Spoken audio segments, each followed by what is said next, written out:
first class of 37 years in the Army.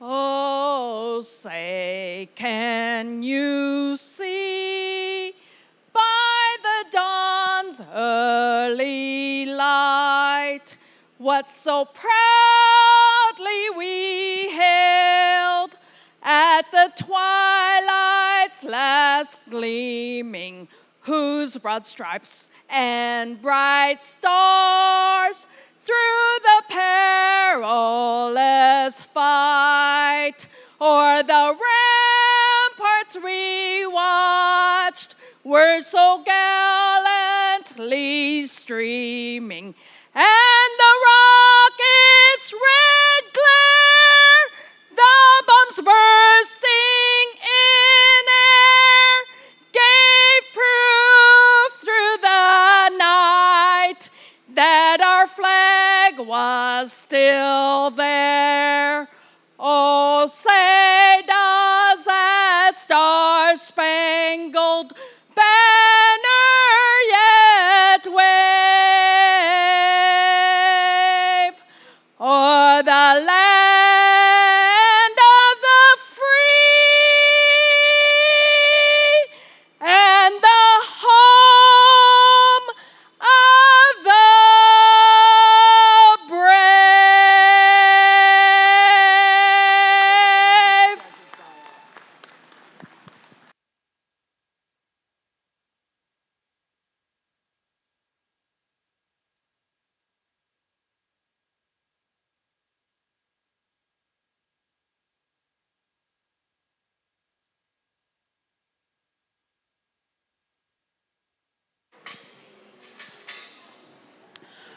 Our judge for today's market show is Russell P. Drett.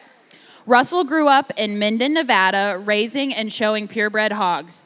He attended Modesto Junior College, where he was on the livestock judging team and managed the swine unit at the college. After MJC, he attended the University of Nebraska, where he majored in animal science and competed on the livestock judging team. He also worked full-time at RW Genetics as a farm management manager during his time in Nebraska. After Nebraska, he moved to Colusa, California to become the manager at Alton Walter Show Pigs, and this is his 17th year in that position. They sell about 1,500 show pigs per year across the United States. Russell and his wife Amanda have 3 kids, Sadie 5, Henley 3, and Grady 2.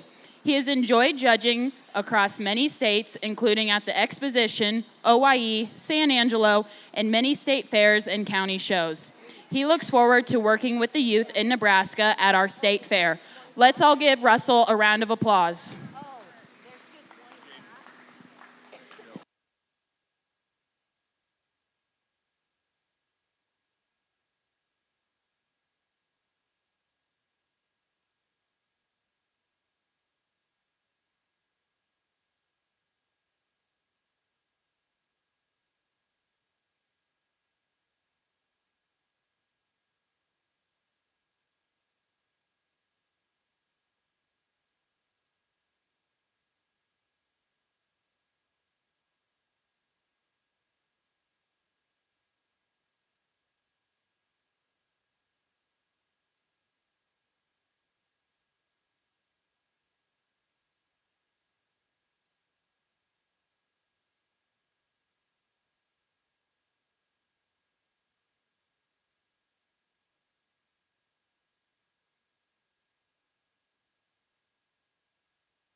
Our judge is currently sorting Class 1 Berkshire Market Hogs in the North Ring.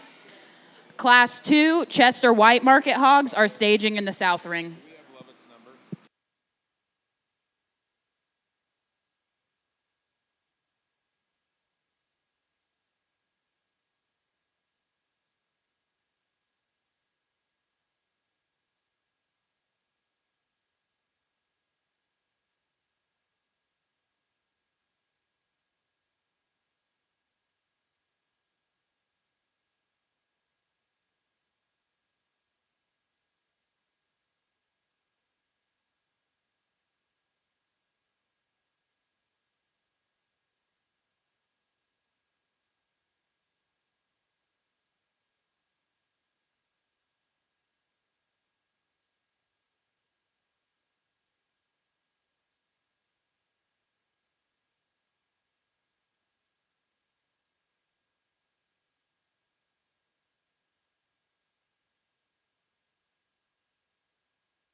Well, good morning and welcome to the Open Jackpot show here at the Nebraska State Fair.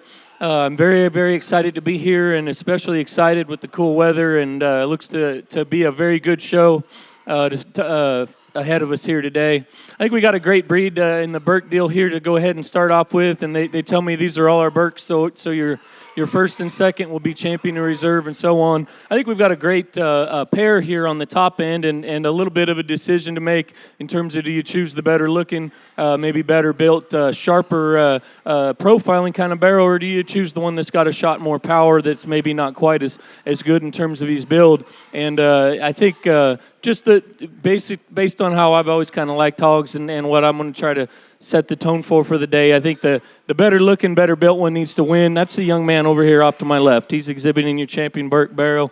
He was one, didn't strike me when he came right out. He was a little more up, I thought he was a little more upright in his blade and just his look from the side. As he relaxed and young man got him going, it's easy to see this one's very square. He comes with a great sharp look from the side. I really like just how good he is ahead of his blade.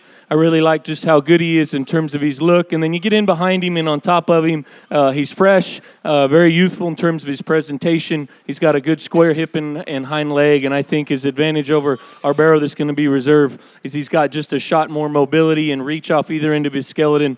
And he is no doubt the best looking one. Young man in the center there is driving your reserve champion, Burke Barrow. And I think he's an extremely good pig as well. He does come a little bit more robust in the center part of his body. He's got a big round rib cage. He is bolder and over the top of his blade than our champion. I guess I get a little more critical of this guy. You get on either end of him. I didn't read him quite as good coming at me. I didn't read him quite as athletic and maybe proportionally not quite as stout-featured in terms of his bone work. But that's another one in terms of being a good designed, square-built, wide-centered kind of a barrow that's fresh. I think really, really impressive. Another very highly presented barrow here is our young lady that's driving our third place hog. Really like this guy through his center body as well. He's another one that's really fresh and bowled up high. I just think from a design standpoint where he falls to third out of our top end here, he's the lowest fronted and probably the most general in his look about his front end. He's probably just as well the narrowest when you get right in behind him in terms of his hock placement. Barrow and 4 is our smallest, probably youngest one in the class. But still, in my opinion, our next best built one in terms of squareness, in terms of look and profile from the side, that's what gets him on up there. You got to admire how stout-featured this guy is in terms of his bone work. I'd like to see this guy presented in just a little better, fresher, a kind of a presentation package. But skeletally speaking and design-wise, I think a very, very quality barrow. Barrow in 5 comes next. He's a big, wide-chested, big-bodied kind of a barrow. Love his design from the side. I got a little more critical of his bone work in particular. You get off the rear view of him, he's considerably frailer than our top 4 in terms of just substance. Barrow that comes out next in 6, one that's really good designed. Young lady does a nice job presenting, very mobile and has good reach off either end of his skeleton. I didn't read as much power in this guy. I didn't read as much center in this guy. And he, too, wants to hawk in a bit when you get in behind him. Barrow that comes next wants to round off either end of his skeleton, but he's still a fresh presented, good-bodied, muscular kind of a barrow. The ones we wind up with here, we've got a gilt that comes out next, just a little harsher in terms of her center body. Maybe we could elevate her at the top of her blade a bit, but she's muscular and square. The 2 we kind of wind up the class with, I thought from a design standpoint and just look from the side, we could improve. They've still got some muscle. My compliments to the exhibitors and a great first class here.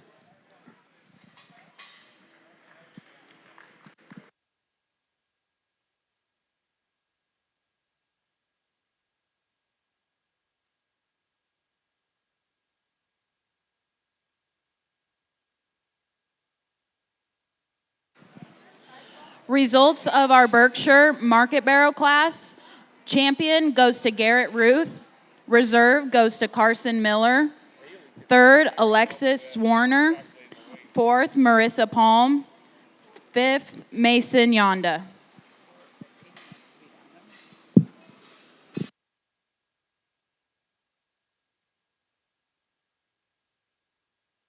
If you're following along with our program from top to bottom, 4, 8, 5, 7, 9, 6, 3, 10, 1, scratch, 2. Now entering the ring is our class of Chester White Market Hogs.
A phone has been found under the bleachers, so if you are missing your phone, please come to the announcer's stand.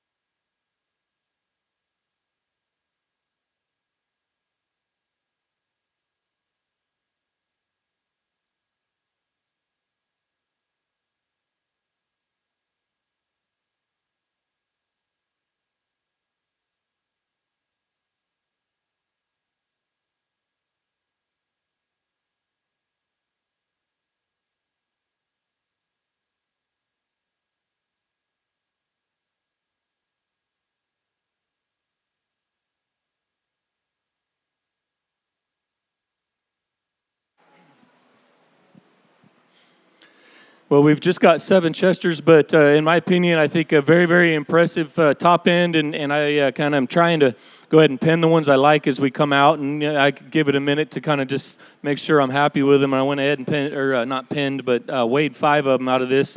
So that gives you an idea of in my opinion, the depth anyways that we've got. I think these, particularly these top 5 are very impressive. Top 2 here, I think at the same time are pretty easy to land on in terms of being the most complete, the best skeleton, and at the same time being very, very stout. I guess the one I keep coming back to that I think needs to be your champion is the young lady here directly in front of me, and congratulations to her. He's just the biggest, the boldest, and the stoutest everywhere. I think his design is extremely good. You get in behind him, he's got a big hind leg that works extremely well. He's got a really big back that's fresh and well presented. Then you get off the side, his design's extremely good. He comes at you both through his chest. I think just a really complete barrel that's market ready and big and just needs to go ahead and win. If you love the reserve barrel the young man's got here, I sure won't argue with you. I think his proportions are awesome. I think he's a little better ahead of his blade in terms of just look than the barrel that wins the division. And he, too, has a very square-built skeleton. His design and profile is extremely good. I didn't read him just as ultra-athletic in terms of reach off his rear end as that champion, but that's another one that's extremely impressive. Obviously, he gives up a good amount of weight as well. Extremely good top pair of Chesters, in my opinion. Young lady's Gilton 3... comes out, and I like this one a good deal as well. She's as stout-boned as perhaps anything in the class, in particular when you get right in behind her. She comes at you better in terms of her chest than the next 2. And I think from a design standpoint, ahead of her blade, she's very attractive. She remains square and true. She's not as big up high or as just as fresh and as bold as those 2 that start. She wants to narrow up just a bit when you get right in behind her. Barrel that comes in 4 is extremely good designed, and from a profile standpoint, he kind of mirrors our champion barrel. I just got to stouten him up. You get in behind him in particular, his hind leg doesn't take as much substance to the surface as those ones that wind up on the top end. Still got to love his design, got to love his muscularity and just his youthfulness. Barrel in 5 comes out, and he's extremely stout. Bold coming at you, really good centered. I thought of our top 5, he probably gave up the most in terms of design. He's probably the lowest fronted. He's probably also just the choppiest and tightest in terms of his movement off either end of his skeleton. Barrow in 6, the young man's got over there. Really muscular kind of a barrow. He's got a big back and lots of shape. Want to just elevate him at the top of his blade. Want to loosen him up in terms of his hip and rear leg design. Then our Gilt we wind the class up with. Still extremely high quality in my opinion. She's a moderate frame, good bodied one. Needs to get out and go just a little looser and freer off both ends. Really good class of Chesters, and good job to the exhibitors. Our champion Chester White Market Barrow goes to Kylie Hackbart. Reserve goes to Mile Hannon. 3rd was Ella Booth. And 4th was Kinley Kaufman. Following in the program, places go 2, 7, 4, 5, 6, 3, 1. Now entering the ring is our Duroc Market Barrow class.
Well, we've got a really nice set of Durocs in the ring, and our top three in particular, I think, offer some give and take. And I guess the more I just study them, and I just keep coming back to the young lady in the black sparrow there. He's going to go ahead and be your champion Duroc, and I think he is pretty easily from the standpoint of the barrow being the barrow that combines power with a good build and a good design and look, and at the same time, is he the most attractive up front that we've seen today? I would say no, but you get on either end of this guy. He comes at you square. He leaves you with a big stout hind leg that's square enough, in my opinion. You get on top of him, he's fresh and he's big backed and he's really good centered, and I think he's just a proportional, complete barrow to go ahead and land on. Young man's gilt here that's going to be reserved is one I like a good deal as well, and she's a bit harder to look at. She's not one to act as well for a young man, but you study this one from a design standpoint. She's extremely loose and pliable in terms of just her movement. She comes at you good. She's fresh in terms of her presentation and composition.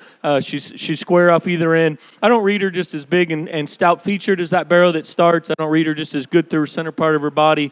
And like I say, I wish we could just get her out and get her going. I think she'd make it a little bit of a tougher call for me there on the top end. Young man's barrow in 3 kind of worked his way up, in my opinion. He's maybe not the first one you just tied to from a design standpoint, but in terms of just completeness and balance, this guy's very good. He's you get on either end of him, he's stout, he's got a big back, he's fresh, and brings forth a good deal of product. He's considerably better in terms of his center body and in terms of just his freshness and composition than the next couple that come out. I'd like to lengthen him up front. I'd like to square him in terms of his hock placement and enable him to just take a little longer stride off either end. But that's a really nice barrow in 3.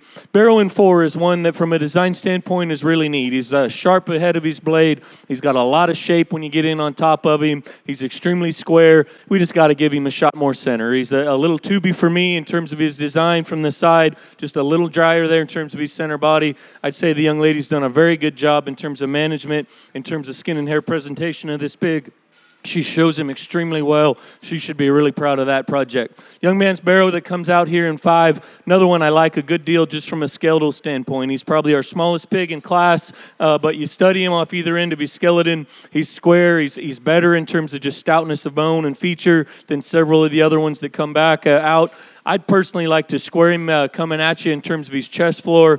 I'd like to give him just a shot more in terms of look and maybe in terms of just height and size to go ahead and run a little higher in on this class. Young man's barrow comes out next. He's a tall, kind of longer frame kind of a barrow. I'd like to stouten him up in terms of his center body, just give him a little bit more rib and capacity in that regard.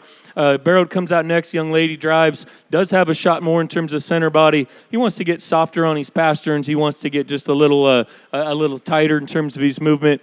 Next few come on out. Young lady in the green brings us one that we can go ahead and design just a bit different off either end. You still have to appreciate her looseness and mobility off either end. Next 3 come out. Again, from a design standpoint, I'd like to change young man's that comes out next. Our 2 we kind of wind up with, I thought needed just a shot more in terms of substance and also in terms of just size and extension. Good class of Durocs. Congratulations to the kids.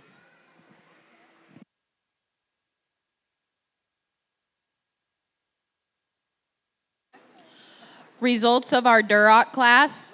Champion goes to Kinley Kaufman. Reserve goes to Levi Warren. 3rd goes to Hayden Cross. And 4th goes to Taitlin Snover.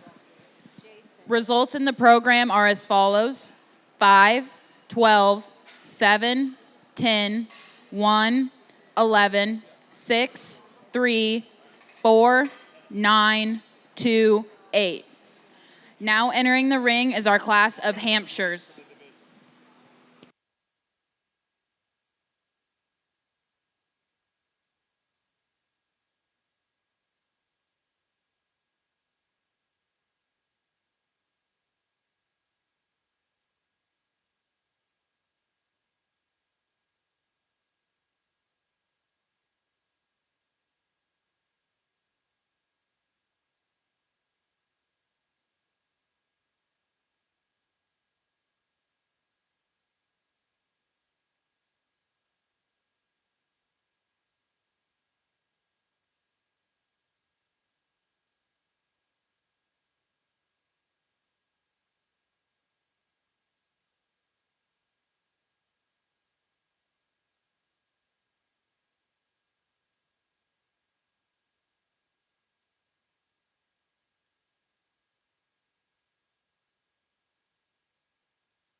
Well, we just have 6 Hampshires here in our Hamp division, and Hamps can be a little more challenging to evaluate. Depends on the kind of group that you get, and there's typically, in my opinion, a little more sort on feet and legs and just squareness of build, and these two, in my opinion, easily kind of come up as far as being the best 2 built ones within the particular drive. And the question is, do you go with the power of the barrow or the maybe slightly better design that the young man's Gilt has to offer? And at the end of the day, I think both of them are good design. Are good in terms of squareness and in terms of feet and legs, and you just can't deny the power and the width the young lady's barrow's got. He's going to go ahead and be your champion Hamp, and congratulations to her. He's bigger up high than the Gilt in terms of just his back and how much spread he's got. He's very good and fresh in terms of his composition, and like I say, you get on either end of him, he comes at you square enough and is very good built for this particular breed. Young man's Gilt, if that's the one you like ringside and you'd go with, I sure wouldn't argue with you a whole lot. I thought she was the easiest one to find from the side profile. She's very striking and good design. The young man does a nice job driving her as well. She's not as big and bold as that barrow, in particular when you get in behind her and on top of her. I didn't read her just quite as having as much reach off her rear skeleton as well. She's square in terms of her hock. She doesn't just get out and plant and reach like that barrow does, but very nice pair, good built hogs, and impressed with both of them. The young lady's barrow that comes out next is a stout one. He's stout in terms of his skull, in terms of his forearm. I think as well, in terms when you get in behind him, he sets a bigger hind leg than the next couple that come out. I'd like to freshen him in terms of his look. I'd like to just design him just a bit better with more reach off either end to go ahead and move him on up. And then we have a similar story with our barrow in 4. I thought he was another stout one that needed to just get out and go better. He's a little straighter up front. He's just a bit more tentative off either end of his skeleton, and I read him a shot more general in terms of his look ahead of his blade as well. The 2 we wind up with, I felt needed to be just a bit stouter in terms of substance. They're hogs that have a good design and look from the side. We got to stouten them up. We got to just relax them off either end of their skeleton and enable them to be a bit more comfortable. Good class of Hamps, and my compliments to the exhibitors.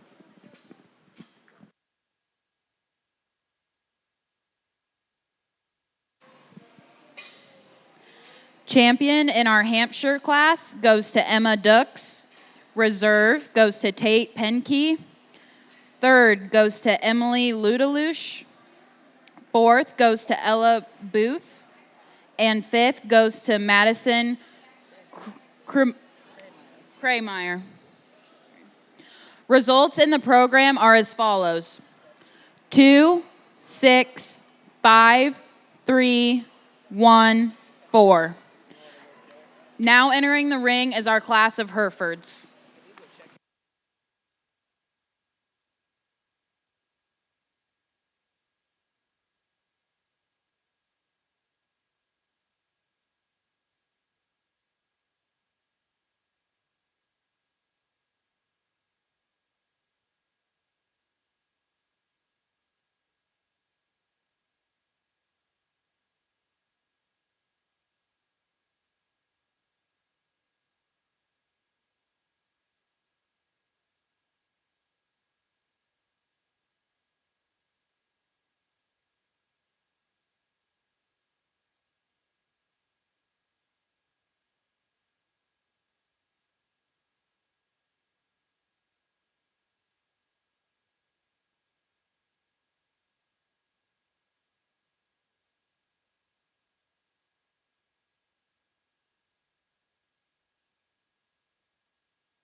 Well, really, really impressive pair here on the top end of the Hereford class, and honestly, something I didn't really expect to see when you come in and judge a Hereford class.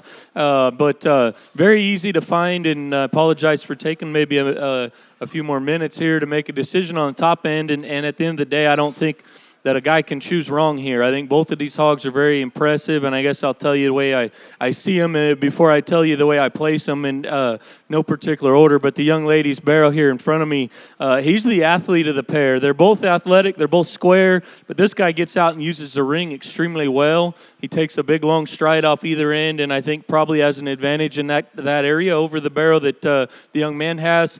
He's probably just a little better coming at you as well, the young ladies, in terms of just squareness and boldness in terms of his chest.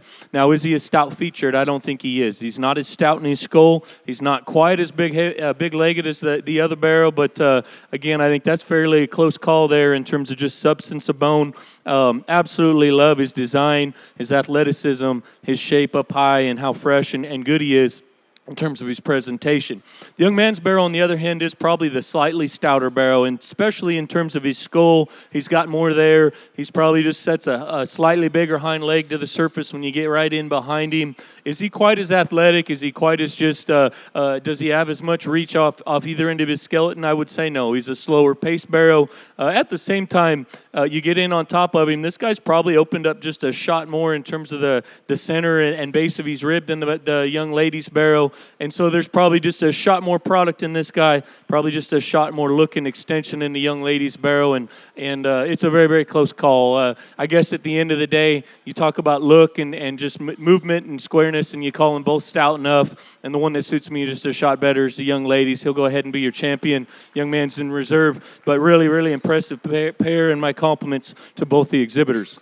Young lady that comes out next here in 3 brings us a good Hereford Guild, and she just ran into a couple of really tough ones here on the top end of this class. She's a good designed one. She's got more bone and substance and hair than the next few that come out. She needs to have more in terms of just muscularity, width off either end to go ahead and run with that top pair. The gilt that comes out in 4 does have a shot more muscularity, and she's a bigger pin gilt that's got more when you get right in behind her in terms of the depth to her ham. She's not as good designed. She's not as stout in terms of substance and hair.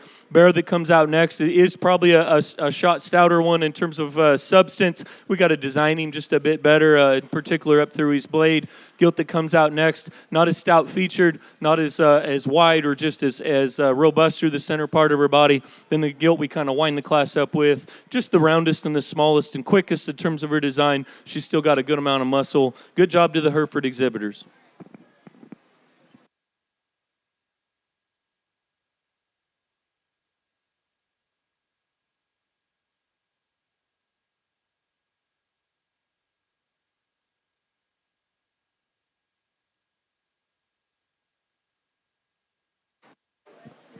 Results of our Hereford class. Champion goes to Kendall Hirschfeld. Reserve goes to Keaton Dowes. Third goes to Gladys Rodriguez. Fourth goes to Gavin Spies. Hey, Jason.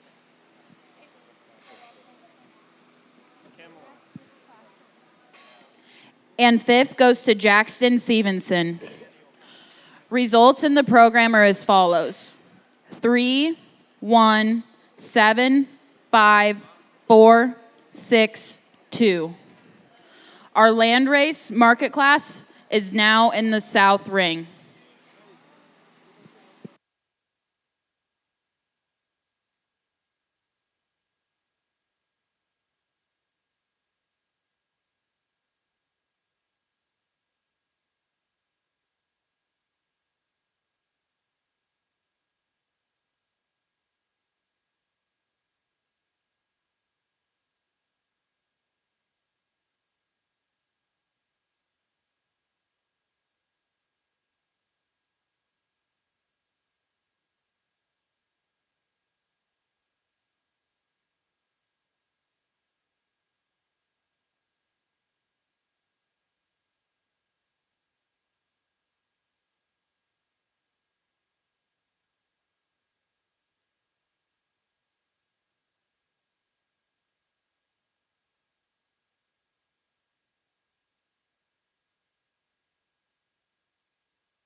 Well, just 3 land races here in our land race division, but to be honest, fairly impressive here, at least in my opinion, on the top end. And I think there is a close decision between 1 and 2.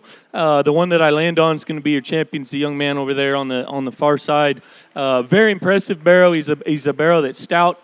In terms of his bone work, he's a barrow that's bold in terms of his chest and the way he comes at you. Leaves you with a big hind leg that sets down square and true. And the thing that makes it close is he's not as big backed as our barrel that's going to come in too. I do think he's the best built one in terms of just being more relaxed in his blade, in terms of just having more reach and comfort off either end of his skeleton, and that's where he lands as your champion. Young lady on the far side over there is driving your reserve, and a very good barrow as well. He's very similar in terms of his design, in terms of being a more moderate barrow that's got big legs and plenty of stoutness of feature. Young lady does a really good job of driving him and kind of hiding the fact that he is a little straighter in terms of his shoulder blade placement. He's a little straighter going away from you as well, just in terms of the angle to his hock. The thing that makes it a close decision for me, though, is right in behind this guy's blade. He's got quite a bit more there in terms of spread. He's really fresh and well, you can tell, well managed in terms of his feed and in terms of his feed program to keep him that fresh up high. Just want to relax him off either end, then that decision becomes much closer. The young lady that finishes the class still has a really nice barrow, just kind of gets outpowered in terms of muscularity and in terms of freshness up high. Very good class of land races, and my compliments to the kids.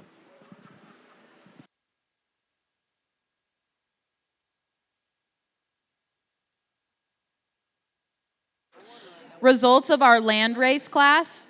Champion goes to Braden Schaefersman. Reserve goes to Isabel Runge. And third goes to Madeline Kreifels.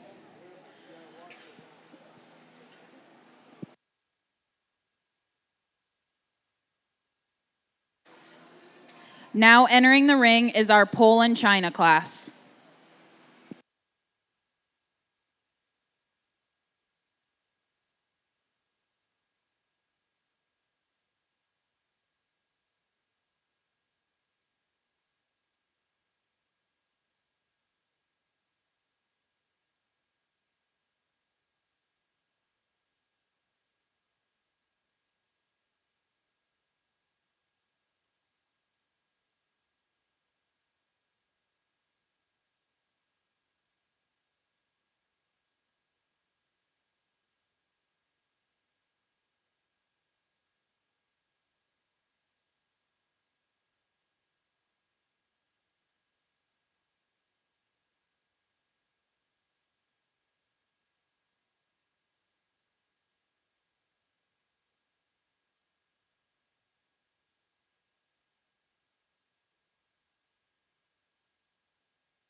Well, just three Polands, similar numbers to what we've seen here in the last couple of breeds. But again, quality comes forth, and I think three Polands that kind of align themselves fairly easily, in my opinion. Young man over there on the far side's got your champion, just the most complete one, and at the same time the stoutest in terms of his bone work. I think he's a barrow that patterns up well from the side, and yet you get on either end of him. He's square and good in terms of his basic build and just squareness.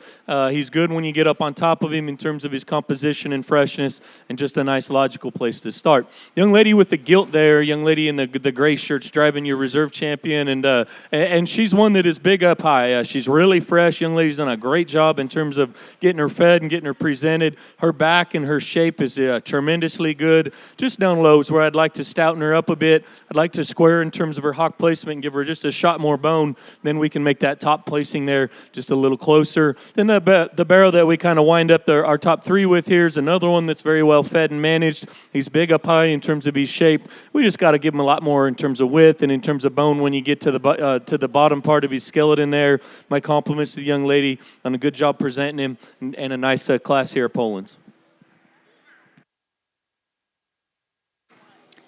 Your champion Poland goes to Gavin Johnson. Reserve goes to Braxton May. Third goes to the Schmidt family. Our spot class will now be entering the ring.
Legacy Livestock is the official photographer of our show. All exhibitors are welcome at the backdrop, and they'd love if you stopped by. So please go see them in the corner of the show ring for all your pictures. Thanks.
Well, a little bit bigger numbers here in the spot breed, and like we've seen with a couple of the other breeds, extremely impressive here. Top pair and easy top pair to find and to kind of land on. And I guess at the end of my decision making process, it's the way they hit me coming out maybe is not exactly the way they were, and so I try to just question, make sure I've got it right in my head. But both of them extremely good. I think there's some give and take, and one of them just didn't want to drive when he first come out, and as he gets going and drives more here, it's easier to see how good he is. And I guess at the end of the day, you kind of check all the boxes and say which one's got more and which one's are they good enough in those areas. And at the end of the day, he is the one I'm going to land on. That's the young lady in the pink over there is going to have your champion spot barrel. Extremely impressive hog, and to be honest, I kind of had the young man's in first throughout the whole time in my mind.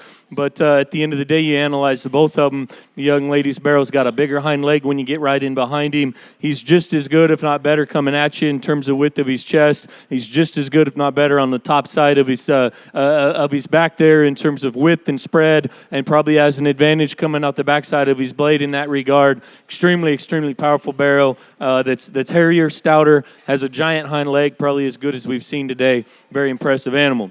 Young man's barrel is also extremely impressive, and he's the design hog. He's the comfort hog in this class, and that's what makes the decision tough for me, because that's the kind I tend to land on at the end of the day. He doesn't set down with quite just as much substance as that barrel that starts. I think it's a wash in terms of how big they are coming at you. I think it's a wash in terms of squareness and mobility when she set them in motion. Extremely impressive pair. If you wanted to switch to that top end, I wouldn't argue with you much. I think they're both extremely good. Young lady's Guild in 3 kind of works her way on up for me. She's one that's very good skeleton. She's not nearly as good in terms of her presentation as those top two, but you get on either end of this one, you have to admire how big chested and square and wide she is. She's got a lot of substance of bone. She's got a really good center body working in her. She's got a lot of muscularity down her top side as well. I didn't read her as fresh. I didn't read her as good in terms of just squareness off either end. She wants to push her hocks just a bit. I didn't read her just quite as good in terms of her presentation, but that's a great skeleton spot gilt there to wind up in third. Barrel in 4, you got to love his design from the side. He's a moderate hog. He's kind of shorter backed and just very mobile off either end of his skeleton. Young lady does a good job driving him. Got to fix him when you get in behind him. He wants to just hawk in just a bit more than what I'd like. He still brings a good amount of substance. He's still got some just stoutness of feature. I think a very nice barrel there to be in the 4th spot. Young lady's gilt comes out in 5th, and she's similar to our gilt in 3 in terms of design, in terms of width. I didn't read her quite as good from the side there. She's a little easier in her top line. I didn't read her quite as just as good from a presentation standpoint. Gilt that comes out next, maybe a little straighter off either end. She's still got a lot of muscle. She's still got a lot of just shape when you get in on top of her. Want to give her a shot more comfort off either end as well. Barrel that comes out next is good and robust through the center part. Wants to be a little straighter up ahead of his blade, needs to be more shapely and just sharper in terms of his look to move up. Gilt that comes out next, really heavy skeleton. Need to give her a shot more in terms of just center body and just freshen her up in her look. As we make our way on down, young man's barrel comes out.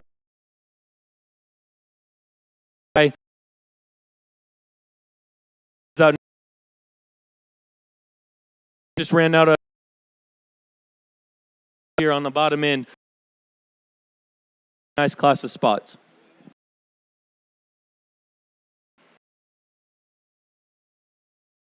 Class. Champion goes to Alexis Warner. Raki.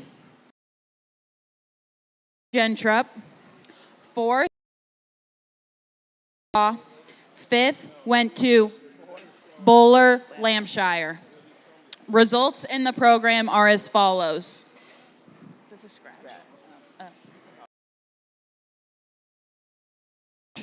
10, 8, 4, 11, 1, 2, 7, 3, 12, 5, 6, 9.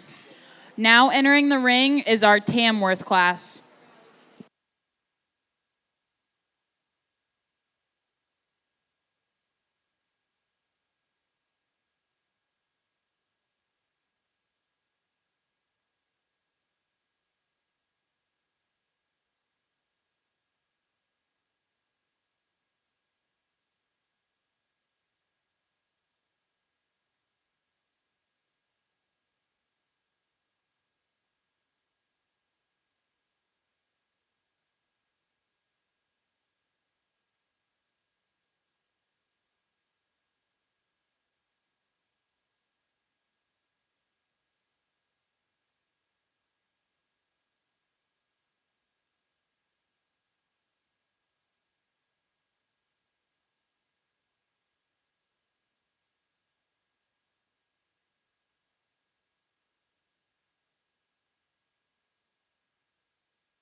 Well, we've got 5 Tamworths, and again, a good division. I would say from 1 to 5 in this division is maybe as close as what we've had just in terms of quality, consistent, and for the breed, I think they bring forth some quality. I think there's a pretty easy place to land. The young man in the black here, directly in front of me's got your champion Tamworth, and just from a substance and bone standpoint, I think she wins. I think she's the stoutest one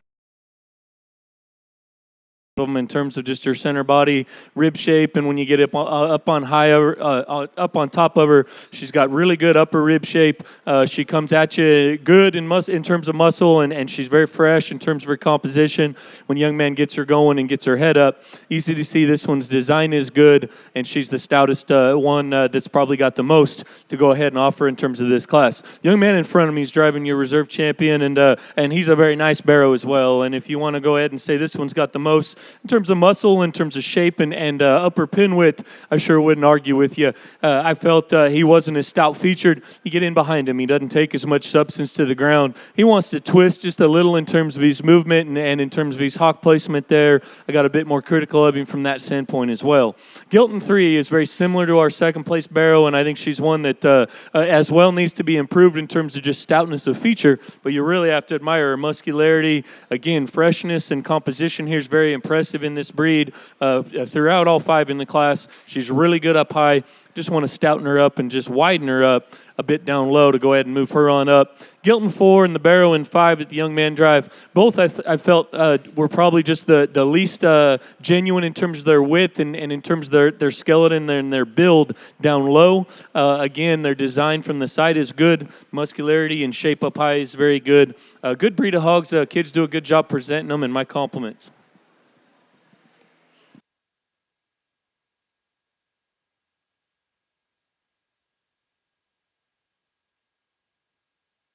Results of our Tamworth class. Champion went to Blaze McCord. Reserve went to Tinley Spees. Third went to Tinley Spees. Fourth went to the Schmidt family. And fifth went to Jasper Spees. Results in the program are as follows: 4, 5, 3, 2, 1.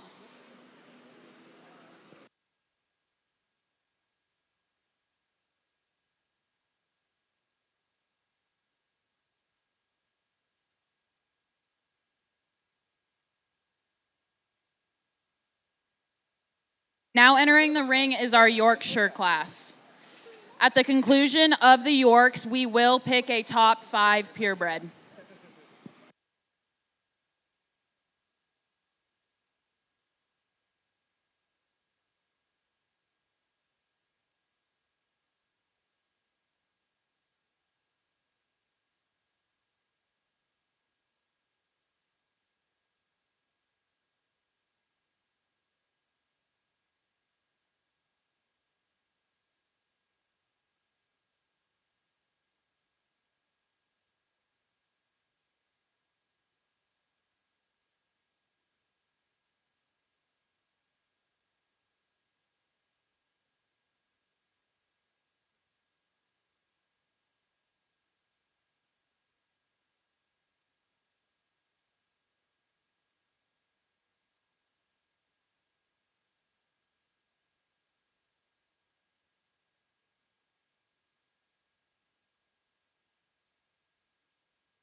Well, the York breed was a little more challenging, in my opinion, to line up, just because there's so many differences, type and kind and sizes, and you kind of got to let them get out and go and kind of see the way they're built. And the one that I land on was not one that just struck me right at the beginning, but it's become more and more evident as the drive goes on. She's the most complete, and that's the young man there with the bigger gilt there in the center of the ring's driving your champion.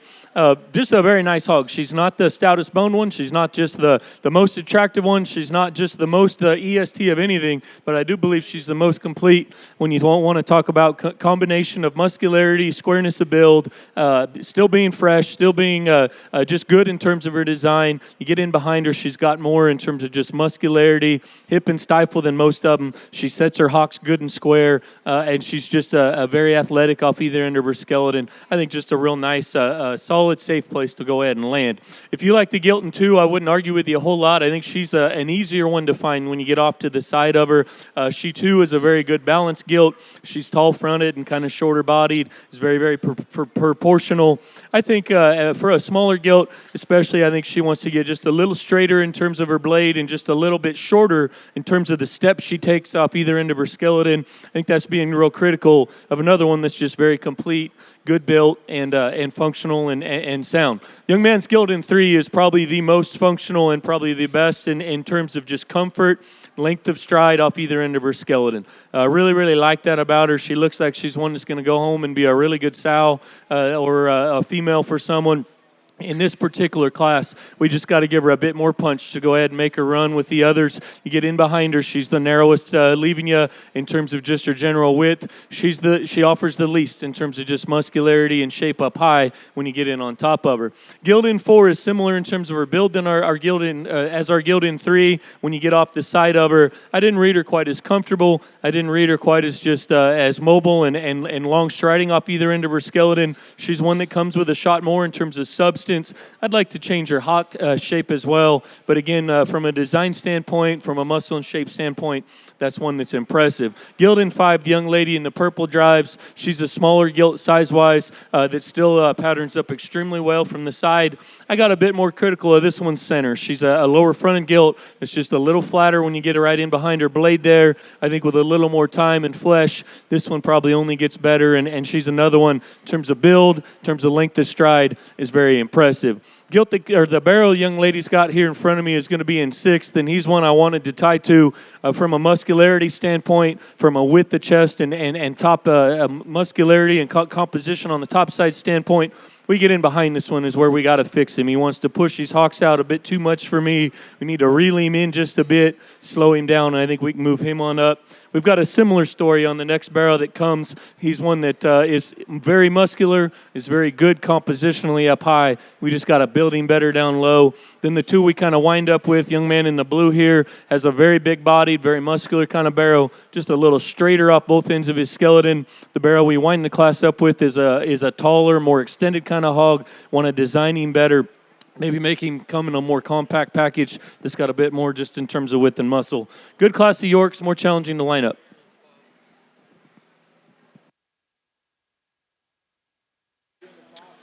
Results from our just completed Yorkshire class. First goes to Ty Penke. Reserve goes to Cade Zimmerman. Third went to Levi Warren. Fourth went to Hadley Carruthers. And 5th went to Cage Schlocky. We will now show for our top 5 overall purebred.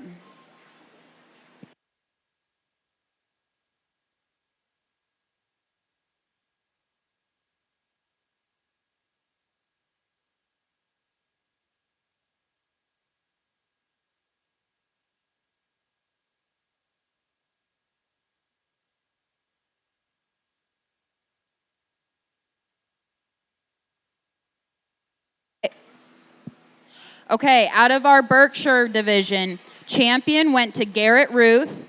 Reserve. Out of our Chester division, champion went to Kyle Hackbart. Out of our Duroc division, champion went to Kinley Kaufman. Out of our Hampshires is Emma Dux.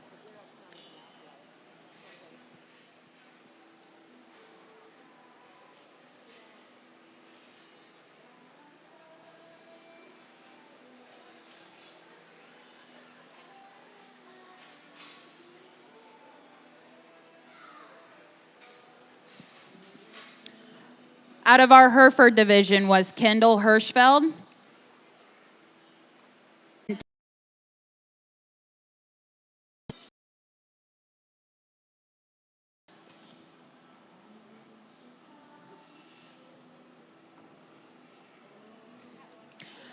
Champion spot was Alexis Warner.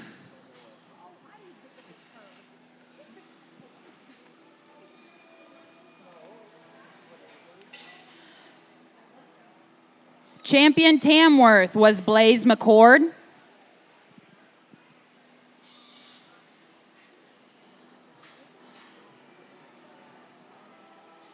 And out of our just completed Yorkshire division, champion was Ty Penke.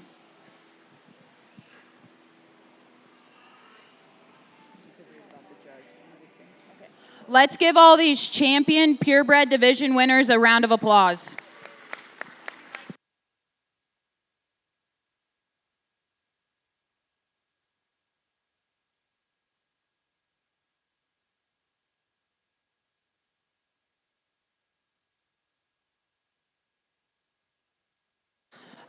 Again, our judge today is Russell Pedret.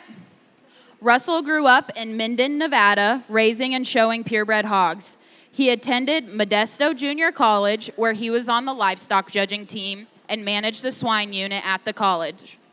After MJC, he attended the University of Nebraska, where he majored in animal science and competed on the livestock judging team. He also worked full-time at RW Genetics as a farm manager during his time in Nebraska. After Nebraska, he moved to Colusa, California to become the manager at Alton Walter Show Pigs, and this is his 17th year in that position. At Alton Walters, they sell about 1,500 show pigs per year across the United States. Russell and his wife, Amanda, have 3 kids, Sadie 5, Henley 3, and Grady 2. He has enjoyed judging across many states, including the Exposition, OYE, San Angelo, and many state fairs and county shows. Russell looked forward to working with the youth in Nebraska at our state fair. Let's give Russell a big round of applause for working through our kids today.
Well, if you would, please put your hands together for these kids that are out here in the ring.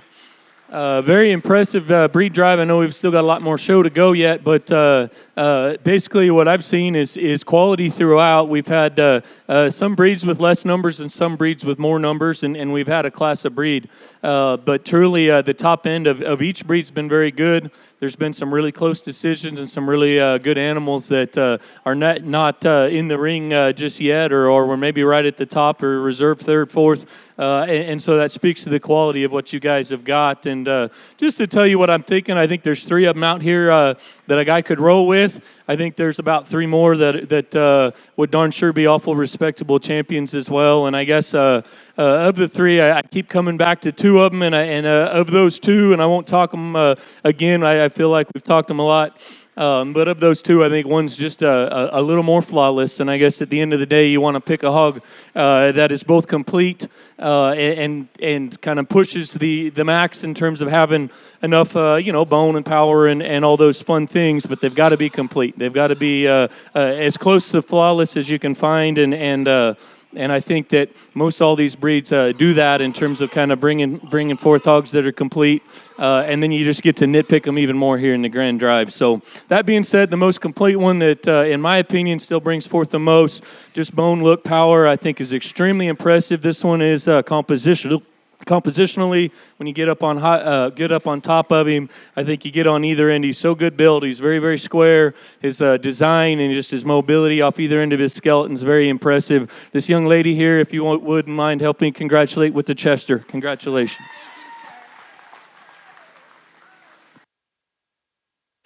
Your champion purebred market hog goes to Kylie Hackbart with her Chester. That drops in reserve, Miles Hannon.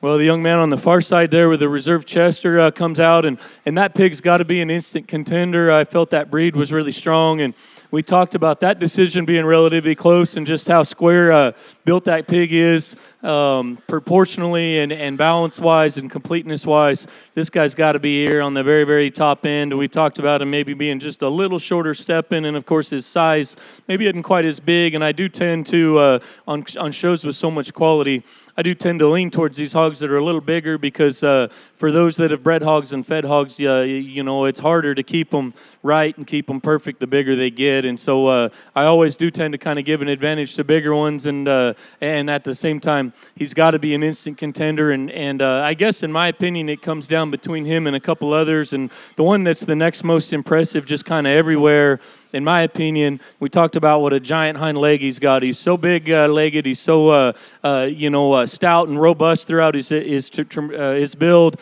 I want to fix his front feet just a bit, and I think if we did that, he'd have been your champion. The young lady with the spot over there has got your reserve.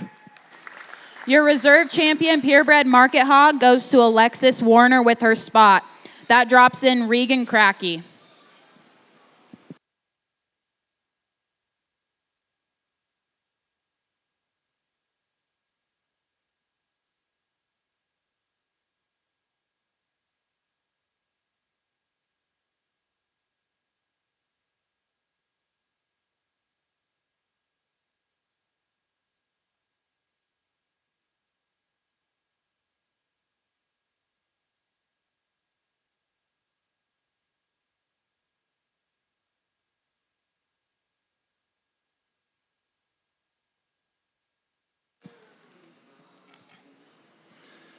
Well, I don't always try to pick the champions out of what the deepest breeds were, but I will tell you, I think the other one that's a real big contender just came out, and that's your reserve spot here. And, not to take away from any of the others, but there's three of them out here that are still in very heavy contention, in my opinion, and it would be the reserve of both the Chester and the spots, and as well the Hereford there. I think all three are very impressive animals, and I guess at the end of the day, the one that hits me the most as being the next most special will be the young man's reserve spot. He'll be your third overall. Your third overall purebred market hog goes to Regan Cracky with his reserve spot. That drops in Harper Gentrup with her third place spot.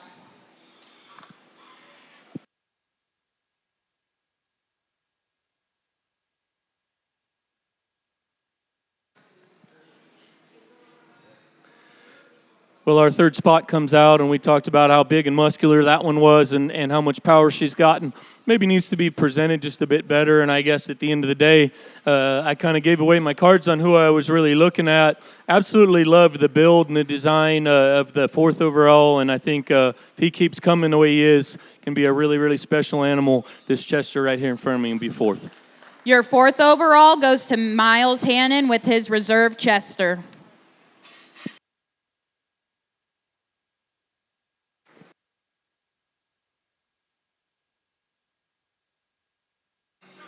That brings in Ella Booth with her 3rd overall Chester.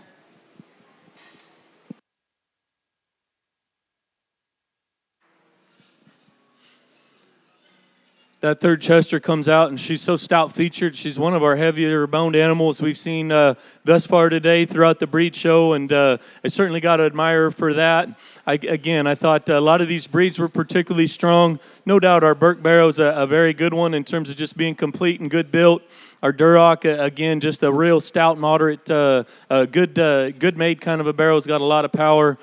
Several of these other breeds, I think, very impressive. But the one that hits me next most, thought there was an incredible pair within that breed. This young lady with the Hereford here's got your 5th overall. And your 5th overall purebred goes to Kendall Hirschfeld with the Hereford. Congratulations to our top 5 and all of our purebred exhibitors. We will now roll into our first class of light cross market hogs.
It takes a village to make a show like this run smoothly, so we would like to thank all of our volunteers and help.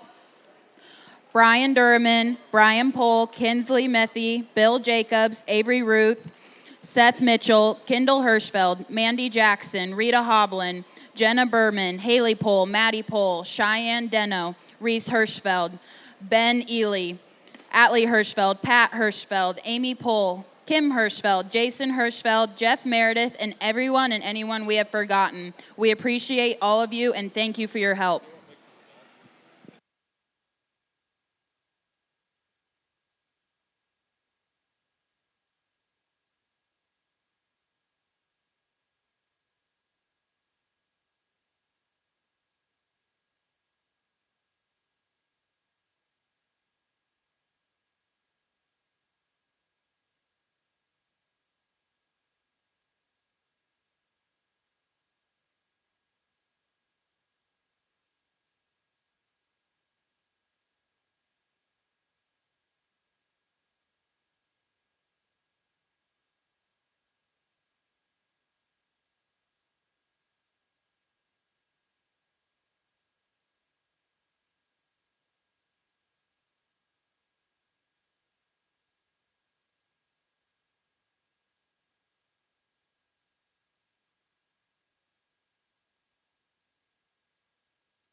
Well, we've begun our light cross show here, and interesting first class here on the top end, and honestly, some give and take and some kind of decisions to make. They all kind of come in a little different package, and I guess the one that is easiest for me to land on is a young lady in the Black's Barrel here directly in front of me.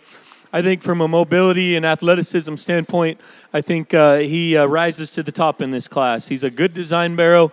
Young lady does an extremely good job driving him and showing off how good and square build he is, how athletic and how much reach he has off either end of his skeleton. I'll be the first to admit I'd like to give him a shot more when you get on either end of him, just in terms of genuine width of chest, in terms of just muscle right there in the seat of his pants. But in my opinion, he's got enough. He's fresh up high, he's shapely, and again, his build is very good. Young man in the center there with the blue gilt is driving your second place hog, and that gilt does have more. She's got more coming at you. She's got more going away from you in terms of sheer muscle and in terms of chest width. She's another one that's real impressive when you get up on the top side of her there in terms of muscle and shape. I just want to stouten this one up. I don't read her quite as athletic in terms of the way she handles her hind leg. I don't read her as big and as stout in terms of just the bone work she carries from the base of her body cavity to the ground. But again, muscularity, composition-wise, very nice. Gilt. Gilt in 3, young man's got that rust-colored one there in the center of the ring. Is not the first one that just grabs your attention from a design standpoint. She is a little heavier neck. She's not as good and full through the center part of her body. But you get on either end of this one and realize she's better built. She's square. She's got more substance and feature than the next few that come on down the line. And that's where she works her way on up to 3, in my opinion. She's another one that, as well, is good compositionally and fresh. Young man does a nice job driving. The real big boned one is the one that comes in 4. And if you like that one from the ringside, no doubt you got to admire that. I just wish it'd come in a little fresher, a little more attractive package. This gilt wants to just be a bit more hesitant off either end of her body. She wants to kind of just toss her rear legs and maybe not just reach forward and grab a gear like some of these other ones do. And that's where I kind of wound her up in 4. Young man comes out next in 5. With a good design barrow that does have good reach off either end of his skeleton. Needs more center, needs a fresher look there through the center and top side of his body. Barrow that comes out next is bigger centered and real fresh up high. Just a little straight for me off either end of his skeleton. Get in behind this guy. He wants to hawk in and just not reach and go. Gilt that comes out next, young man does a real good job driving and showing off how attractive she is from the side. We just got to square her up. We get in behind her. She wants to bow her rear legs and want to fix her in that category. Then she probably moves quite a bit on up. Then the gilt we wind the class up with here. Tall fronted, good design from the side. We got to stouten her up and square her up behind as well. Good class to start.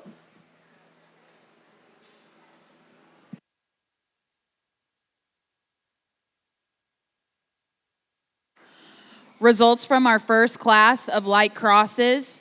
First went to Marissa Yonda. Second went to Travis Pinky.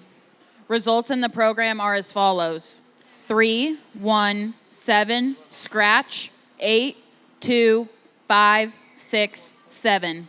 Now entering the ring is our second class of light crosses.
Well, we've got our second class of light crosses in here, and again, quality is very good. We've got some differences in terms of just their build and type and kind, and I think a pretty clear class winner, in my opinion, in the young ladies' gilt there on the far side.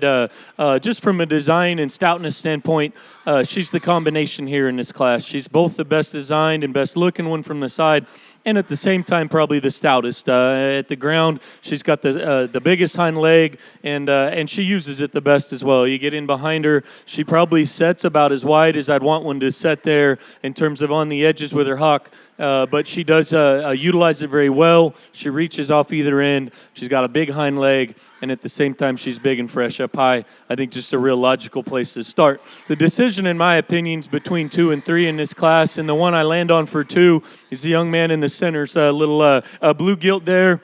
I think just from a composition standpoint, she's got an advantage. She's one that's probably a little fresher ahead of her blade. She's probably got just a shot more in terms of shape when you get up on the top side of her. I think as well, she's got an advantage when you get in behind. I think she takes a little deeper, longer kind of a step than our barrel that's going to go in 3. And again, I think from a design standpoint, she's probably just a little sharper there ahead of her blade. Barrow in 3, I like a good deal, and he was one that was easy to find. So big and fresh centered and so big backed as well. Young man does a great job driving him and presenting him. I get a bit more critical of this one when you get off to the side of him. I think his look from his blade forward could be improved just a bit. He's probably our heaviest necked one. You get in behind him, I think he probably, of our top 3, is just the shortest stepping and wants to hawk in a bit as well. Still, you got to admire how stout, how fresh, and how well presented he is. Barrow in 4 is still another one that brings forth a lot of quality. I like him a good deal.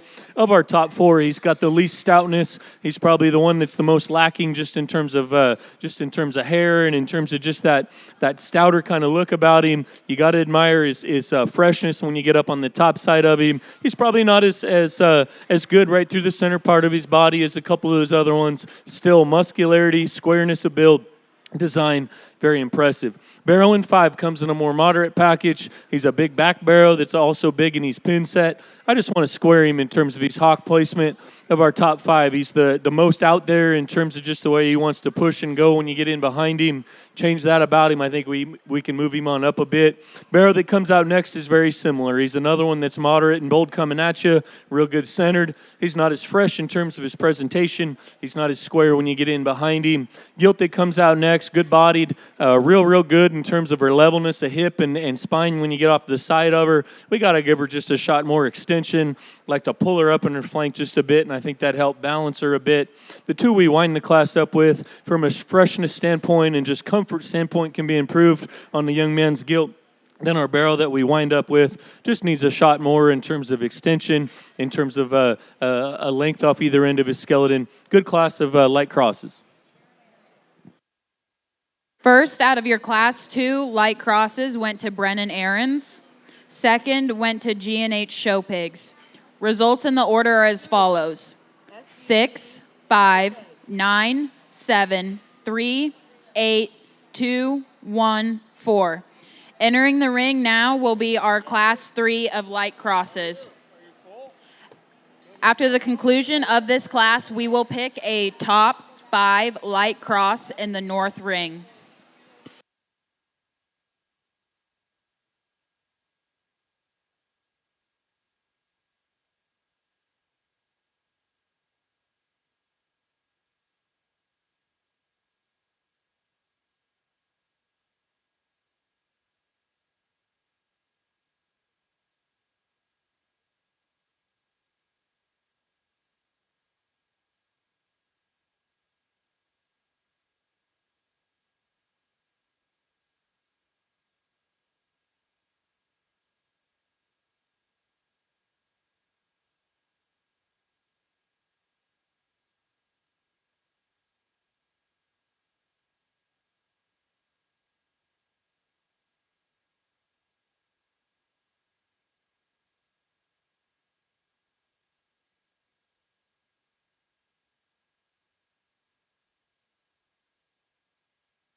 Well, we've got 5 bigger barrows here on our final class of the light crosses, and I think one of those classes that the quality is very consistent from 1 to 5. I think there's not necessarily one a guy just absolutely has to land on, but at the same time, these top 3, in my opinion, bring forth the most in terms of just completeness and being good built and still having enough power. The one that starts for me is the young lady in the black barrow here directly in front of me.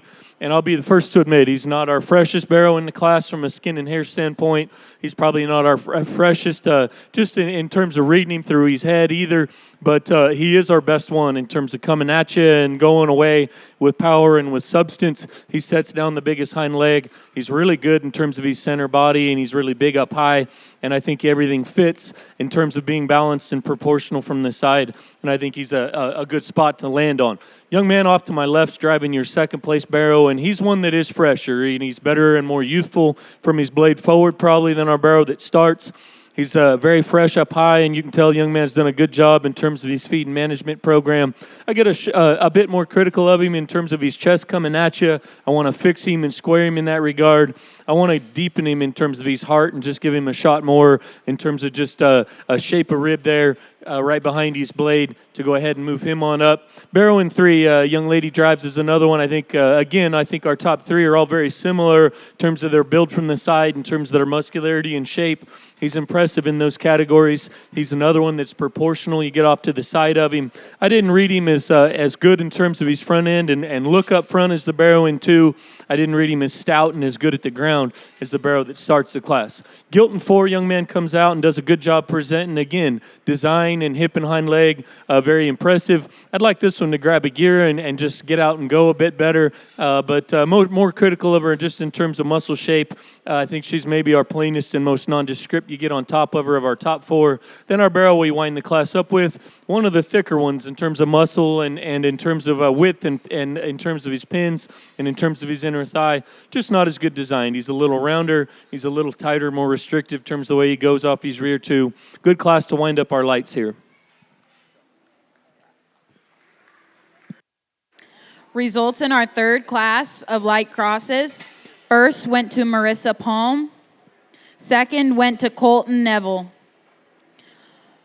Results in the program are as follows. 1, scratch, 4, 5, 3, 2. We will now show for a top 5 light cross.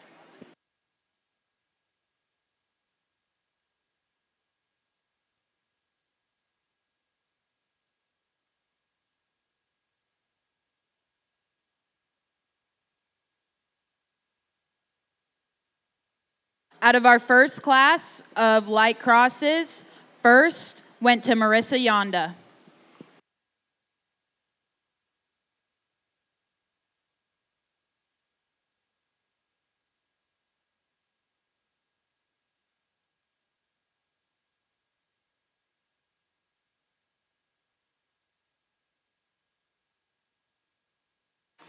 First, out of our second class, went to Brennan Aarons.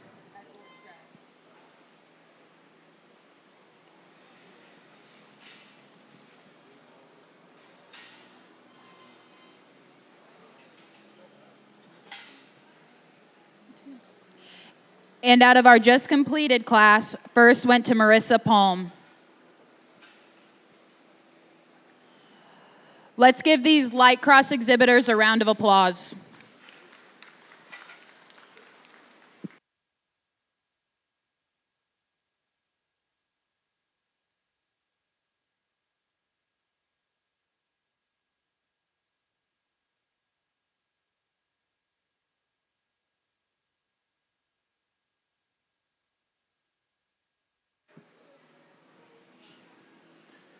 Well, if you would, please put your hands together for these 3 class winners here in the light crosses.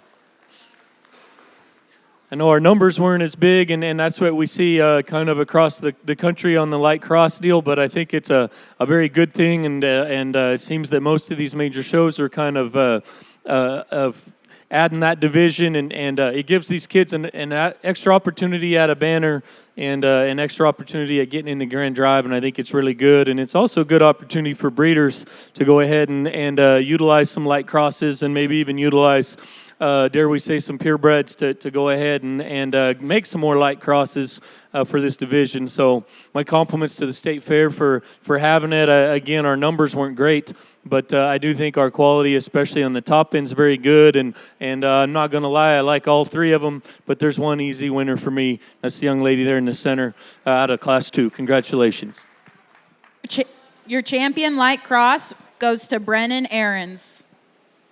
That drops in G&H Show Pigs.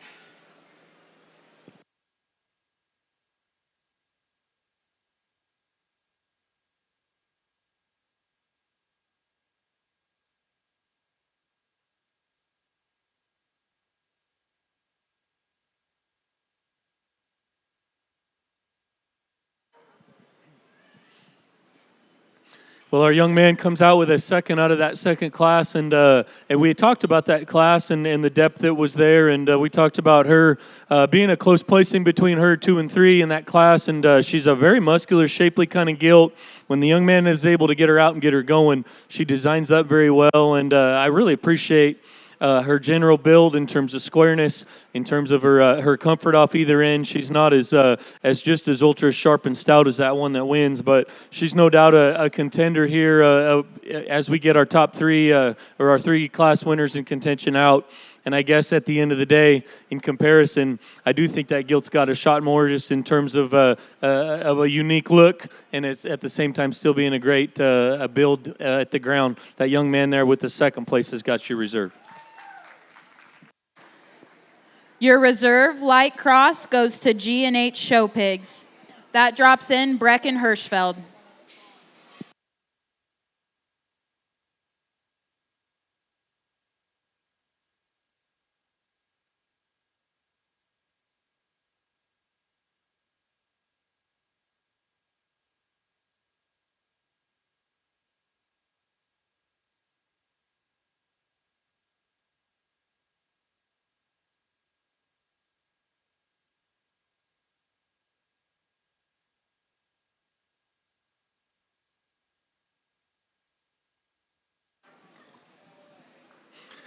Well, we bring that third out of the Class 2 in, and I do think the decision becomes a bit closer as we study him, and in my opinion, it's close between him and our last class winner. And I guess at the end of the day, I think one of them's a little better presented. One of them comes just in a little fresher package and a package that's just kind of more like, hey, I came to win here today. That'll be the third place out of that class will be your third overall. Good job, buddy. Your third overall light cross goes to Brecken Hirschfeld. That drops in Team Carnops.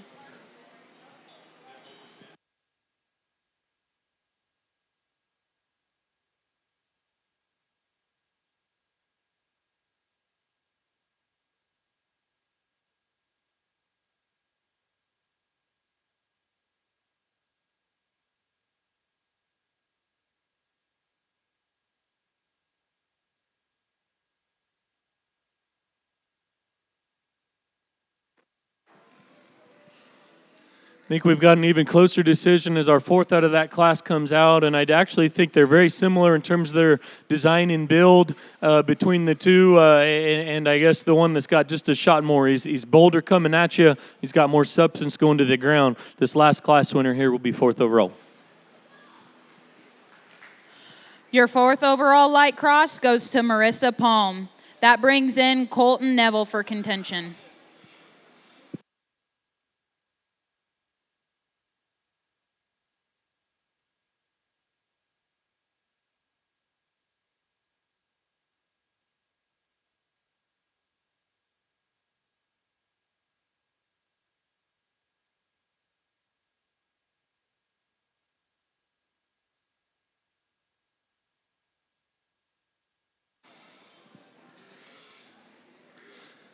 I think totally just a matter of opinion as we get into contention for fifth overall, and not to take anything away from our first class winner. I think he's just our lightest one that doesn't have as much to him. It's certainly between the other two, and I guess there's a shot more power in our fourth place out of the second class. There's a shot more look and shape and just freshness in our second place out of the final class there. So give and take. The one that suits me best, next best, just in terms of look ahead of his blade, compositional freshness, this second place young man's got will be your fifth overall.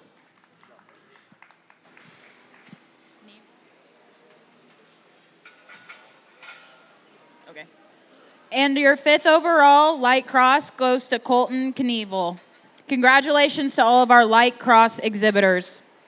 We will now roll right into our dark crossbred division.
Okay, now entering the ring is our Class 1 of dark crosses.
Well, we've got our first class of dark crosses in, and no doubt we've turned up the heat. We've got some quality and really fun kind of top end here, and I think all three of our top three in this class are very impressive. But an easy one to land on. The young lady in the black there in the center of the ring's got your class winner. I think a very proportional, very balanced gilt that at the same time has a lot of ESTs in terms of look from the side, in terms of stoutness of feature, in terms of the way she handles her hip and hind leg.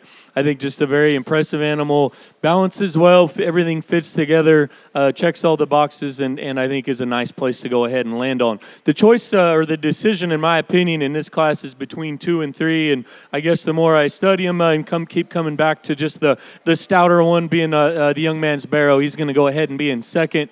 He comes, I really like his head and skull. Comes in a stouter package, real big in terms of his front end and just stoutness. Sets a bigger hind leg down when you get in behind him. I think the young man's probably got him just a little full, and maybe that detracts from his look from the side ever so slightly. But you get on either end of this one, easy to see. There's just more in terms of bone and in terms of substance, and that's where he goes ahead and beats the young lady's gilt in 3. I sure like the design and balance and just general build of this gilt in 3. I think she's one that's only going to continue to get better for the young lady. She's not as stout boned as that second place Barrow. She's not as robust in terms of center body, in terms of her center rib, but she's so good balance, so square, and that's what lands her up towards the top. Barrow in 4 comes out, and if he's too short-bodied for you, I would agree. He's too short-bodied for me, too. I don't usually say that. It seems anymore we kind of brag about him being shorter-bodied. This one, he's just a little compact. I love how tall fronted he is. I love when you get on either end of him that he's big and stout, has a big old square chest floor, sets a big hind leg down that's square. We just got to put him in just a slightly bigger package to go ahead and move him on up. I think we actually have a similar story here in 5. Another Barrow that's a shot more moderate. He's a little more closed up when he comes right at you, and that's where he kind of lands in 5. He's a little more hesitant off his rear 2. You still have to admire his look from the side. You have to admire his shape and how fresh presented he is, and the young lady does a nice job driving him. Gilt that comes out next in 6 is another one I like a good deal. She wants to just get a bit more east and west when you get in behind her in terms of the way she handles her hip and her hind leg. She does have a beautiful skin and hair texture. She's very stout in terms of her bone work. She's good in terms of her presentation and her center body. My compliments to the young lady for that. Our gilt in 7 is one that's got a lot of muscle. She's big up high. She's good coming at you in terms of her width of chest. She's stout in terms of her features. I want to give her a shot more center body, just kind of make her more pliable in that regard. I want to loosen her a bit in terms of the way she goes out of her hip and her hind leg. Calico comes out next, and she's just a bit harsher centered. She's one that does offer a good design and profile from the side. She's got a lot of freshness and good shape up high. Barrow that comes out next is great design from the side. I love how level he is out of his hip and his hind leg. He's not as shapely. He's not as powered up when you get on either end of him. Then the gilt we wind the class up with, Barrow, needs a shot more in terms of his center. Needs to get just go a bit better behind. You still got to admire his shape. Good class to start our darts.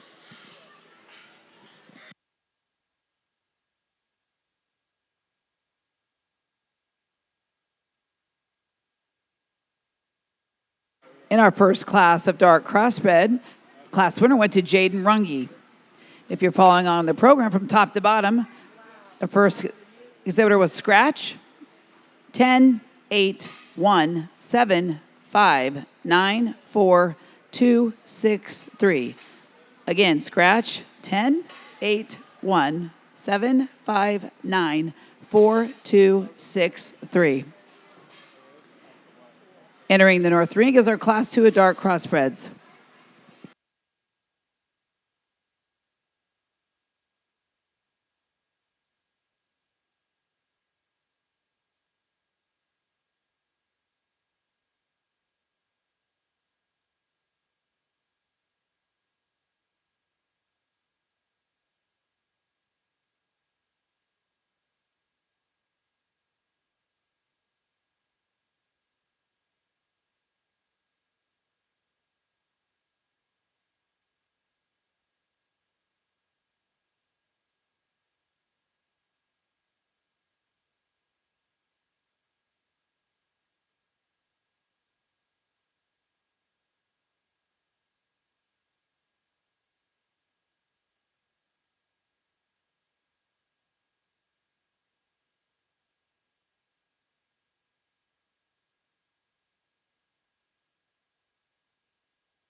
Well, we've got our second class of darks in, and an interesting class to line up. I think we've got a lot of quality, and I think we've got a lot of parts and pieces. And I think that there's not necessarily one that just screams I'm the most complete or I'm the one that needs to win this class. There's give and take between the three of them, and the more I study them, the one that I'm most comfortable making the class winner is the young man's barrow here directly in front of me. I think he looks the most like a show barrow in terms of his head, in terms of his stoutness of feature, in terms of his hind leg that he sets down. I'll be the first to admit, I want to see him go with more ease and comfort off his rear too. He wants to be a bit choppy in terms of his stride. He's square enough, in my opinion. I love how good he is in terms of composition, in terms of freshness, in terms of his general look from the side. I think very, very impressive. 2 and 3 is an even closer decision for me, and just the more they go, it's easier to see the better built one is the young lady in black's barrow there. He's going to go ahead and be in second.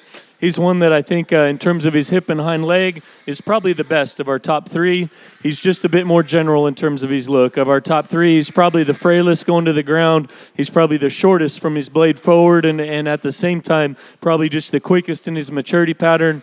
You still got to admire how good built he is, and it's that hip and hind leg that gets him up there in the 2 spot for me. Barrowing 3 is one that the longer the drive goes, it's easier to see he's not built as good. He's a bit more straight in terms of his blade. He's a bit more hesitant and just doesn't quite know where he wants to set. He's rear 2 when you get in behind him, but that being said, you got to admire how stout he is. He's got a giant hind leg. He's got a really good look from the side. He's very freshly presented, and the young lady does a good job with him. Young lady's Gilton 4 comes out, and she's one that, again, from a squareness and a design standpoint, is very impressive. I like how good she is when you get on either end of her in terms of squareness and genuineness at the ground. Now we got to stouten her up. We got to give her a bigger hind leg. We got to strengthen her in terms of her top line to go ahead and move her on up to run with those top 3. Barrow in 5 comes out, and he's one that you got to admire his look as well. And if you want to set him aside, next to those top few, he fits right in there with them. You get in behind him is where he falls to 5th for me. He sets his hock too wide, wants to push out and bow, and just got to fix him in that regard. Gilted comes out next in 6, is good designed. We got to give her a fresher look. We got to give her a shot more center to go ahead and move her on up. The young man does a nice job getting her drove. The Calico coming out next is probably a little fresher in terms of his look and in terms of his composition. He's not as good through his center body. He's not as loose moving out of his hip and his hind leg. Barrow comes next, is more moderate, has a lot of width and muscle. We got to give him more substance. We got to loosen him up off either end. Then our kind of bottom trio here still bring up forth a lot of quality. Kids do a good job with them in terms of muscle and shape are very impressive. Want to square this gilt in terms of her hock and stouten her up. These final 2 need just a shot more in terms of bone and in terms of just center body. Kids do a good job, and my compliments to everyone.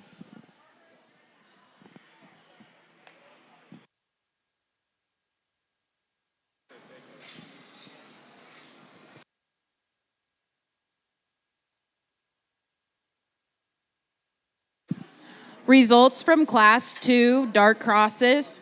First went to Trampus Carr. Second went to Jaden Runge.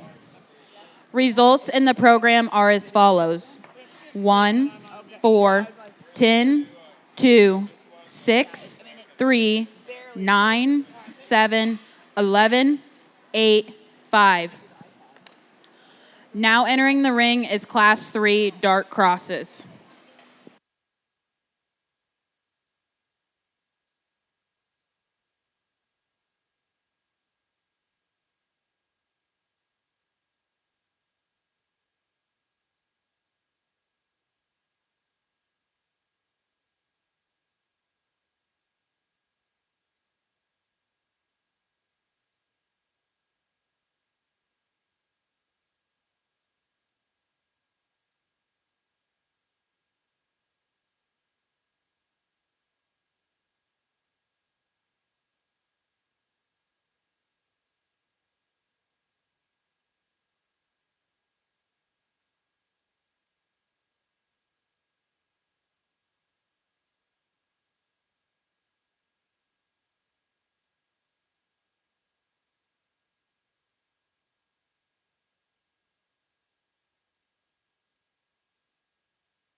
Well, we've got our third class of crosses in, and I'll be honest, as maybe as challenging of a class as we've had to kind of land on here on the top end, and I think there's 4 or 5 that a guy could land on and call the best one, and they all have pieces I'd like to change about them. I guess that's just livestock in general, but the one I keep coming back to, and I'll be the first to admit I want to fix his right hock, but your class winner is going to be a young man's barrel here directly in front of me.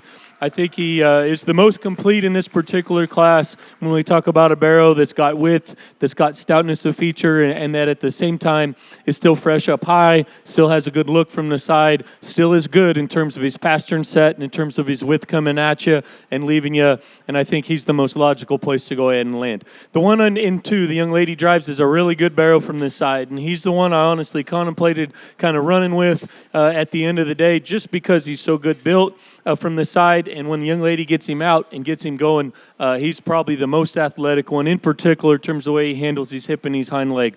I just can't get around it, the fact that he's not stout enough when you get right in behind him. Of our top end here, he probably brings the least substance to the surface in terms of just general bone work. He's not as bold coming at you, not as big and fresh up high as that barrow that starts. The barrow in 3 I really like coming at you and going away from you, and that's why he's up there. He's got a bigger hind leg than the barrow that places directly above him. He uses it really well, and I think from an athleticism standpoint, he fits up there, and that's why he's in 3. I got to change his center body. He's the flattest and the driest there behind his shoulder blade. He shows just the most age about his head and at the top of his blade in this particular class. If we could fix that about him, I love his skeleton. I love how stout featured he is. Barrow that comes in 4, no doubt's the thickest one. When you want to talk about muscle, and you want to talk about his pin width, and just the width that he's got from stifle to stifle is truly impressive. He comes with just a little too much, if you want my opinion, in terms of the way it hinders his movement.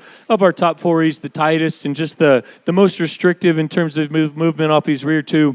We fixed that about him. I think we can go ahead and run with him. I love the design of the Gilton 5 here. She's probably as attractively marked and as good in terms of her levelness out of her hip and her hind leg as anything in this class. We just got to give her a shot more.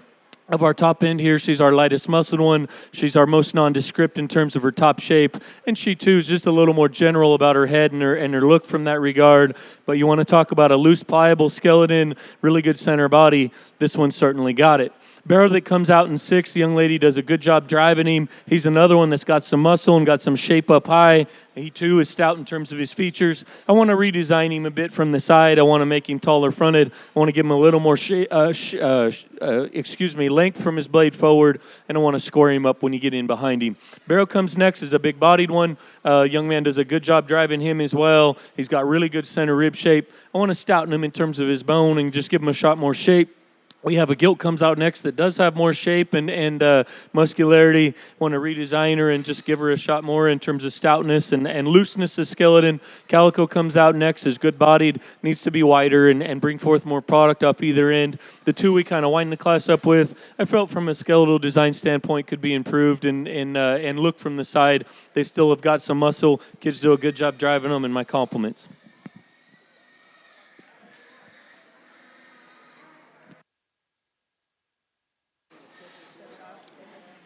Results from Class 3 dark crosses. First went to Mason Yonda. Second went to Colton Knievel.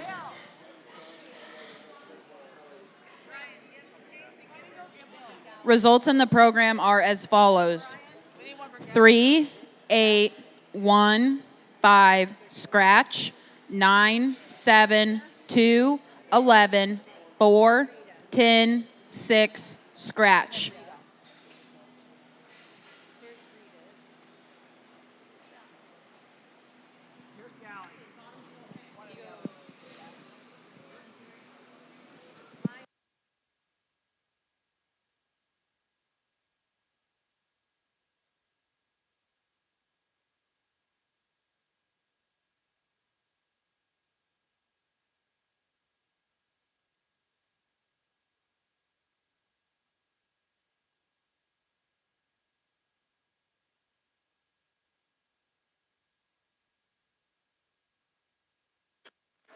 Well, good afternoon, everybody, to the junior exhibitors and parents and families here in the ring. My name is Seth Mitchell. I'm the executive director of the Nebraska Pork Producers Association.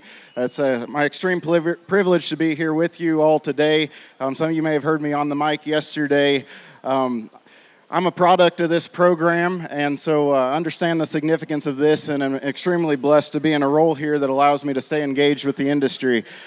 We have lunch available for all of the exhibitors and their families here back on the west side of the ring here. So as you wrap up your classes, feel free to stop by. It's our way of saying thank you to all of you for your participation in the pork industry. And we certainly have an investment in the youth here in the future of our next generation. And so I want to give a huge thank you to the Zimmerman family for helping put this together, particularly Brian Zimmerman. He pulled his smoker all the way from Wymore, Nebraska to cook for us today. Also a thank you to the team here at the Nebraska Pork Producers. Jane Stone is back here serving. She also does great work for us as well. And so also want to take this opportunity to recognize some of our board members that are in attendance here. Representing this segment of the pork industry, Austin Zimmerman serving as our vice president. We have Kyle Beatty serving on our board, as well as David May. So if you see those guys in the ring, thank them for their investment of time and energy into the pork industry, representing the show pig segment. We also have Walt Trout, who serves as our board president here today. He's out working on the grill right now, but tell him thank you for his investment and time as well. So it's great to have representation here today. Thank you again for everything that you do, for building the next generation of leaders and investing in our young people here today. Enjoy the rest of the show. Good luck to the exhibitors.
Now entering the ring is Class 4 Dark Crosses. At the conclusion of this class, we will be picking a division in the South Ring.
Well, I believe this is class 4 we've got here in the darks, and interesting class to line up. I think there's a lot of differences here on the top end, and I hope it doesn't look like I'm being inconsistent, but these three most represent the most complete ones in my mind. I know there's one that's a little shorter and more compact. There's two that are a little taller, but if you look at their general build and just squareness and at the same time being muscular and compositionally fresh, I think that despite the differences in size, these three kind of rise to the top as being the most complete in all categories. And of the three of them, the one that I'm most comfortable with, and I know he's not perfect, but in terms of just being a really stout, big-legged barrow, he's got a good hip and hind leg. I wish he had just a little more when you get right in behind him in terms of muscle and shape, but I think a really nice place to start. That's the young man's little barrow over there on the far side.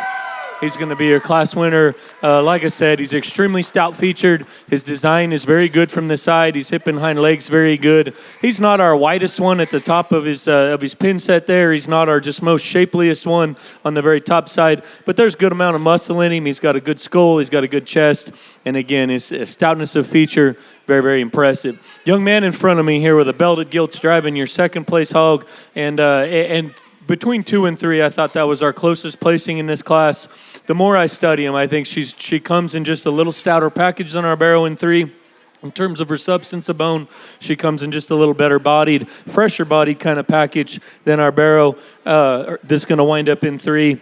Relative to our class winner, she's not as stout-featured. She's not just as ultra square when you get right in behind her. Barrow in 3, young lady does a great job driving, and he's one of our better presented hogs in this class. She was driving circles around him at the beginning of the class, and that barrow still is able to get out and go. If we could just stouten him in terms of his bone work, I think we could move him on up a place or 2.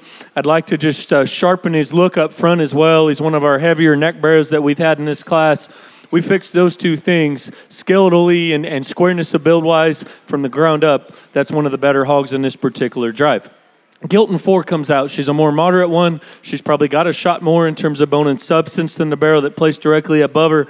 I just got to square her up in terms of her hock. She wants to push her right hock out pretty good. She's not as fresh and up high as a couple of those other ones that place above her, but in terms of width and in terms of stoutness of feature, that's where she kind of lands in 5. Our barrow in 6, same story. He's got muscularity. He's got stoutness of bone. He's one of the hairier, more robust built ones in this particular class. I want to just loosen him up behind and just secure him, if you will, in terms of the way he handles his hind leg to go ahead and move him on up. He's not as fresh in terms of his look as well. Our young man's barrow that just left is a fresher built hog. Wants to narrow when he's pin set. Doesn't quite know where he wants to set his rear legs when you get right in behind him. As we get on down the line, we're getting into 7 here. We've got a gilt that's got a lot of shape. I get more critical of her movement behind and just her stoutness from the ground up. Young man's hog that comes out next is more nondescript in terms of his shape, but one that has good body. Then I felt from 9 down to 14, we could build these guys just a shot better in terms of squareness on either end, maybe give them a shot more substance, but you still have to appreciate kids come out, do a good job. They've got muscle and shape. Good class, and let's give them a hand as they exit.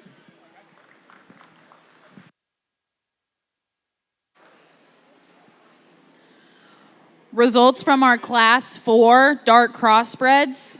First went to Stetson Gentrup. Second went to Jagger Phillips. Results in the program go as follows: 14, 6, 1, 7, 12, 2, 5, 13, 8, 3, 10, 11, 9, 4. We will be now showing for our Division 1 crossbred barrows.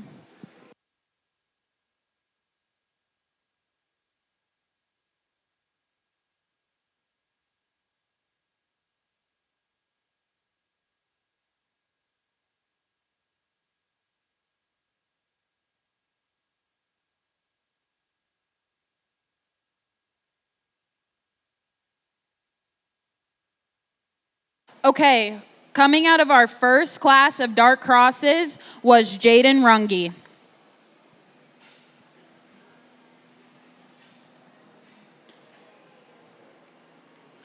Coming out of class 2 was Trampus Carr.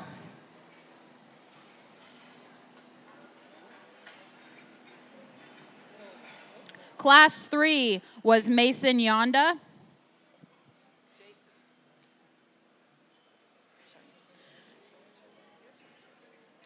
And out of our just completed Class 4, Stetson Gentrup. Let's give these Division I Dark Cross exhibitors a round of applause.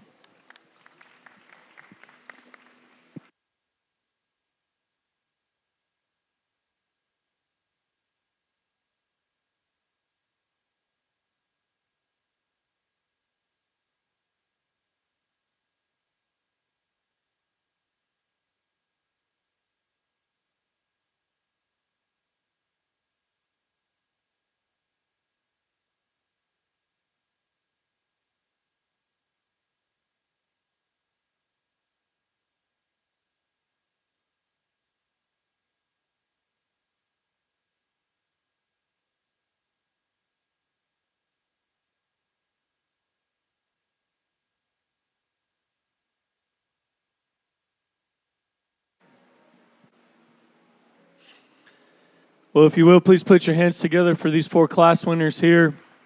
I think we're about a third of the way through the Dark Cross show, and we've got some special animals. We've had some very good quality animals come through, and can't wait to see what we get into in the next couple divisions. And in particular, this division, I felt that it was a little harder to line up a few of the classes. Lots of parts and pieces and ESTs, and at the end of the day, I always try to land on the more complete ones or the ones with the least flaws, but at the same time, still bring forth some extras. And I guess it's pretty easy to me. I don't know if it is around ringside to see which one needs to win in this division, but I think in terms of hip and hind leg and design at the ground, and at the same time having the best design from the side and just the most exciting in terms of her overall look, this gilt that wins the first class here, she's your champion. Congratulations.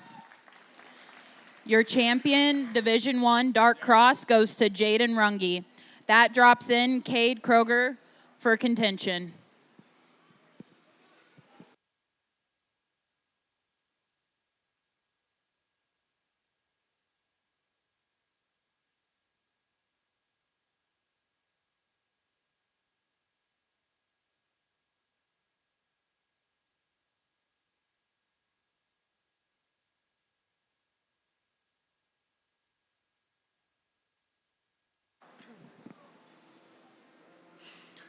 Well, that second place barrow comes in, and I think he really makes this group of 4 barrows look very, very similar, very, very consistent in terms of all having the basic, same frame type and same kind of stoutness of build or stoutness of feature and squareness of build. And I think it makes it look very fun out here. And I guess as I kind of break them down, there's another one that I think is the next most exciting in terms of his look. We talked about him in his class. I wish he'd have just a little more reach out of his rear too, and I think he'd have made that champion choice a lot tougher. But young man in the black here off to my left is driving your reserve.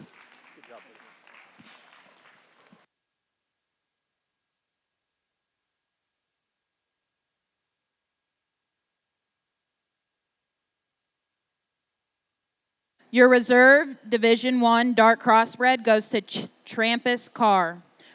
That drops in Jaden Runge for contention.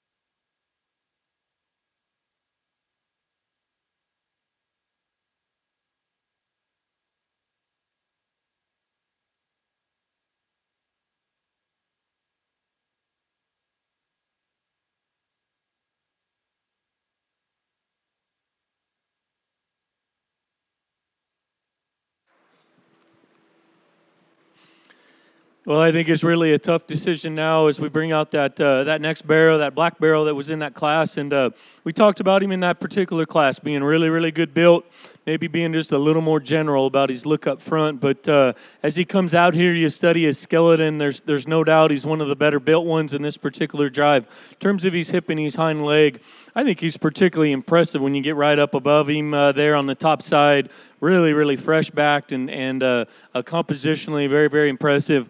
It comes down to, in my opinion, between him and this other class winner that's directly in front of me as we consider your next choice. And, the barrel directly in front of me, I think probably pattern's a little better. Probably he's a little better ahead of his blade. We talked about wanting to fix him right there in terms of his hip and his hind leg just a bit. He wants to set his right hand out just a little more than what I'd prefer. He's a little softer up front on his pasterns as well. So some give and take. Do you take the look or do you take the build? I think both of them bring forth a lot. I sure like the back and the build in this young lady's black barrel over here in the center. He'll be your third overall. Third overall, Dark Cross, Division 1, goes to Jaden Runge. That drops in third in that class, Joseph McDonald.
Your fourth overall barrel, again, we talked about wanting to fix his right hind leg just a bit, but I think just a really good built barrel. He's stout coming at you. His muscularity is very good. The top side of his skeleton's really impressive. Let's congratulate young man right here in front of me. Congratulations. Your fourth overall goes to Mason Yonda. That drops in second in that class, Colton Knievel.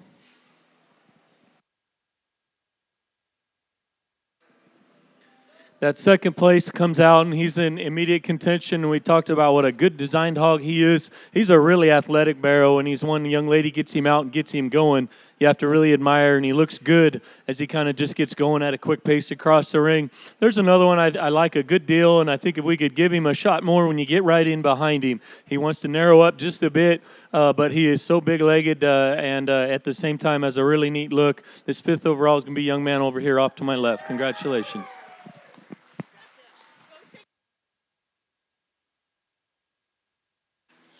And your fifth overall in Division 1 goes to Stetson Gentrup. Let's give all of our Division 1 exhibitors a round of applause.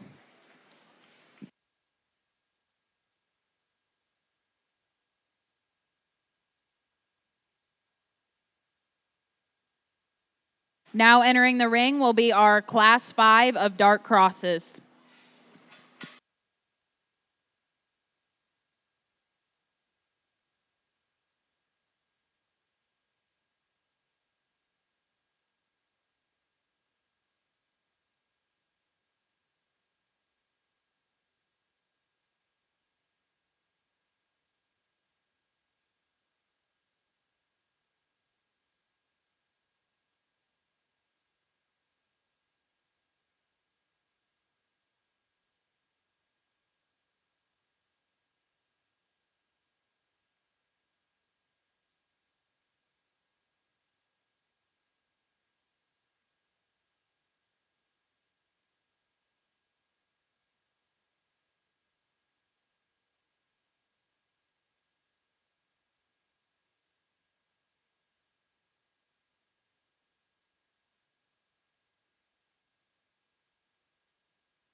Well, we've got our first class here in Division II, and I think a really strong class and a couple on the top end here. They make a very tough decision for me, and I guess there is a little give and take. But the one I land on is a young lady directly here in front of me, the belted barrow, and I think that that just from the standpoint of design from the side and look and his ability to use his hind leg is where he kind of lands up there at the top. And I'm not saying that his ability to use the hind leg is perfect, because I do think he could be just a bit longer reaching in that regard. But in particular, to above the barrel in second, I think he's a little better ahead of his blade. I really like his freshness, the center part of his body. I really like how good he is coming at you. And again, he's got a square, big hind leg, and I think just a nice place to go ahead and start. Young man with the more white barrel there, and directly in front of me is driving your second place hog. And if you wanted to go ahead and run with this one, I wouldn't argue with you a whole lot.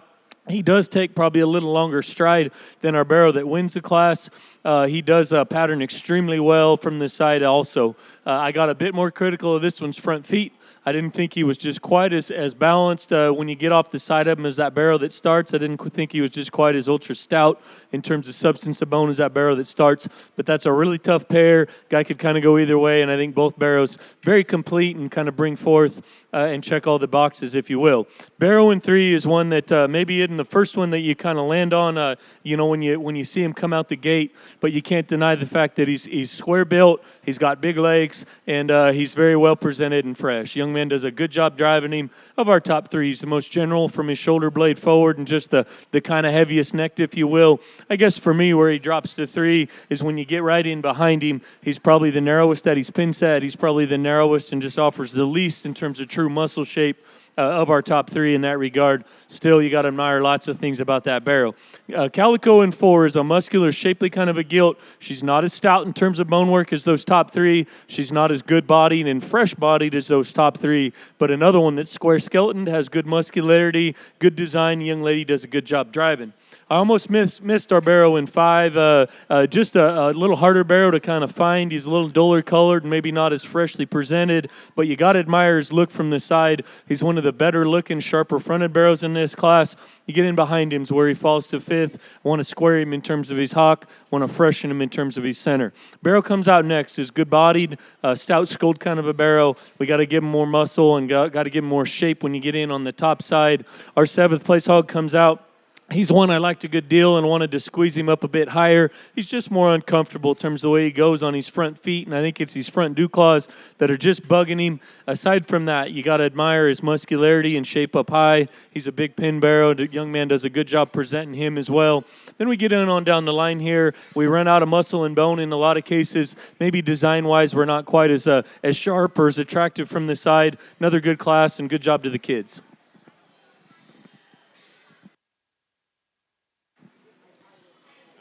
Results from just completed Class 5. First went to Gemma Clement. Second went to Mason Yonda. Results in the program are as follows: 1, 6, 7, 12, 8, 2, 5, 10, 9, 4, 11, 3. We are now showing Class 6 dark crosses.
While our judge is making his final decisions on this class, once again, let's give all of our volunteers and help a round of applause for putting on this show today.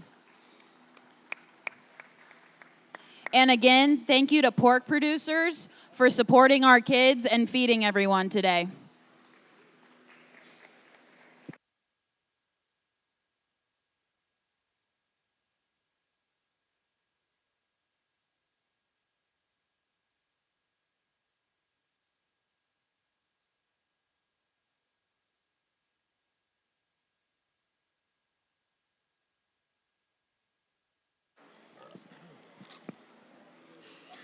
Real fun class here and lots of quality on the top end. I think all three of these are some of the better animals we've seen throughout the day. And the more I come back to just studying and trying to stick with the basics, but at the same time select an animal that's got extras and got some exciting things. Young man in the center of the ring over there is driving your class winner. I think just a really nice gilt.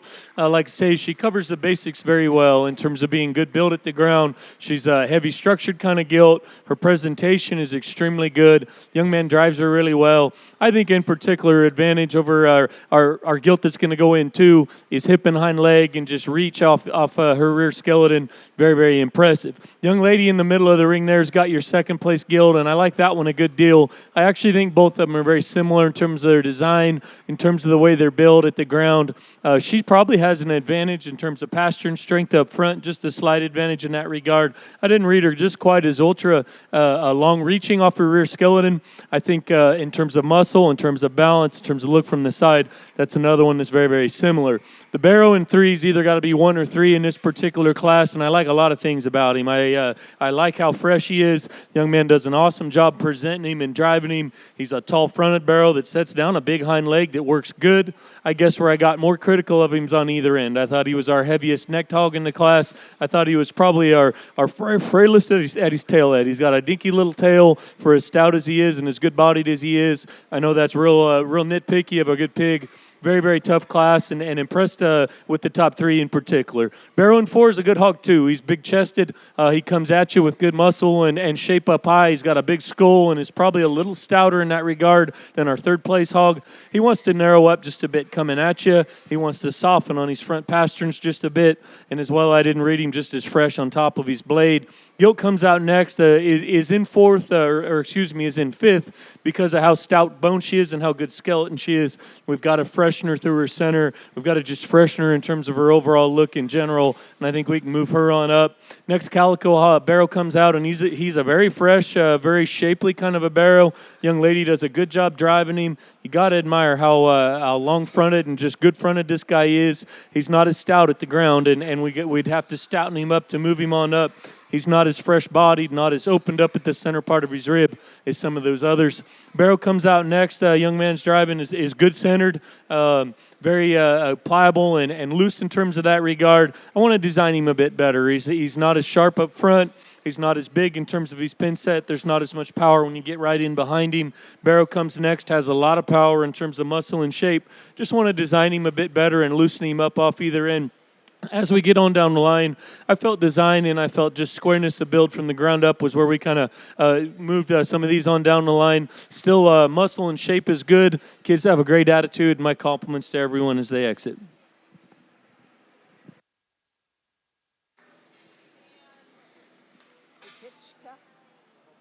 Results from Class 6.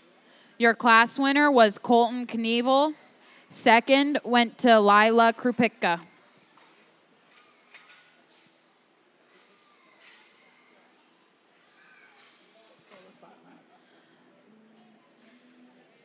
Results in the program are as follows: 6, scratch, 5, 11, 1, 12, 4, 3, 2, 7, 10, 9, 8. We are now showing Class 7.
The water's getting a little deeper as we get into these bigger classes, and very impressive class. And in particular, I felt the top 5 in this class were very good and very deep, and maybe had more to work with than some of these other classes we've seen throughout the day. And I guess that's to be expected. You get into these heavier dark crosses, and at the same time, I think in particular these top 3 very good. But the one that's just the most logical one to use for me is this young lady's little gilt here directly in front of me. She's going to go ahead and be your class winner.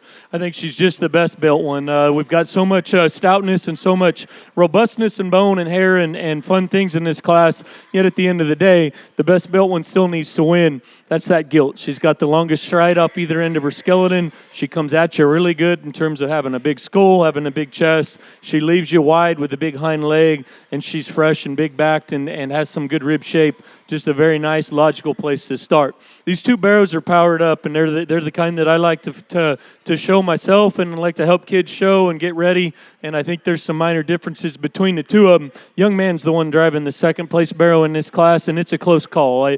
I read this barrow as a little stouter. He's stouter in through his head. I think he's also a little more attractive from his blade forward than the young lady's barrow. I guess I get a little more critical. This guy, you get right in behind him. He wants to short step us just a bit.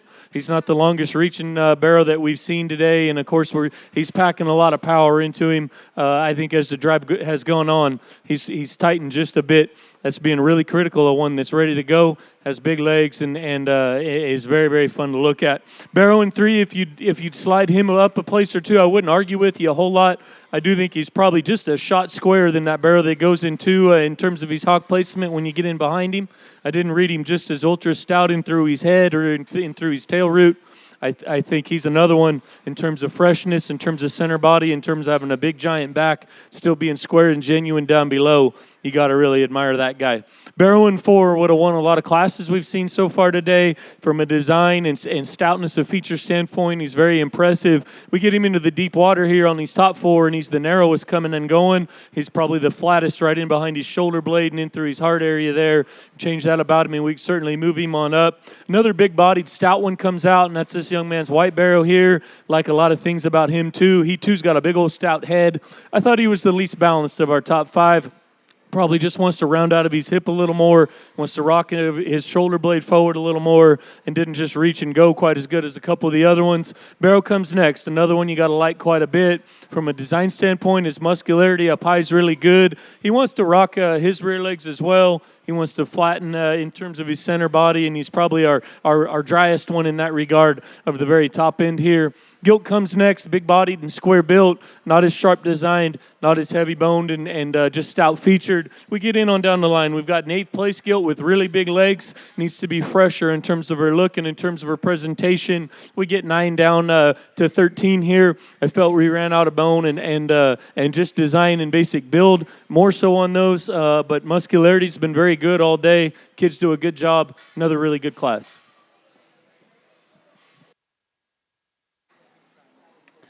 Results out of just completed Class 7. First went to Brecken and Lexi Jackson. Second went to Brecken Hirschfeld. Results in the order: 8, 5, 12, 4, 7, 6, 13, 9, 1, 11, 2, 3, 10. We are now showing Class 8 dark crosses. After the conclusion of this class, we will have a division in the north ring.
Well, I believe this is Class 8, and no doubt another good class. And I think in particular our top 3 out here bring forth a lot of quality and lots of differences and lots of ESTs among them. The one that suits me best, the young man's barrel here off to my left, he's going to go ahead and be your class winner. And I would tell you he's the most powered up hog that is in this particular class. Coming at you and going away from you, he comes at you the boldest. He's the biggest in terms of his pin set. He sets down the widest, and I sure wouldn't want to take him much wider setting down in terms of his hawk placement. But he gets out and travels well, has a good center body. Would like to strengthen his front pasterns just a bit, but that's being critical of one that's big and fresh and stout, and I think checks all the boxes. Young lady in the green's driving your second place barrow, and I think another one that's really good and fresh and big muscled as well. He's a barrow that's really good bodied. I didn't read him quite as bold coming at you. I didn't read him just quite as square in terms of his hawk and quite as just big in his pin set as the barrow that wins the class. But another one that in terms of the type and kind of a show barrow being stout and fresh and good bodied, that one certainly fits the bill. Gilton 3, you got to really like a lot of things about, and she's my kind from a mobility standpoint, from a design standpoint, no doubt. We just got to stouten her up to move her on up there and let her compete with those 2 barrows. She's not as stout featured bone-wise. She's not as muscular, and in particular, when you get right in behind her, it's just evident her pin width isn't as big, her back isn't as big and fresh, but her design, her mobility, her functionality is very impressive. Barrow in 4 is another one from a squareness of build standpoints where he kind of worked his way on up. He's got good feet and legs. He's stout featured in terms of his skull and in terms of his bone work. Of our top 4, he's the harshest and driest there right behind his blade in terms of his center body. He's not as big and fresh up high as well, but in terms of his basic skeletal build, that one's still very impressive. Barrow in 5, same deal. Good skeleton-wise, good muscular-wise, and width-wise. Got to just design him just a little better. I'd like to shape him up a bit, but in terms of squareness of build, it's very impressive. Lots of muscle here in this kind of roan-colored gilt that comes out next. She's as big-backed and big-centered as any. With that, she probably comes in a little more compact kind of package. She's a little tighter and just more restrictive, turns the way she goes off her rear, too.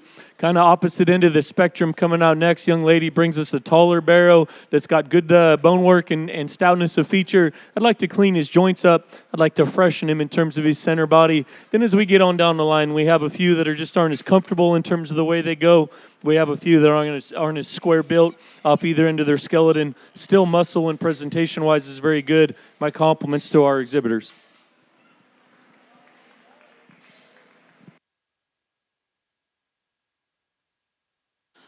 Results out of your just completed Class 8. First went to Chase Hartman. Second went to Team Carnop. Results in the program are as follows: 12, 4, 8, 1, 5, 2, 10, 7, 11, 9, 6, 3. We will now be showing for our Division II Dark Cross.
Okay, we are now showing for our Division II Dark Cross.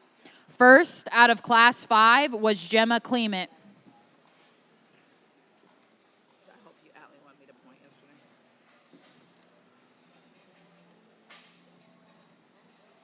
Out of Class 6, first place was Colton Knievel.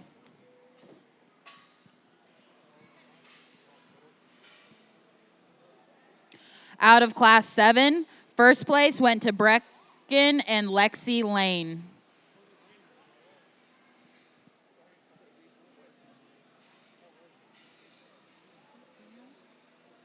And out of your just completed Class 8, first went to Chase Hartman. Let's give these Division II Dark Cross exhibitors a round of applause.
Let's put our hands together for these 4 class winners, if you would, please. Another very good division. We've had a good, fun show all day, and I think we have a division left to go. But 4 very strong class winners, and I talked them throughout the classes. I felt we were very strong, 3-4 deep on all these classes, and just a testament to the quality we've got in front of us. I talked to the hogs in their classes, and I think as we search for the most complete ones that are still kind of far-reaching out there, I think it comes down to 2 of them that really are maybe even just a shot more complete, maybe a shot more perfect in their build. And I use that term perfect with a little bit of caution because none of them are absolutely perfect. There's a spot I'd like to tweak each and every one of them. But I think when we talk about building them from the ground up, there's 2 of them that are a shot better than the other 2. And within those 2, I think one of them's just further reaching, stouter, has just an extremely good look. Reach off either end's just awesome. Feet and toes all pointing in the right direction, and she's so impressive in terms of bone and stoutness. This young lady with a pink bone in her hair over here has got your champion. Your champion, Division II Dark Crossbred, goes to Brecken and Lexi Lane. Dropping that second in that class was Brecken Hirschfeld.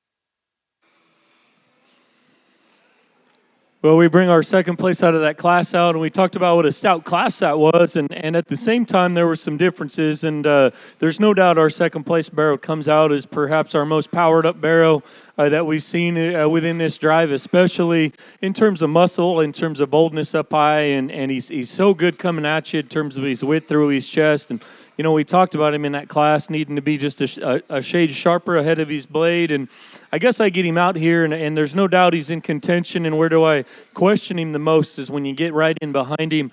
I do think he's pretty short in terms of his rear joint. I do think he needs to stride better and just go better, and so the question mark is there enough enough added stoutness here to go ahead and justify making him a reserve? Or do we go with a safer option that's still extra stout and extra good build? And I guess at the end of the day, I think they all have a lot of power. I think they all have a lot of stoutness. My next favorite that I think is the next best built one still has plenty of extras is this gilt right here in front of me. Congratulations.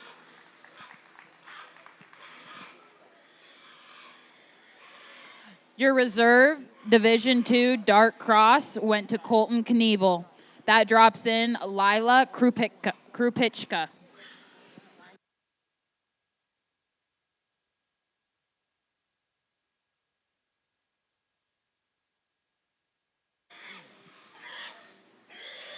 Well, our second place comes out of that class, and there's no doubt she kind of fits the mold of the first two we selected from the standpoint of frame size and squareness of build, and still being one that has some extras and has some power. So there's no doubt she's an immediate contender, and I guess as I analyze her relative to what else we have out here, I would like to stouten this one up from the base of her body cavity to the ground just a bit more. I don't know if she's quite as stout as a couple of these other ones, but no doubt she needs to be considered. Like I talked on the barrel before, I thought that class was really good. If we could just fix his rear legs and just make him just a shot further reaching in that regard, I think we can run this one a long, long ways. This young man in front of me here's got your third overall. Congratulations.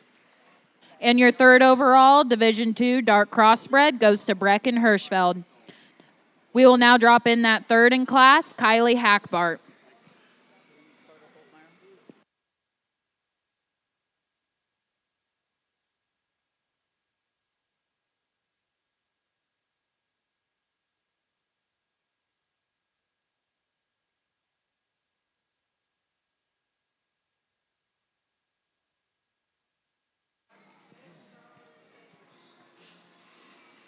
Young lady brings that third place barrel out of that class, and he fits right in, and there's no doubt he's another one of the power hogs, and perhaps of our four out here, he is the power choice when you want to talk about bone and substance, and you got to admire how impressive this guy is from the center part of his body. His rib is huge, his chest is huge. He's our biggest backed and our freshest one, and at the end of the day, I cannot leave this one out. He needs to be your fourth overall. Congratulations.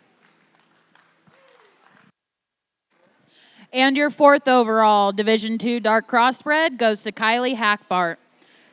That brings in the fourth in that class, Carter Holtmeyer.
Today's show's official livestock photographer is Legacy Livestock. All exhibitors are welcome at their backdrop, and they would love to see you. So stop by and get a backdrop picture. Again, we would like to thank all of our volunteers and help put on this show.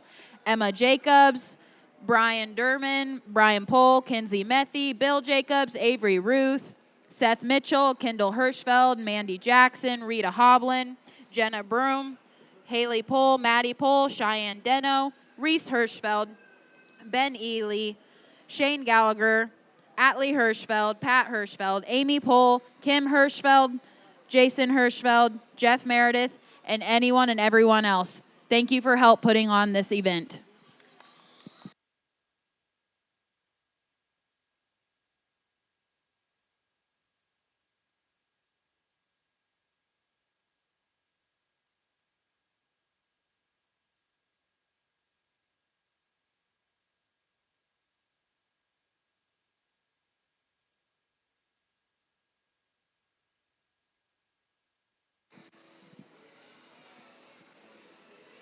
Well, we waited for the fourth to come back, and no doubt he's worth bringing back. That was a really good class. Young man brings us a very, very good barrel here in terms of being a moderate frame, stout one, and no doubt, I guess in my opinion, not to take anything away from the other class winners, but it becomes close between him and the young lady's gilt here in front of me. And at the end of the day, I think the more complete one, just in terms of squareness and width from the base of their body cavity on down to the ground, is this young lady's gilt here in front of me. She'll be your fifth in the division.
And your fifth overall Division II dark crossbred went to Lila Krupichka. We will now be showing Class 9 dark crossbreds.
A real good class as we keep getting into the heavier weights, and I think these top three all bring forth a good deal of power and still are good built, and at the same time, I think we got a real nice place to start. And young men in the blue shirts here, Gilt. Pretty logical for me. I think she's the one that brings forth the most of our top three in terms of both width and shape and freshness when you get up on top of her. I think she's very, very good. She sets down the biggest hind leg. It's very square, and it works extremely well. Then you get in on top of her. I think she's fresher and probably better up high than the other two. She comes at you good. She's good at the ground in terms of her pastern strength, in terms of her squareness. I think just a real nice, logical place to start. Calico Gilt's going to be 2 in this class, and it's her advantage in bone and substance and just hair texture and a stoutness of feature that gets her there. She's maybe not the first one you just land on from a design standpoint. You get off to the side of her, but you get on either end, and she's got a clear advantage in terms of bone. She's got a better, stronger top line and better ham loin hookup than our Gilt that's going to be in 3, and I think she's very, very complete in her build. Gilt in 3, you got to like a lot of things about too. She's fresh. She's real muscular. Young Man does a good job driving her. Love her pattern from the side, and she's probably more attractive than our Calico Gilt when you get off to the side of her. I didn't read her stout featured in particular when you get right in behind her, and that's where she kind of wound up in the 3rd hole. Barrow in 4 is another one. Muscle and shape's very good. He's another fresh presented one. Young Man does a good job driving, and he's got a big old chest working in him. Got to reconstruct him a bit when you get right in behind him. I want to stouten his hind leg, set it down just a bit wider and square. I didn't read him just as burly in terms of his center cage as well. Gilt comes next, is good designed and kind of worked her way on up for me from a design and pattern standpoint. Just kind of runs out of power. You want to get her up much higher in terms of muscle and in terms of width. We got to give her more there to move her on up the line. Barrow comes next, good designed, feet and legs and reach off either end is very impressive. He's a little long-bodied for me, a little flatter when you get right in behind his shoulder blade there. I felt this class when we get on into 7 on down to 12 or 13 was probably as deep as what we've had. I think we've got a lot of quality on down the line here. I think in terms of just design and in terms of stoutness is kind of where they sorted on down, but they all check the boxes as far as being hogs that are muscular, as far as being hogs that have some shape and have some good composition to them. My compliments to the kids and good job to everyone as they exit the ring.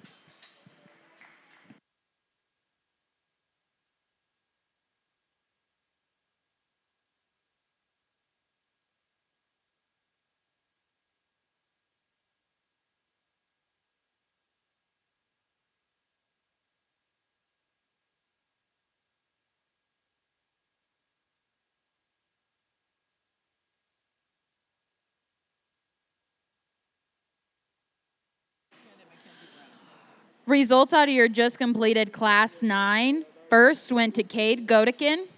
Second went to Mackenzie Brennan. Results in the order are as follows: 1, 5, 12, 7, 2, scratch, 3, 8, 11, 10, 4, 13, 9, 6. We will now be showing Class 10 dark crosses.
A little more challenging class, in my opinion, to line up. I think they're very consistent, top to bottom, and that's a good thing. But at the top end here, I just don't know that there's one to go ahead and grab onto. There's parts and pieces and good things about all of them, and certainly my compliments to the exhibitors. And I guess in keeping with trying to select the most complete one every class, I don't know that the one in this class has the most of everything, but I do think he's just the best built. That's the young man's barrel here directly in front of me. Really like his hip and his hind leg, and honestly, that's where he kind of wins the class. He's got a really good design to his hip and hind leg. No, it's not the biggest hind leg we've seen today, but I think relative to especially what we've got in this class, he's certainly stout enough. Comes at you bold and good through his chest. I'll be the first to admit I'd like to give him more into the center part of his body. I'd like to just freshen him in that regard ever so slightly. But in terms of the way he travels, the way young man gets him out, gets him going, I think this guy's very, very impressive. Gilt in front of me here, young lady's got's going to be 2, and she's 2, has a very good hip and hind leg. And if you want to go ahead and run with that one, I wouldn't oppose you a whole lot. She does have a bigger hind leg than the barrel that starts. I get a little more critical of her up front. She wants to knock her dew claw on the ground there, and at times you can see the discomfort she's got. That kind of disables her from just getting out and traveling quite as good as that barrel that wins. But similar design, similar stoutness of feature, very, very nice hog. Barrow in 3 directly in front of me is one that's just a very complete hog. He's balanced. He's shorter bodied than those 2 that placed directly above him. He's good chested. He's good and fresh through the center part of his body. Is he as stout as those guys in that place in front of him in terms of his rear bone? I would say no. I would say he's not as shapely and as big up high in terms of his composition as well. And that's where he lands into the 3rd spot. Barrow in 4, just another good basic built kind of a barrow. From the side, he's a barrow that designs up good. He's probably got a little bigger back than a couple of those ones that place above him. I got more critical of his design from the side, from his blade forward. He's a little more general in his look there. He's a little shorter stepping and just tighter in terms of the way he goes out of his hip and his rear leg, but a good basic built kind of a barrel. Gilt that comes next, very good designed. She's one of the hairier, kind of stouter featured gilts at the ground in this class. Got a little more piecey for me. As you get off to the side of her, she's a lower fronted gilt. Wants to swing just a bit and doesn't quite know where she wants to put her rear to all the time. But lots of good pieces in that one. Calico Barrow comes next. He's got lots of spread. He's got a big pin width up high, and from stifle to stifle, probably as wide as any in this class. I'd like to freshen him behind his blade and in through the center part of his body.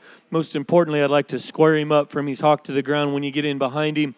Barrow comes next. Is good presented. Young man does a good job driving him. I'd like to redesign him just a bit. He's lower fronted, shorter from his blade forward, and shorter stepping as well when you get in behind him. Gilt comes next, designed great. Hip and hind legs very, very good. Has a big chest in her. She's not as shapely. She's not as just sharp in terms of her look. We get in on down the line. We've got a lower fronted, kind of shorter bodied barrel here that's got lots of shape. Want to just stouten him up. We kind of wind up with a couple that need to be a little better compositionally. Good class of hogs.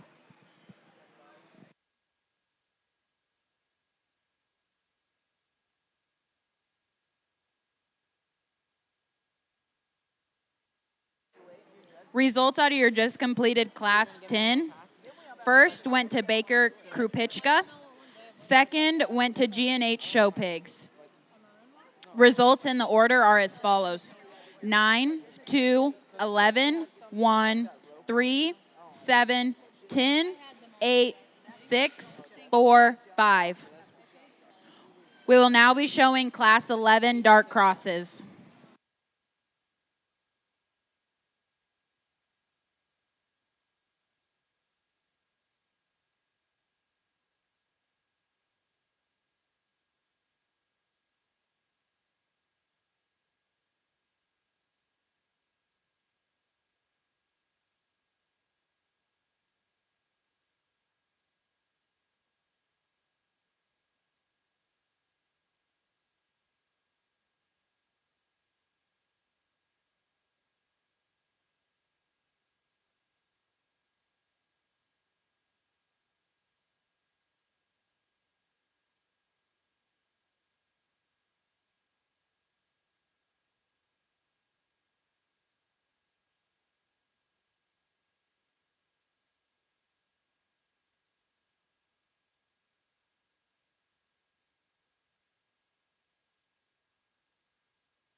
Another good class comes in, and a class that, in my opinion, is a little easier to align than the last couple. And I think we've got a real nice place to start in the young ladies' belted gilt here directly in front of me.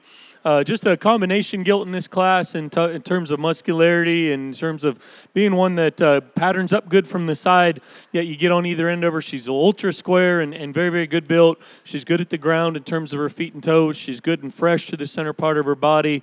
And I think a young lady gets her out, gets her head going up high there.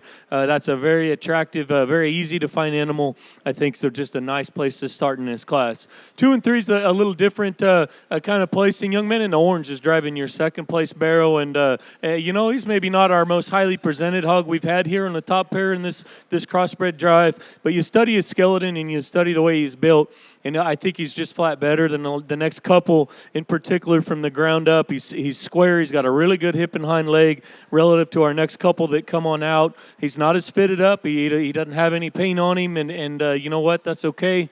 We can see through that, and you have to admire how good built he is. Now, we want him to run with that top-end gilt. We've got to freshen him through his center body. I'd like to give him just a shot more in terms of power on the top side, but in terms of his basic build, I think we've got a nice pig. Barrow in 3 here is no doubt a more highly presented kind of a barrow, and I commend the young man for that. He's bigger bodied. He's probably a little stouter in terms of his bone work. I just get more critical of this one from the ground up. He wants to hawk out and just kind of push his hawks when you get in behind him. He wants to lumber a bit more off either end of his skeleton, and I just went ahead and put him in the third hole for those reasons. But no doubt you got to appreciate and admire the power that he's got working in him. Barrow in 4 is another one that's shaped up really well. Gets out and travels good and takes a good long step off either end of his skeleton. Of our top 4, he's probably the flattest in terms of center part of his body. I got a bit more critical of him as well. When you get right in behind him, he wants to swivel just a bit more, and I don't think he balances quite as good from a length of body standpoint. Barrow in 5 is no doubt highly presented. One of the fresher bodied, fresher backed ones in this particular class. He just wants to round off either end of his skeleton. He's shorter necked. He wants to duck his pins as he goes, and went ahead and put him down for that. Gilt comes next. Good design from the side. Has a good hip and hind leg, and in terms of stoutness of features, very good. Got a reconstructor from the ground up when you get in behind her. Next few that come out, we've got a black pig that's got very shapely up high, has a very, very, very good composition of muscle. Just want to change her from the ground up and loosen her up off either end. I felt the 2 we kind of wound the class up with needed the most help from a design standpoint. Good class.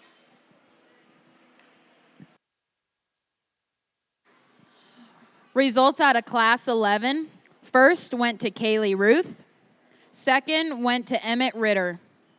Results in the program are as follows: 5, 6, 1, 9, 4, 7, 8, 3, 2. We are now going to be showing Class 12 of dark crosses. This is our final class of crossbreds.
Well, we made it to our final class here in the Dark Cross division, and again, another class I think maybe doesn't align quite as easily from second on down, but I do think we've got a pretty clear class winner, the young lady in the blues barrel there on the far side of the ring.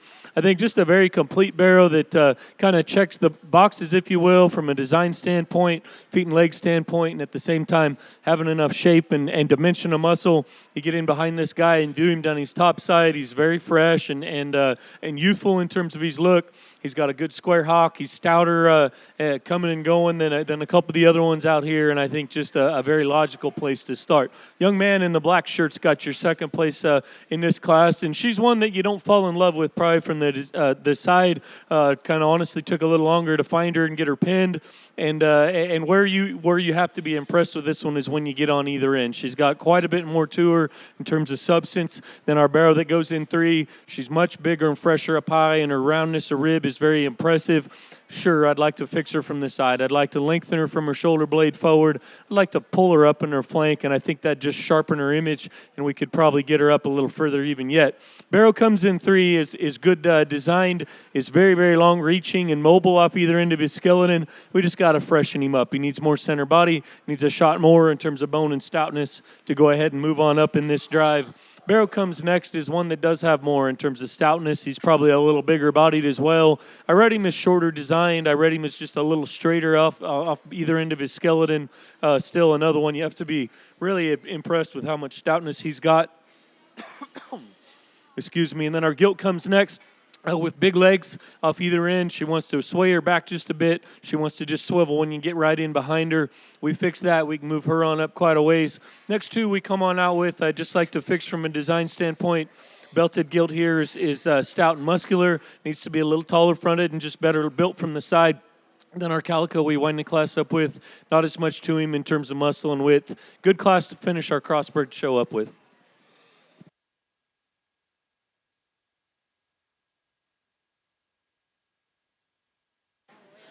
Results out of our final class of dark crosses. First went to Kendall Godekin. Second went to Jet Peterson. Results in the program are as follows: 4, 2, 6, scratch, 3, 1, 5, 7. We will now be showing for our Division 3 dark crossbred in the South Ring.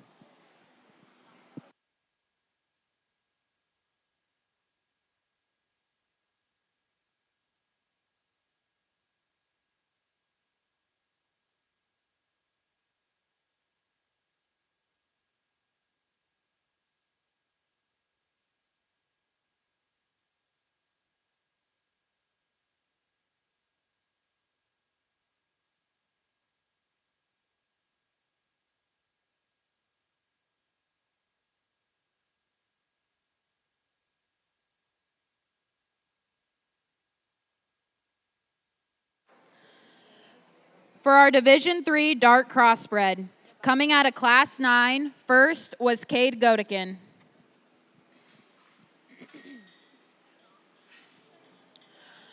Coming out of Class 10 was Baker Krupichka.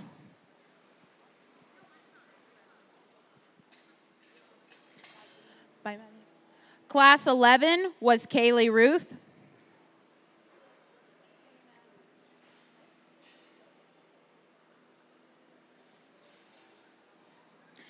And Class 12, first was Kendall Godekin. Let's give all of these Division 3 dark cross exhibitors a round of applause.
4 class winners here in the heavy division. Let's please put our hands together for these guys. It's been a good division. We've had lots of differences in types and kinds and lots to sort through, but at the end of the day, I'm very pleased with what we've got out here. And, we've got 2 gilts, 2 barrows. I think each kind of represents the most complete ones within their particular class that still have enough and kind of push the envelope, if you will, as much as we can while still keeping them good built. And, at the same time, I think it's pretty obvious which one needs to win when they get out here. And I guess where she wins is when you get right in behind her and just see how big and how good her hind leg is. I think she's a very special build animal from the side. I think she's really, really good in terms of her feet and legs. She's probably got the most muscle. She's probably got the most just freshness and the neatest look in this particular drive. And then she seals the deal with that big hind leg. This young man in the blue right here has got your champion. Good job. Your champion, Division III Dark Crossbred, goes to Cade Godekin. Dropping that second in that class, Mackenzie Brennan.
Well, that second in class comes out, and that's the young lady's calico, and that's one that's grown on me every time I've seen her. And she comes back out, and there's no doubt she's an immediate contender from the standpoint of just how stout she is, and I try not to get too wrapped up in the bone and hair thing, but she advances the others out here in terms of bone and hair. You get in behind her, and there's no doubt she's got the biggest hind leg of the remaining 4 out here, and so you certainly have to consider that. And I guess the question for me is, does she have enough from a design standpoint when you get off to the side of her in terms of length of front end? You certainly have to admire how good she is in terms of her hip and her hind leg. She's one that's maybe just a little deeper bodied, and I think that throws her off just a hair. But you get on either end of this one, and that's where you can really see how special she is. And no doubt it comes down to between her and another gilt out here that I think is very, very good in terms of her general build as well. And the question on that one is she stout enough to go ahead and be a reserve division? Very, very close call for me, but I think just to keep design and build at the forefront here, I think this young lady in the green directly in front of me is driving your reserve. Congratulations. Your reserve champion, Division III Dark Crossbred, goes to Kaylee Ruth. That drops in Emmett Ritter.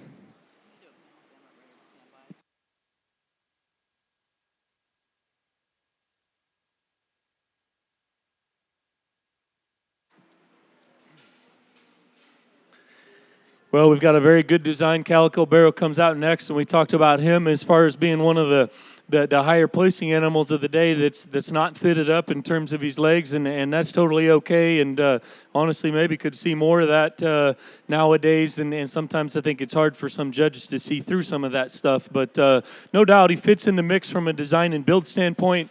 The one that I'm next most excited about, just from a sheer stoutness of bone and still being very good built, is this young lady's calico here in front of me. She'll be third. Your third overall Dark Crossbred out of Division III goes to Mackenzie Brennan. That drops in Kaysen Bowman.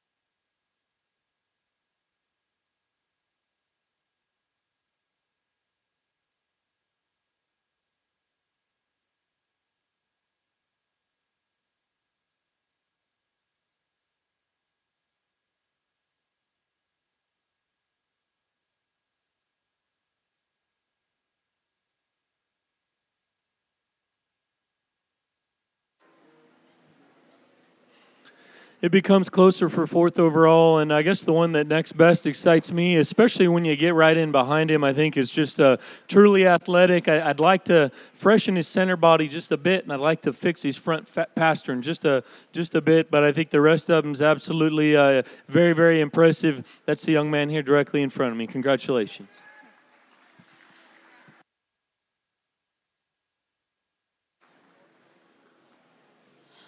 Fourth overall, Division III Dark Crossbred goes to Baker Krupichka. That drops in G&H Show Pigs.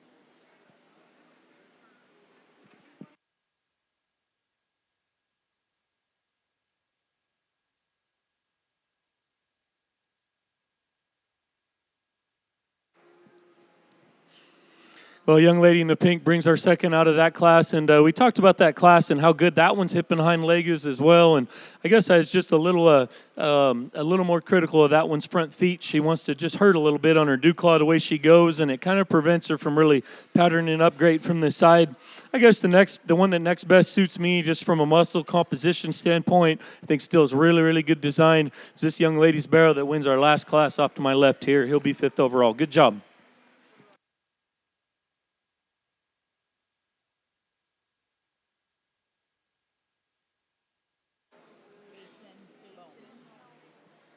And your fifth overall Division III Dark Crossbred goes to Kason Bowman. We will now be showing for an overall Dark Crossbred.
For our overall Dark Crossbred Division Drive, your champion out of Division I goes to Jaden Runge.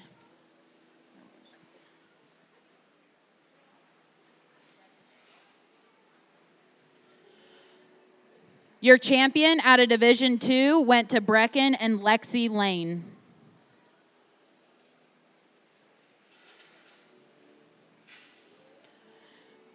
And your champion out of just finished Division III went to Cade Godekin.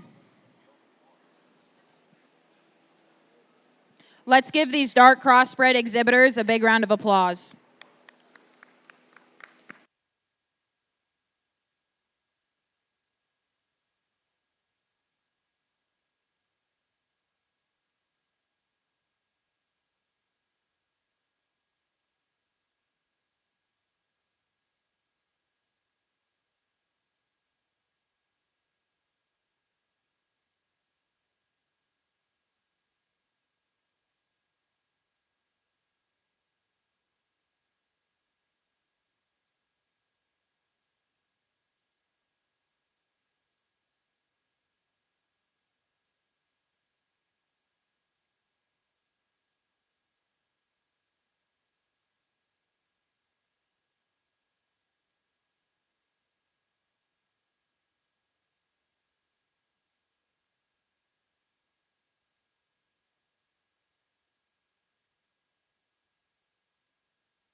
Three divisions, three awesome division winners. Let's please put our hands together for these kids out here. Been a very good division. We've had a fun show, and I'm actually really looking forward to kind of seeing where they stack up when we get the other breeds out there. But absolutely fun. We've had 4 classes within each division, and just talk about them briefly. The young lady in the black won our first division. We talked about that gilt being so good designed, and you know, she's one of the stouter featured, one of the more impressive individuals we've seen from a skin and hair texture standpoint. You know, she's not one of the bigger ones we've had through the ring today, but absolutely good at the ground. This gilt's so good in terms of her feet and her toes coming at you, and pastern strength is great. Reach off either end of her skeleton's great. Hip and hind legs awesome, and she certainly, despite her size, absolutely needs to be a contender. And then from there, we moved into the Division 2, which is a young lady with the pink bow in her hair's gilt over there. And I thought that division was particularly strong and maybe our strongest division of the day. And that gilt comes out, and I felt she won rather handily. She's really, really busted open good in terms of her chest width. She's got awesome just stoutness of feature from the base of her body cavity to the ground. You know, reach off either end of her skeleton's real impressive. And we talked about, a couple of real stout barrows that one got around. You know, she absolutely needs to be an instant contender as well. Then our young man wins the last division, young man in the blue shirt there with a really, really good built gilt as well. And we talked about her. I thought she won that division relatively handily as well. You know, I certainly didn't intend to pick all gilts today. I just pick what I like, and, usually seems to be barrows, but today we wound up with gilts. That's totally okay, but I think all three of them from a design standpoint is extremely impressive. This young man's gilt from the third division, we talked about what a big old hind leg she's got working in her, and, I guess at the end of the day, I don't think a lot of judges probably tell you they want to pick the most fault-free one. But that's the way I was raised to judge livestock. That's the way we try to do it where we're from. And it seems like the less flaws that we have in them and the harder we work to try to keep the flaws out of them, the better stock we make. And so I'm going to go ahead and stick with that plan. And I guess as keeping that plan in mind and evaluating these three, I think the one with the least holes, or the one that, in my opinion, is the most perfect, most impeccable in terms of her build. She's not the biggest one, but this young lady in the black hair's got your champion. Your champion, dark crossbred, goes to Jaden Runge out of Division 1. That drops in Trampus Carr.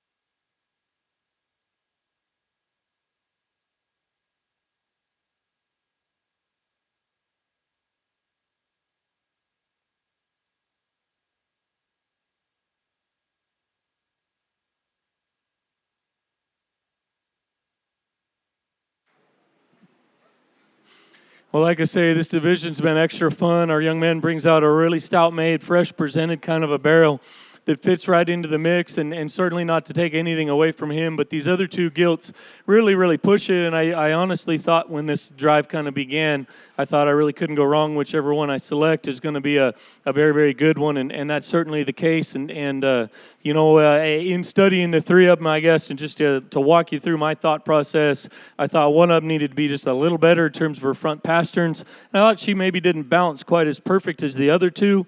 I thought one of them wanted to push her right hock just a little bit, and from that standpoint, that's kind of where I broke them down. But at the end of the day, the two that are left out here are still absolutely pretty bulletproof. There's one that's just a little shorter bodied, one that's just a little stouter proportion wise. That young lady with the pink bow over there's got your reserve. Congratulations.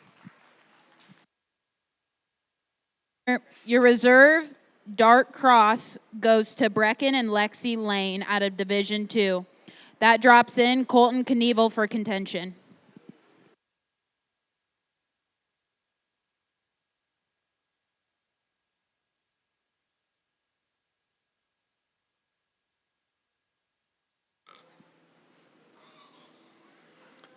Really, really good gilt comes out to be in contention for third overall. And if you want to talk about a gilt with some shag and some hair and a tremendously good fit job, that one's maybe as good as what we've seen in those categories throughout the day. We talked about her in that division. I thought she was such a good balance, very, very fault-free kind of a gilt.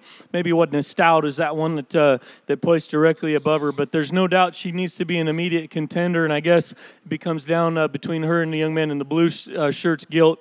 And in my opinion, one of them's just got an absolutely bulletproof hind leg, and it's got to be third overall. That's the young man right in front of me. Congratulations. And your third overall dark crossbred goes to Cade Godekin out of Division 3.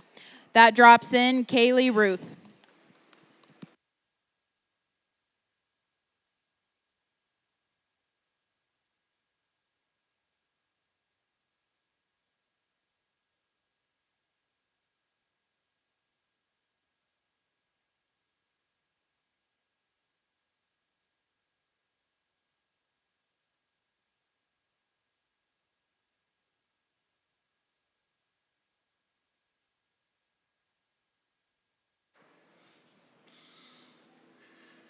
Well, another really impressive gilt comes out, and like I said, I've been so impressed with the quality here on the top end, and I think very, very consistent in terms of being very good built and very good at the ground kind of pigs, and we try to put as much into them as we can. The one that next best does that for me is this young man right here in front of me. Congratulations. Fourth overall dark crossbred goes to Colton Knievel out of Division 2. That drops in third from that division, Brecken Hirschfeld.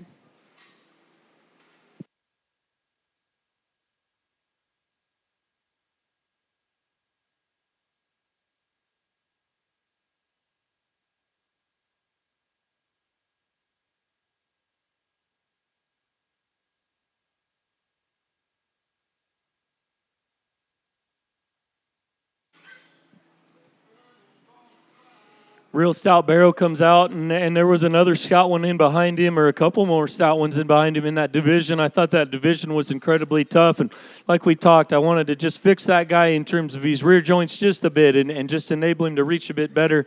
But he comes out here, and he's an absolute powerhouse. You get in on top of him and off to the side, and there's no doubt there's tons of bone, tons of power, and just so good and fresh presented.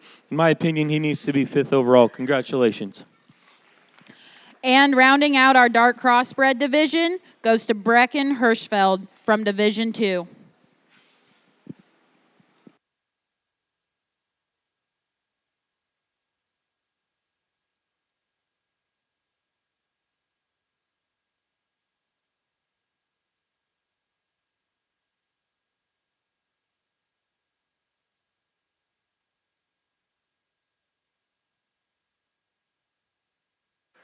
We will now show for overall crossbred in the South Ring.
Okay, we will now show for our overall crossbred.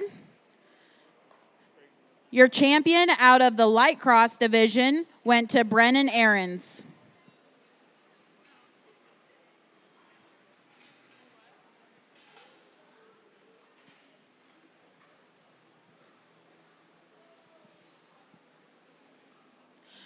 And your champion out of the just completed dark cross division went to Jaden Runge. Let's give these two young ladies a big round of applause.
Champion Crossbred Drive, let's please put our hands together for these two kids out here with our light and our dark division representatives. And, honestly, the light division was smaller and not as deep.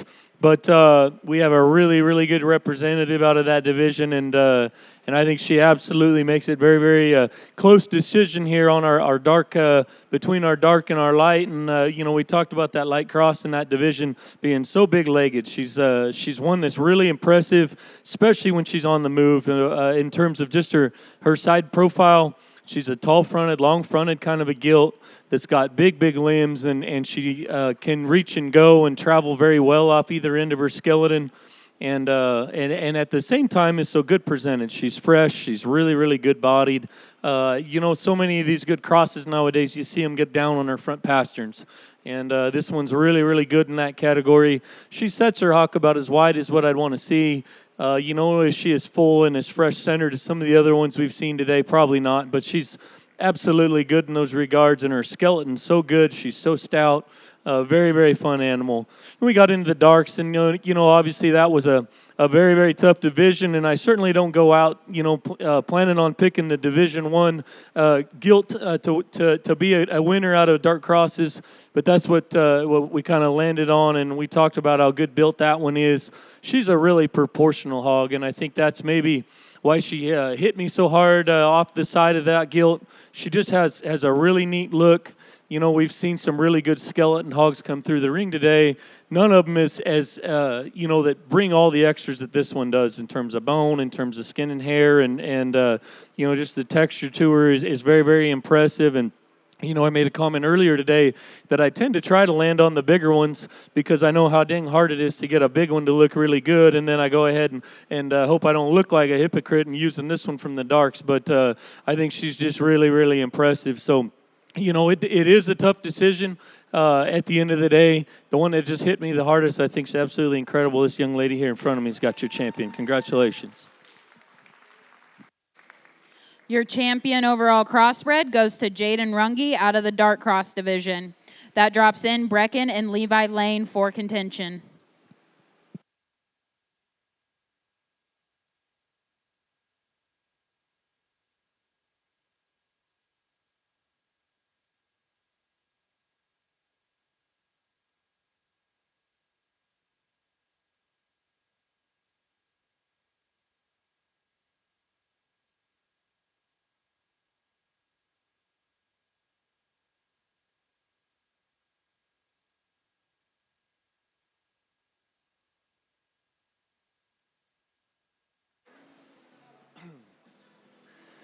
Well, talk about animals that hit you. You know, this young lady in the pinks with the pink bows, Guilt comes out, and she was one of those that hit me really hard today, just coming right out the gate. And you know, where her EST lands is in terms of just bone and stoutness of feature. She's so impressive in those regards. And I really like how proportional this one is, too. She's a shorter bodied kind of a Guilt, and that probably makes her look even stouter than what she is. She's got a big old stout skull, and she's so comfortable. Her reach off either end is really, really impressive. And you know, I thought that Champion Dark Cross drive was extremely good, and I got to where you got to make decisions. And I said, well, this one's rear leg, right rear isn't quite as perfect, and we went ahead and made a reserve. And I guess, as we do that again here, comparing her to our light, I think that that's the one area that needs to be considered as well. Both of these are so good from the side. Both of these are so stout in terms of their bone work. And, at the end of the day, we're pursuing perfection here. The one that's just slightly more perfect, in my opinion, from the ground up is our light over here. She'll be a reserve. Congratulations. Your reserve overall crossbred goes to Brennan Aarons out of the light cross division. That drops in G and H show pigs.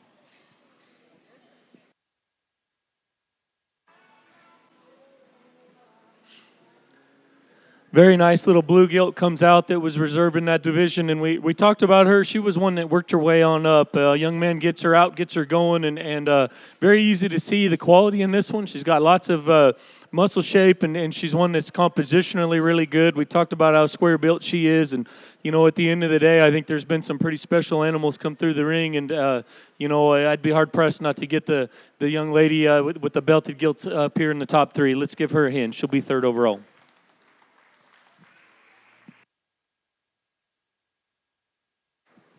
And your third overall crossbred goes to Brecken and Levi Lane out of the dark cross division. That drops in Cade Godekin.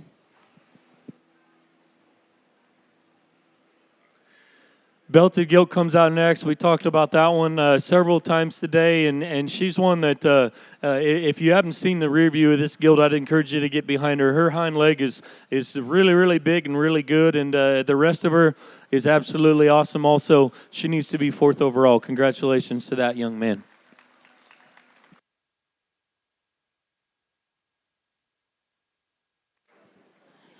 Your fourth overall crossbred went to Cade Godekin. That drops in Colton Knievel. Well, like I say, it's been a really fun show here on the crossbred side, and we will throw them against the peers here in a minute. But, it was certainly like our reserve light cross and lots of things about her. I thought this dark cross show was absolutely good, and there's about 4 or 5 really good ones yet behind this one. The young man over here with our darks got our 5th overall. Congratulations.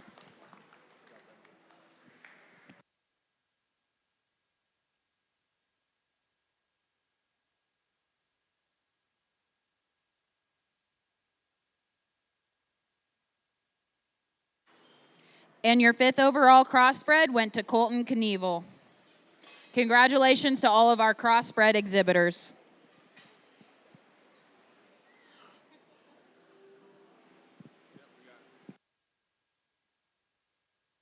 We will now show for overall market hog in the north ring. Again, we will now show for overall market hog in the north ring.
Let's give one big final round of applause for our judge today, Russell Pedret.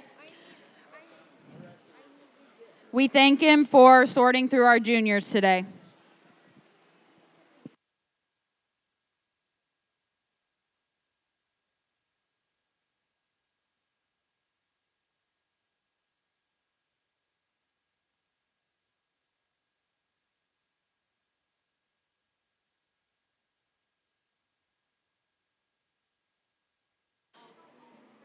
We will now show for our overall market hog. Your champion coming out of the purebred division went to Kylie Hackbart with her Chester.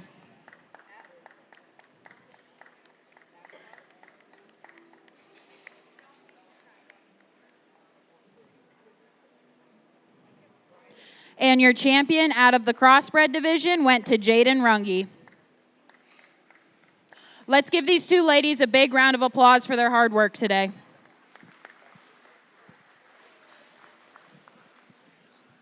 Also in the ring is the Krapp family, and I just want to bring attention. I know we do this at every show, but we're really privileged and honored to have this family continuing donating additional prizes for the Supreme Champion Drive.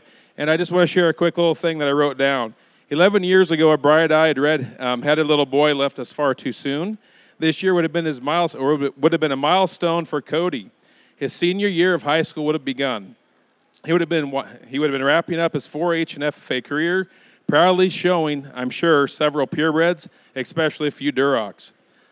Although he's not here to experience these moments, his parents continue to keep his memory alive and showing through these acts of kindness and love, they sponsor these additional prizes.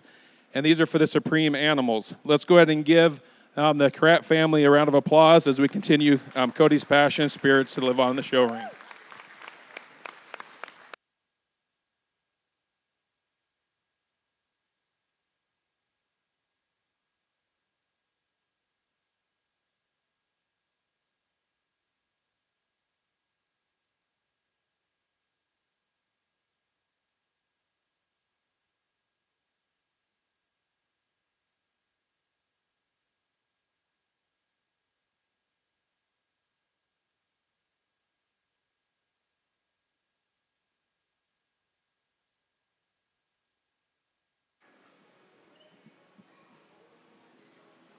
You guys can rest your pigs for just a minute. I'd like to take a minute and go ahead and have everyone please put your hands together for this this ring help we've had here today. It's been extremely good. I'll tell you, I've judged a fair number of shows in many places, and I don't know that it's been that I've judged at a more efficiently run show. You guys have got, I'm sure they're all volunteers, but you guys have got a tremendously good group of folks here running the show for you, and obviously a beautiful fairgrounds, and you guys should feel very, very thankful. So if you would, I know I just asked you one more time, let's put your hands together here for the show you've got, for these folks that have worked hard to put it on, because I know there's a lot of effort goes into it, and I guess I'll give you just a little bit of wisdom. As I get a little older, I get a little bit more. I'm not sure I have that much yet, but we just I've got 3 young kids, and it seems like the older I get, the more I realize that this whole project and this whole thing is about the kids. And I used to be, and I still am on the other side of the ring, helping kids get projects ready. And you get a little into the game. You get frustrated sometimes. Maybe we should have done better here or there. Maybe I should have sent that pig here. Maybe this kid could have showed a little better. And those are natural, and those are things when you put a lot of time and effort into the project that of course you're going to feel some of those feelings. But at the end of the day, it's really important that the kids have a good experience, and that you have a good experience, and remember that that you're doing this to do this with your family. It's no different than anything else in life, and this is a venue you've chosen here to spend time with your kids. And while it gets expensive and while it gets frustrating and hard sometimes, you got to remember it's about the kids. And so I'd encourage you kids, whether you're in the top end of your class or not, make sure you thank your folks. Make sure you remember these times that you have. You're going to learn something no matter what, whether you win or you don't. And if you don't learn something, then you should open your eyes, because you can learn things from anybody at these events. And I guess what I've learned the most as of late is that what's most important is the time you spend with your family, and you're not going to really remember in a few years, who got third overall at the show this year, or who was reserve, or who even was champion. But you're going to remember, those times you spent with your family. So, thanks to the mom and dads out there, the 4-H FFA leaders, and if you would, let's put our hands together for them, real quick. Moms and dads, everybody that's a part of this. It's an important experience. So we can fire these two hogs back up. I'm sure you guys are tired of hearing me talk. We've got showmanship to do at the end of the day. I believe we're going to get a top 5, but I'll tell you, show's been impressive. I thought our purebreds were really good. I thought we'd have some contenders on the purebreds, and it'll be real interesting to see we get the top end out of here. There's a special animal wins this big show, and it belongs to this young lady right here in the black. Congratulations. And your champion overall market hog goes to Jaden Runge out of the Crossbred division. That brings in Brennan Ahrens.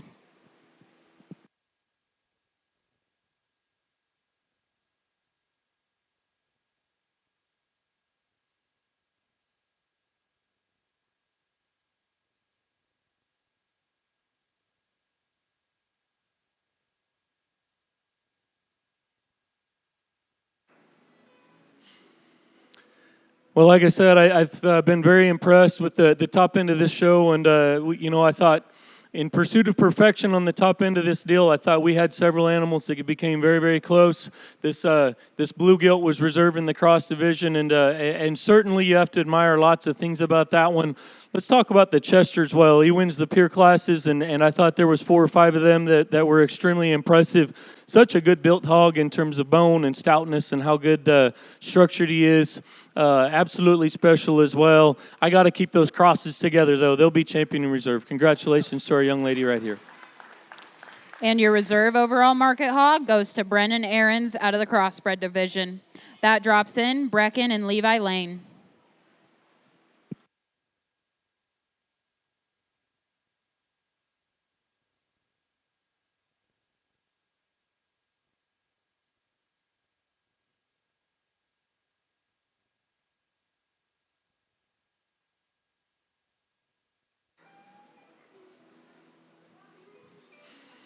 Well, our young lady in the pink, with the pink bow, as I continue to call her every division here, comes out, and we talked about an animal that just really hit me as far as just how striking she is from the profile, and so proportional. Absolutely a different kind of pig than our Chester that wins the Peers. Our Chester that wins the Peers is such a production-oriented kind of barrow. He's so good-bodied. He's probably a more youthful hog in terms of his age. He's so good and pliable off either end of his skeleton. This cross gilt on the other hand, so proportional, so stout. Talked about one to fix her just a tiny bit in one little area, but as far as an animal that just excites you, I've got to go ahead and use that cross to be third. Congratulations to the young lady. And your third overall market hog goes to Brecken and Levi Lane. That drops in Cade Godekin for contention.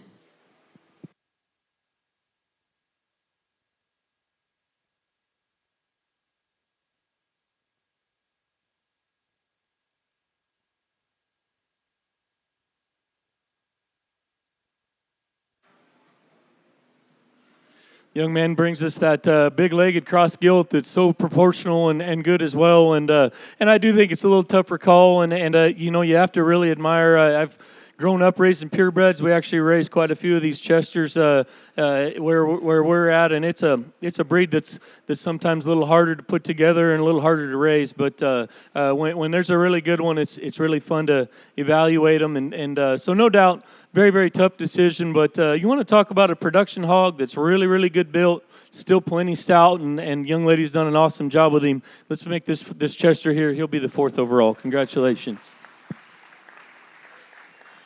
And your 4th overall market hog goes to Kylie Hackbart with her Chester. That drops in Alexis Warner with her Spot.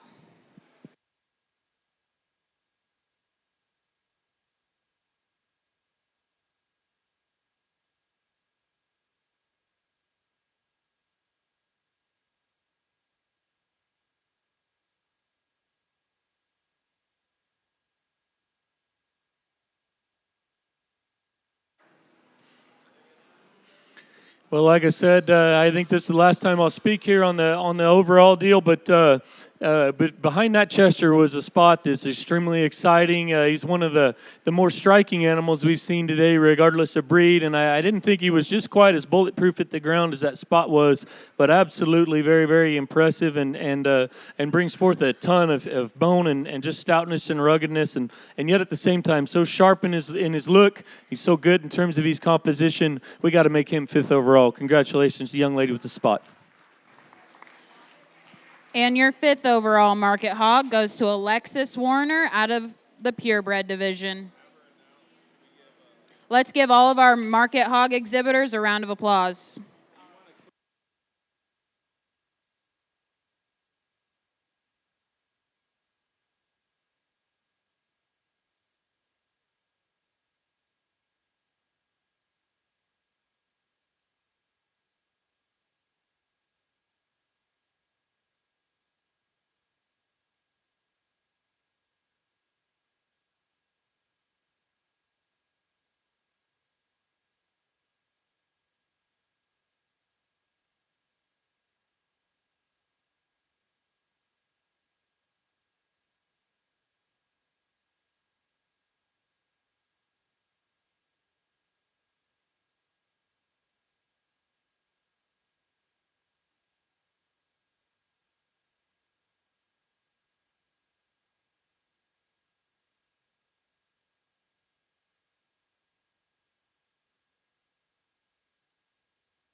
Okay.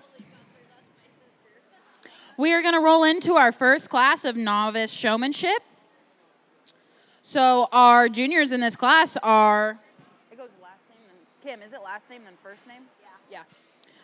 Creighton Mickey, Mason McDonald, Mason Warren, Knox Beckner, Stetson Gentrup, Lexi Jackson, Coy Johnson, Hayden Cross, Blaze McCord, Madeline Kreifels, and Jordan Wint.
Well, we've begun our showmanship competition, and we've got 3 classes of novices, and it looks to be a very fun division here. And of course, showmanship's always a good opportunity for these kids to get back in the ring. And what I've done is go ahead and pin 2 that are going to come back for our final round.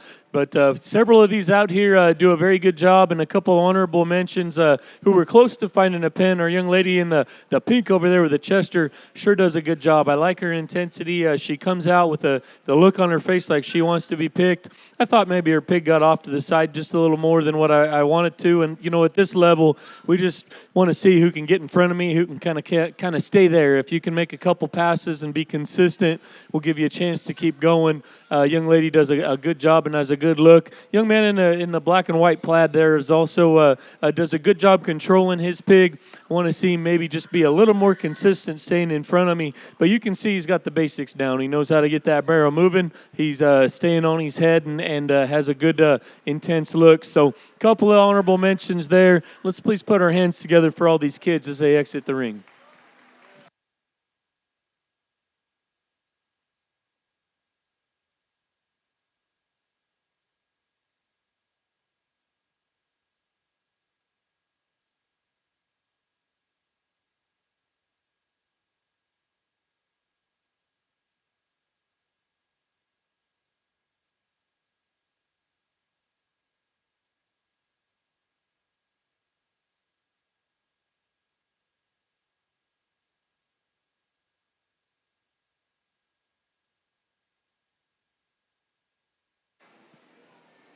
The two exhibitors that'll be coming back from our first class of novice showmanship are Coy Johnson and Hayden Cross.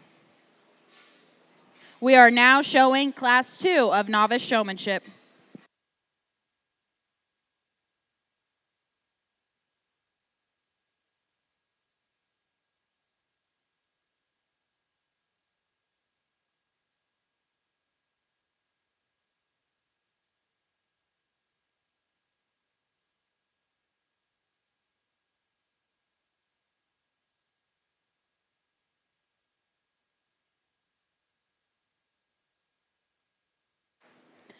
The exhibitors in class 2 of novice showmanship are Cade Zimmerman, Lathan Watson, Coy Wint, Grace Dux, Harper Gentrup, Ringley Codwalder, Rory Beckner, Hayes Johnson, Levi Warren, Harper Cross, Cooper Harbin,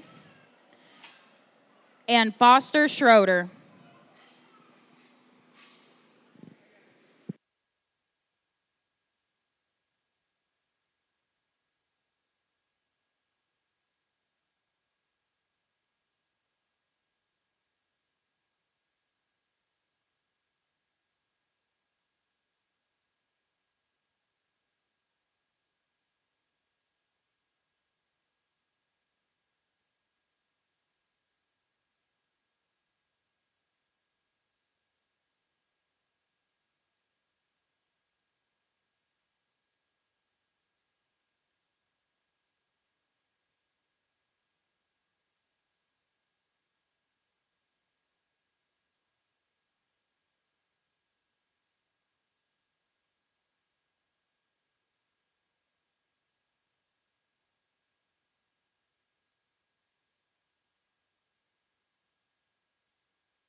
Well, the future sure looks bright here with this class of novice showmen, and we've got a good group here that's very intense. They have a good grasp on what they're supposed to do as far as being on the right side of the animal and keeping their hog in between the judge and themselves, and as well, their eye contact's very good. We've got several that have a serious kind of look to them, a couple of kind of close contenders for maybe finding a pin. Honorable mentions, if you will. Our young lady in the green here, I think, is one that's definitely an honorable mention. She's very serious. She takes her guild around the ring very well. I wish she would have stayed just a little closer to me. Like I said, just trying to keep these kids that are consistently right in front of me. But she's definitely an honorable mention. A couple other kids, young man in the green here with the blue gilt, does a really good job too. He showed that gilt quite a bit today and has done a nice job throughout the day. Our young man with the white gilt here, he's got a serious look as well. Gets around the ring and controls that gilt really good. Maybe just not quite as consistent staying in front of me. Let's please put our hands together for this group of kids as they exit the ring.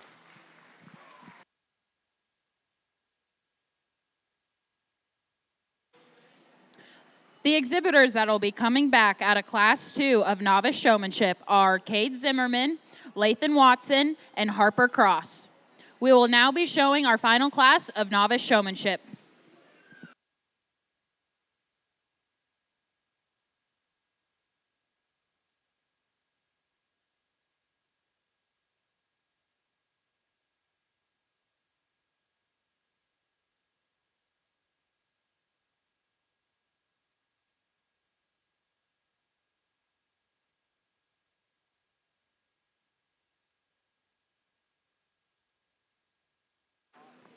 The exhibitors showing in Class 3 of Novice Showmanship are Corbin Mickey, Jasper Spies, Carson Long, Logan Haseman,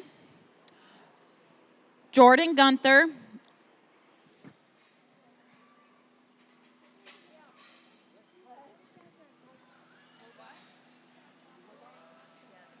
Rio Helgoff, Lexton Heinrichs, Beckett Harbin, Royce Schroeder, Jet Johnson, Carter Kreifels, and Harper Genthrop.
Well, our third group of novice showmen, and I think this is our final group of novice showmen, and I went ahead and selected two more, so I think we'll have 7 for our final round, but a really good group of kids here. There's a lot of smiles in this group, a lot of kids having fun, and you can tell they've got the basics down, most of them, as far as keeping their pig moving, and they know where they need to be within the ring. A few honorable mentions, our young lady with the purple K-State shirt on there, she sure is a very consistent, does a very good job. I want to see her get her pig moving just a little better, but you can tell she's having a good time and does a good job. Young man with the calico gilt here, he's a happy guy too, and he does a good job staying on the right side of his gilt. I'd like to see him keep her moving and just be a little more kind of in front of me more consistently. But like I say, we're on the basic level here. It looks like the future's very bright. Let's please put our hands together for all these kids here as they exit the ring.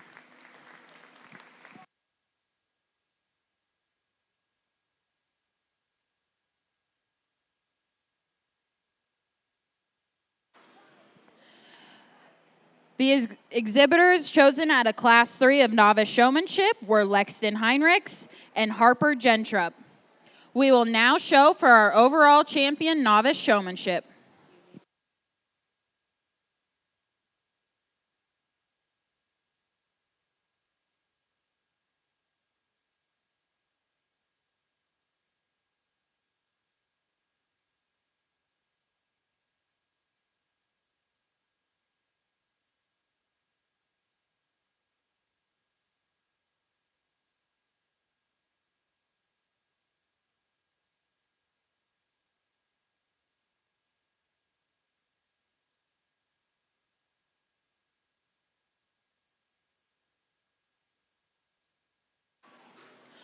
Okay, we are ready to start our champion novice showmanship. Coming out of the first class was Coy Johnson and Hayden Cross.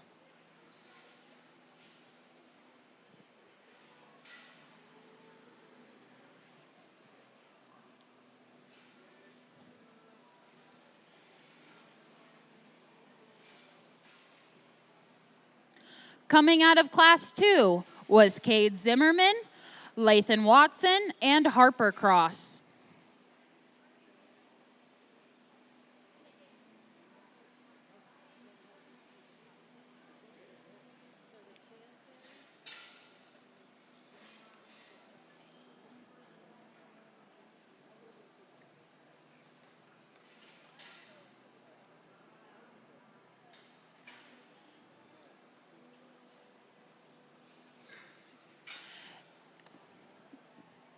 And coming out of class 3 is Lexton Heinrichs and Harper Gentrup.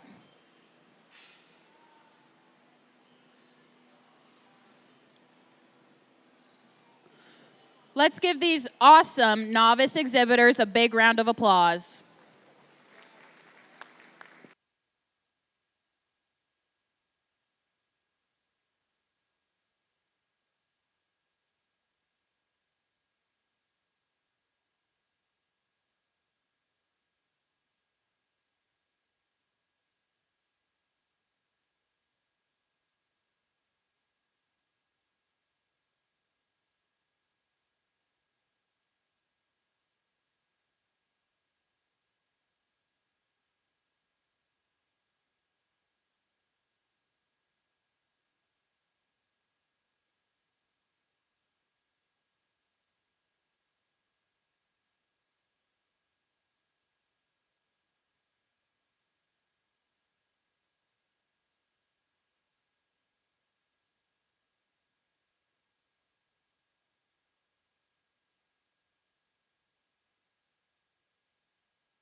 Well, I'm not going to pin any of these novices, but we get into the older divisions and we may go ahead and do that. But I'm told to pick a top 5. We've got a really, really good group of kids here, and it's fun to see them come out and have some intensity. And I'll tell you, the eye contact's really good with these kids. All 7 of them know how to use the ring. They know how to be on the right side of their animals. Most of them are trying to keep their heads up, and I think, like I say, the future looks very, very bright here. You guys should be really proud of your kids. And you know, honestly, a couple young men out here do a pretty good job. You don't see that all the time with the younger age groups. There's usually a lot of females, but I thought it came down to a couple young men that were pretty serious. Were very consistent staying in front of me and keeping their hogs moving, and at the same time keeping good eye contact. And I guess the one's just a little more consistent for me. I felt his pace was really good. Just does a really good job. That's this young man right here. He's going to be first place. Let's give him a big hand. Congratulations. But it was close. It was close. Our young man right here in front of me here is going to be second. Let's give him a big hand, too. He's really serious.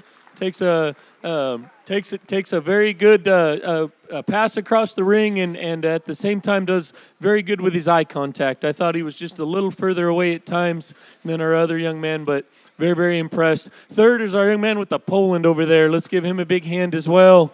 Really like the way he uses the ring. He's probably as skilled using the ring as anybody. At times he just got a little further away and maybe just a little less consistent there in terms of being in front of me as those other two. But a really, really good job to him. Our young lady with a black bow in her hair in the spot over there, she'll be fourth. Let's give her a big hand too. You can tell she's working hard. She's putting a lot of effort in. That spot is fast, and she has to keep up with her and wants to get a little further away at times. But good job to her. Then our young lady in the pink's going to be fifth. Just a good, consistent, very impressive showman. Her eye contact's very good. She never wavers, never gets off to the side. Maybe moves a little slower than some of the others. But great job to all these kids, and not to take anything away from the other two. I thought all of them have been very impressive. Novice group of showmen here. My hat's off to the kids. Good job.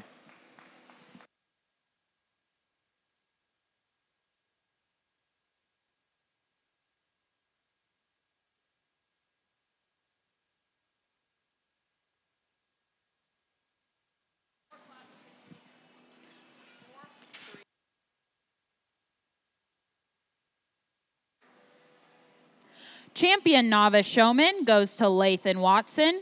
Reserve went to Cade Zimmerman. Third went to Coy Johnson. Fourth to Harper Gentrup. And fifth to Harper Cross. Congratulations to all of our novice showmen. Now showing is our first class of junior showmen. Exhibitors in this class are Briley Mickey, Wiley Codwalder, Kelsey Knievel, Emma Dux, Brecken Jackson, Braden Schaefersman, Jaden Runge, Halsey Watson, Coy Fayringer, Morgan Yonda, and Paisley Winners.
Well, we've got into our junior division here. They tell me there's 3 classes of these, and I'll tell you right now, it's going to be a lot tougher.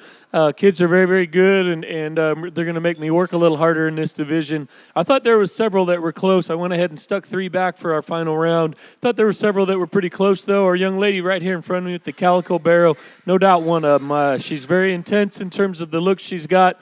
I thought she kept a little more distance, was a little bit more behind some of the other kids out there. Otherwise, she was real close. Young man right in front of me was my other one that was really on the bubble to get in the pen. Just kind of got lost in the traffic a couple different times, and that's one thing when the skill level improves. You got to really try to find your way out of the traffic because it's hard to get seen when all the kids are so good. And so definitely we've turned it up a notch. Please put your hands together for these kids as they exit.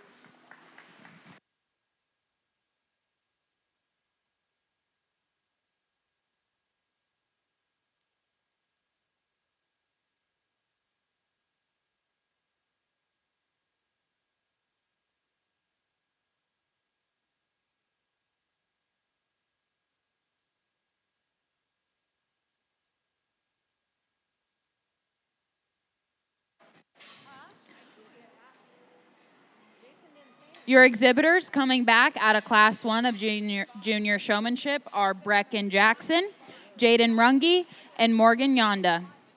We are now showing Class 2 Junior Showmanship. Exhibitors in this class are Brooke Day, Sloan Esau, Avery Ruth, Emma Peterson, Hudson Schroeder, Maya McDonald, Maverick Carthers, Beckett Miller, Trampus Carr, Perry Kowalski, Oliver Winters, Jace Ritter, Halsey Watson.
Well, just like our last group, this group of juniors is very impressive and very, very good.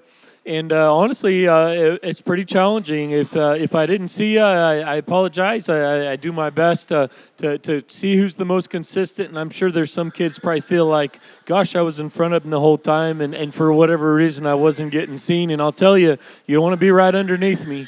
You don't want to be off to the side. You kind of want to be where the hole is. And there's some kids that can be right in front of you and not be seen, and that's just sometimes the way it works. But the ones that I've went ahead and stuck back were the ones who were most consistent in my eyes. I saw them the most throughout the entire time, and they were in the most appropriate place. There's several that were really, really close this time. Our young lady with the calico here is one of them for sure. I felt she was a little further back at some times, and I felt she just got off to the side at some times, and I just didn't quite see her. Our young man that's the tallest young man in the class with the white shirt, he gives a really good effort. I felt was really close to me at some times, and then other times Gilt's kind of wanting to get away from him and getting a little more tired. But let's give all these kids a big hand. They do a really good job, and it's going to be fun to get to the final round.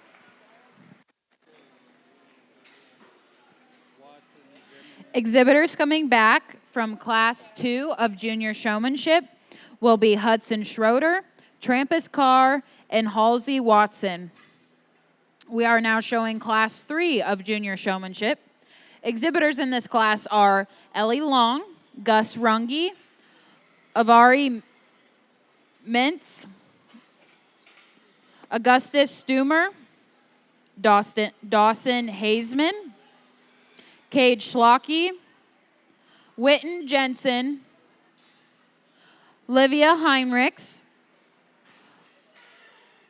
Libby Rexroth, Emmett Ritter, Oliver Winters, and Jace Purdue.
We've got another really good group of kids here in our junior division. I think this is our third and final class of juniors, and probably the toughest for me. I think there's a lot of good kids, and honestly wish I could keep more of them, but we've got to narrow them down to get a top 5 at the end of the day. A couple who are close. Our young man in front of me here does a really good job. Young man with the belted barrel does a really good job. Just maybe has a little harder time keeping that barrel in front of me all the time. He wants to get a little further away, and it seems to take him a while to come back. But he was one that was particularly close. I have a real serious young lady showman here behind me that's really got the intensity down very well. Wants to get pretty close to me, as she's done throughout most of the time, and that's just where I nitpicked on her, but I thought she was pretty close too. Young man with the barrel over there on the far side now, he's another one that's particularly close. I really like his effort. When he makes a good pass, he looks really good. Just kind of keeps his pig a little further away than what I'd like. Let's give all these kids in our last round here of juniors a big hand.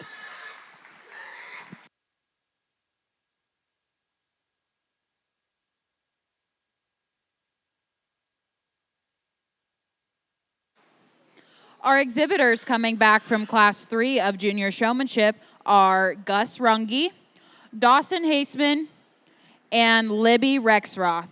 We will now be showing for a top 5 junior showman.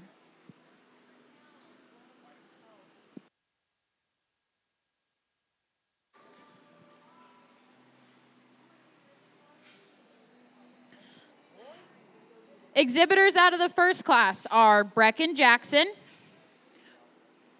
Jaden Runge, and Morgan Yonda.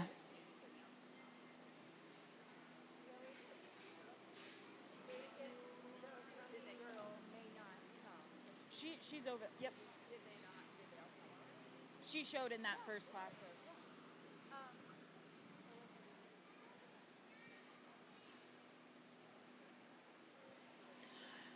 Exhibitors out of Class 2 are Hudson Schroeder, Trampus Carr, and Halsey Watson.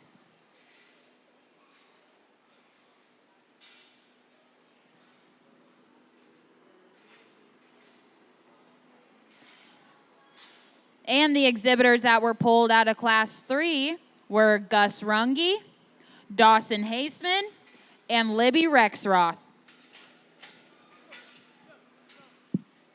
Let's give all of these junior showmanship exhibitors a big round of applause.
Well, a pretty impressive group of kids. I think they might all showed a pig a time or two before this, but let's please put our hands together for these top 5 here on the juniors.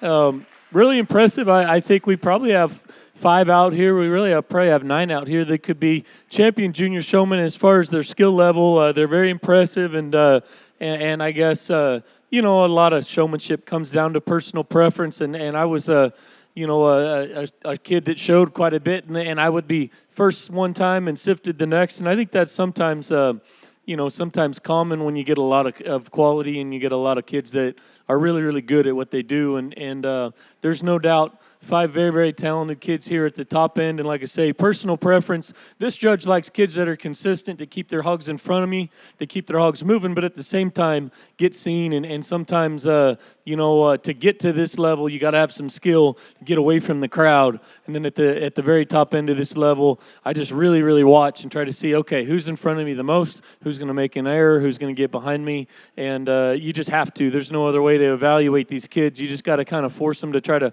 make an error or to find something you don't like as much. Maybe one's too close, one's a little too far away, one gets off to the side, and then you can go ahead and make a decision. Otherwise, it takes all night. But 5 kids really good. I'm going to be non-traditional. I'll tell you about 5th place first. Your 5th place exhibitor is a young lady with this Hereford right here. Let's put our hands together for her. She does a really, really good job. I think of our top 5, she probably keeps the most distance, and she probably has the hardest time getting back in front of me when she gets off to the side. I know that's being really, really critical. I love her eye contact. I love her ability to get in front of me. I thought in her initial heat she was really easy to find, and she's very, very intense and does a very, very good job. 4th place over here, young lady with a black bow in her hair. Let's give her a big hand as well. Really does a good job. She's another kid that's really easy to find. Her eye contact's extremely good. We got to these top 5, and I thought those 2 probably kept the most distance and were probably the least just right in my face throughout the whole time. There was a couple times there I thought this young lady was just a little further, maybe had some of the others in front of her. I couldn't see her quite as good. I know that's being really critical. We got lots of really, really talented kids out here. From there, the top 3 gets really tough. I think you could pick any one of these 3. I think they're all very, very good. I try to justify, the way that I want to line them up, and that's all you can kind of do at the end of the day. 3rd place is our young man in the black shirt. Let's give him a big hand. He does a really good job. He's as consistently in front of me, perhaps, as anybody in this particular drive, and that's why it pains me to put him in 3rd. He's probably the closest one of our top 3. He probably kept the closest to me. At times that was good. At times that wasn't quite as good. He probably took the shortest passes. He would stay in front of me. I probably helped him stay in front of me so much, but I wasn't able to see that pig get out and go just quite as well. I didn't think he used the ring quite as much as the 2 young ladies. 2 young ladies on the top end here, really, really close decision for me. I thought both of them used the ring really well. Their intensity is good. Their eye contact's really, really good. Both of them have pigs that are comfortable, and they obviously are efficient in terms of the way they turn them, and they enable their pigs to use the ring. I guess, like I say, you got to justify which one you're going to pick. I thought one showed me more angles of their hog a lot more. Instead of just side to side, she drove at me, drove away from me really well, and made a point for me to see that. She was doing that. I thought just absolutely flawless. Please congratulate both of them. 1st place is our young lady here in the blue. 2nd is right here. Good job to both of these kids. We'll go ahead and talk these next few as they come out. Our young man over here with the Poland gilt does a really good job. I thought he kind of got a little choppier the way he was trying to handle that gilt, and that's probably more the gilt than it is him, but he does a nice job. Our young man here also does a really, really good job. Like I say, our top end's really, really tough. I thought his pig was a little slower moving in some cases, and I just didn't get as good of a look at him. Our 2 young ladies here, 8 and 9, both kind of got off to the side kind of when we started that final drive, and I went ahead and stuck them in the pens. Excellent job and really fun group of junior kids.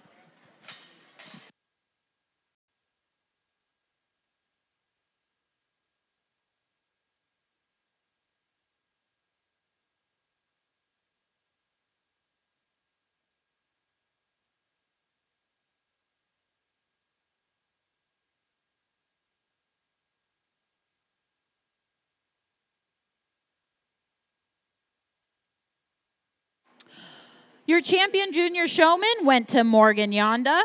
Reserve went to Brecken Jackson. 3rd went to Trampus Carr. Fourth went to Jaden Runge, and fifth went to Halsey Watson. Congratulations to all of our junior showmanship exhibitors. We are now rolling into Class 1 of Intermediate Showmanship. Exhibitors in this class are Brennan Mickey, Caleb Hackbart, Colton Knievel, Josie Peterson, Cash Fevringer, Kale Foster, Cruz Molina, Kason Bowman,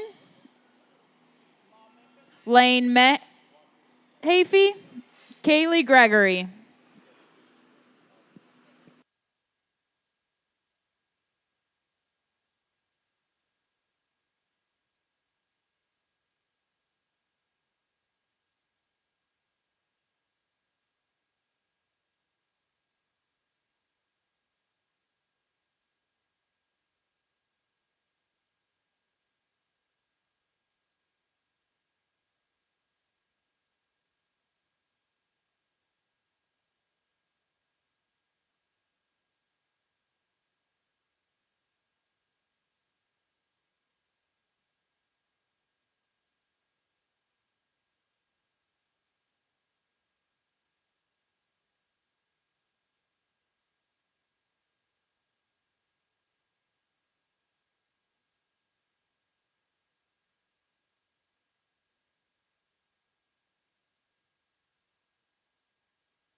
Got into intermediates. I think we've got 4 heats of these, and it's getting tough here. Kids are very talented and very good, and there's not a lot of time to go ahead and make yourself known. And I thought we found 2 that we could go ahead and move back to the final round. But lots of kids that are very close here. Our young man with a white barrel was one of them I thought was real close, and almost looks like you're trying just a little too hard. I hate to tell you that. I really like the intensity. I think maybe at times you get a little further away than what I'd like, but young man does a nice job. A couple others who are closer. Young man with a vest on over there is another one I thought wasn't in front of me quite as much as I wanted to see him. Just took maybe too long of passes, and then it'd take a while to get back in front of me, but I thought he was another one that was pretty close. And like I say, a very good group of kids. They all obviously have the basics down, and it's hard to go ahead and you just got such a short amount of time to make an impression. But let's give all these guys a hand as they exit the ring.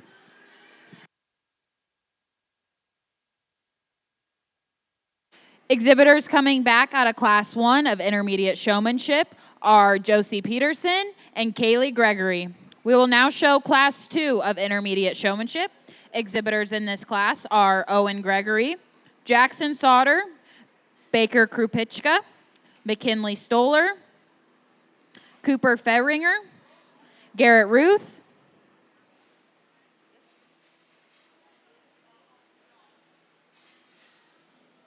Lake Heinrichs, Marissa Yonda, Charlie Winters, Miles Esau.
Another tough group of kids and lots of talent, and I truly feel bad not pinning some of them because they're trying very hard and obviously are skilled, and you can only pin so many. So my apologies if you didn't. I know lots of effort is being put forth here, and my compliments to the kids. I did think there was three I kind of zoned in on pretty early on that were consistent, were easy to find and easy to see. They're going to be able to keep their pig right in front of me there during the final round. I thought there were a couple kids who were pretty close, really put out good effort. Our young man in front of me here is no doubts one of them. Very intense. He does a good job. He stays maybe a little closer at a few times than what I liked, but I thought he was one that no doubt was pretty close to making it. Young man here in front of me is another one.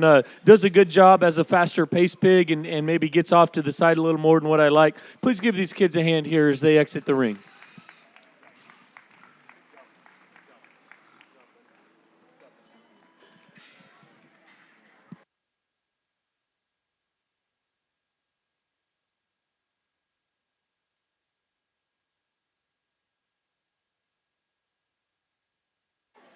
Your exhibitors coming back out of Class 2 of Intermediate Showmanship are Baker Krupichka, Cooper Faringer, and Marissa Yonda. We are now showing Class 3 Intermediate Showmanship. Exhibitors in this class are Carter Gentrup, Gemma Clement, Haley Peterson, Gavin Johnson, Joe McCabe, Leighton Schroeder, Tinley Spies, Berkeley Strode, Bodie Caruthers,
Smaller class, still lots of talent, and like I say, I do feel bad not pinning some of these kids that are obviously trying hard and obviously have some talent. And we had one on the bubble here in this class. It's our young lady with the kind of Tamworth-looking barrel over there on the far side. Does a really good job, I thought, just not quite as ultra-consistent as those first two, but went ahead and stuck two back. We'll have one more round, then we'll have our final for the intermediates. Please put your hands together for this group of kids here as they exit.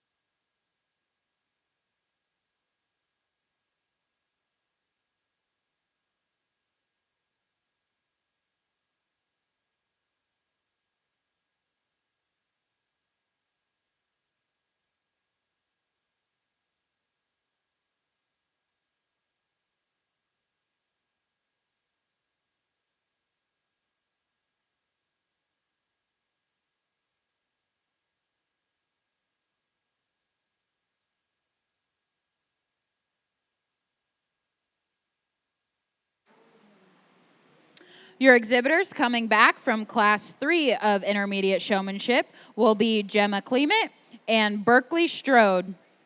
We are now showing Class 4 of Intermediate Showmanship. The exhibitors in this class include Carson Miller, Chase Carter, Iris Booth, Caitlin Mintz, Stetson Stumer, Mason Haseman, and Brody Aarons.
Good final group of intermediates here. And like I've said this whole time, these kids are working hard. You can tell there's talent. You can tell they're able to control their animals. And like I say, you got to be kind of picky. And my priorities, I try to keep the ones that are the most just consistently in front of me. Then we'll kind of see how it shakes out in the final round. Couple who were close this time. Our young man with this Burke here in front of me tries really, really hard. I felt he was just a little too close to me most of the time. Young man also in front of me here with this belted gilt is one that was really close and consistent. Maybe just needs to get that pig moving just a little faster. But if you will, let's give this last group of intermediates a hand here as they exit the ring.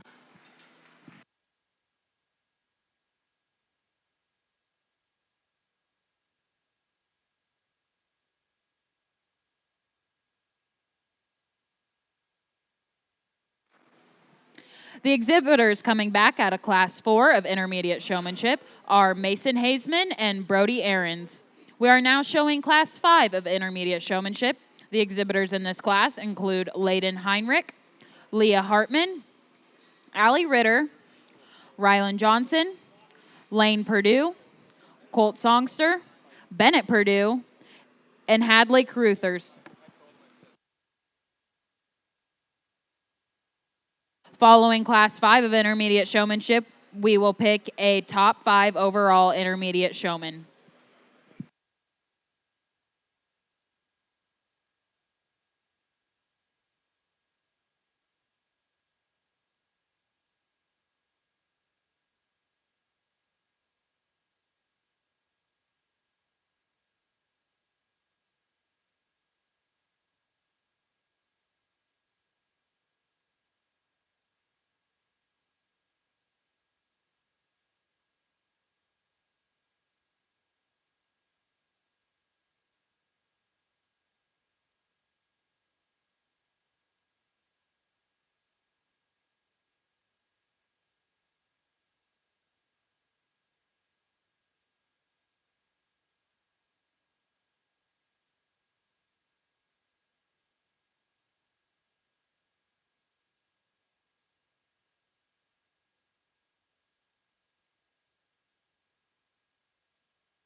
last round of intermediates and just 5 individuals, but big talent, and went ahead and selected 3 to go ahead and come back. Kids all do a good job. Both of these young men also do a good job in terms of intensity and eye contact. I thought both of them maybe wanted to be just a little closer to me and move just a little slower than a couple of the other kids out there, but good job. Let's give them a hand as they exit the ring here.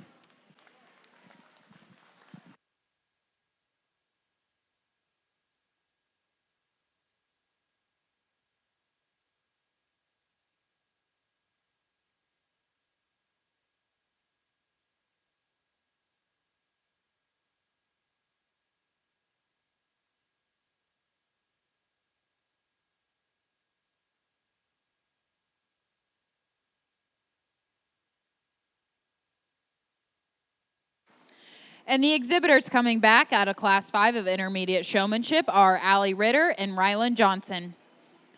We are now showing for an overall Intermediate Showman. Coming out of Class 1 are Josie Peterson and Kaylee Gregory.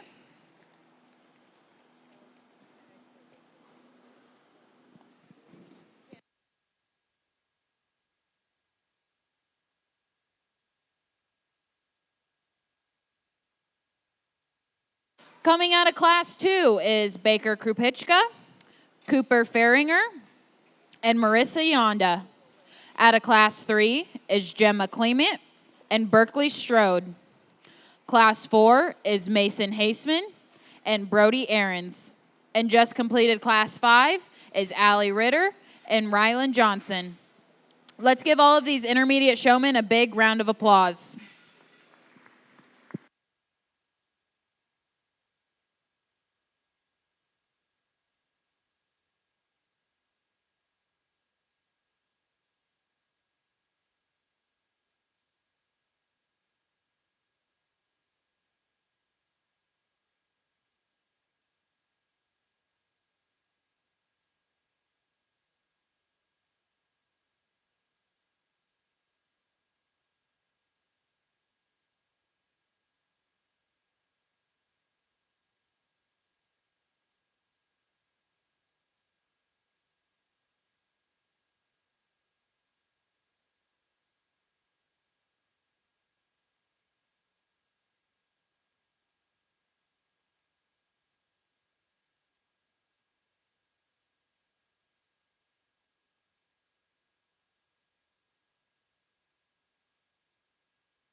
Well, a really good group of intermediates, and it's honestly a tough job, maybe my toughest job of the day, to kind of try to get you a lineup here. Like I said in the juniors, I think the juniors were really, really good. I think these intermediates are really, really good too. And I think several of them are capable, not just the top four out here, but on down the line, I think several of them are capable of being your champion intermediate showman. And no doubt, if you brought another judge in here, you brought 10 more judges in here, you probably have a lot of champions, a lot of different champions than what I will select. But it's a matter of opinion. There's so much skill, and I'm sure many of these kids have won, if not all of them have won their divisions in the past. And so my hat's off to the kids. I'll tell you first, like I did with the last group, our fourth overall showman in this group here is our young lady with the calico barrel directly in front of me. She does a really good job, and like I say, it's just kind of splitting hairs in this particular division. I felt of our top four, she probably used the ring the least. She does such a good job of being right in front of me and consistently, with her eye contact, keeping that barrel moving at a good pace. I thought maybe she gave me the least amount of different views of the hog, and maybe at the same time was also just the closest and probably used the ring just the least overall. But again, that's being really, really critical of a kid that just did a great job. She made a great first impression. And like I say, it's very, very challenging out here. Our top three, in my opinion, are really challenging. Young lady with a white barrel here is going to be third. Let's put our hands together for her. She does a great job. I really like how she uses the ring, and there was a few times when I thought she was using it a little too much. She'd get off to the side, get a little further away than what I wanted, but she'd always come right back, and I knew she had a plan. She had a spot she was trying to get to, and I really liked that about her. I guess where she falls to third for me is I think she just looks like she's working really hard, and she is. She's maybe not quite as smooth as these top two, just in terms of her body movements. Like I say, it's all so much, there's so much skill here on the top end. It's all just a matter of opinion, and you've got to make some choices in order to keep the show rolling. Our top two are really, really good. I thought both of them used the ring really well. I thought one of them had just a little more intensity, maybe a little bit more eye contact. I thought both of them, though, top to bottom, as far as, giving me the different views of their hog, taking long passes, not just kind of camping in front of me, maintaining eye contact the whole time, doing a great job with turns and just maneuverability around the ring. Both of them exceptionally, exceptionally good. Congratulate both of them, please. Young ladies first, young men second. Good job. Very, very fun group of kids. We can go ahead and let our next ones on down the line here. 5, 6, 7, 8. Young lady with the calico here in 5. Yeah, you can come out. She does a really good job. Of our top 5, I thought she kind of got off to the side just a little bit more, and that's when I went ahead and stuck her in 5. Our young lady in pink does a great job too. Wanted to slow down a little bit. We got to the very top end here. Our 2 young men just struggled with their pigs just a little bit more. Of our top 8, and had to fight them just a little bit to get them going. Went ahead and gave me reason enough to pin them. All the kids on down the line do a great job. Put our hands together for them as they exit.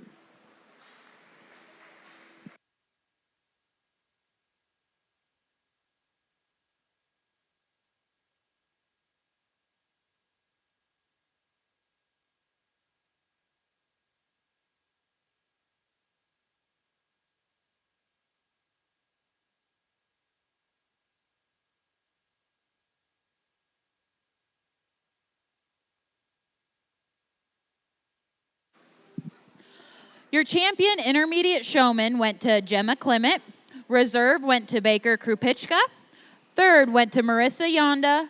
Fourth went to Kaylee Gregory. And fifth went to Berkeley Strode. Congratulations to all of our intermediate showman exhibitors.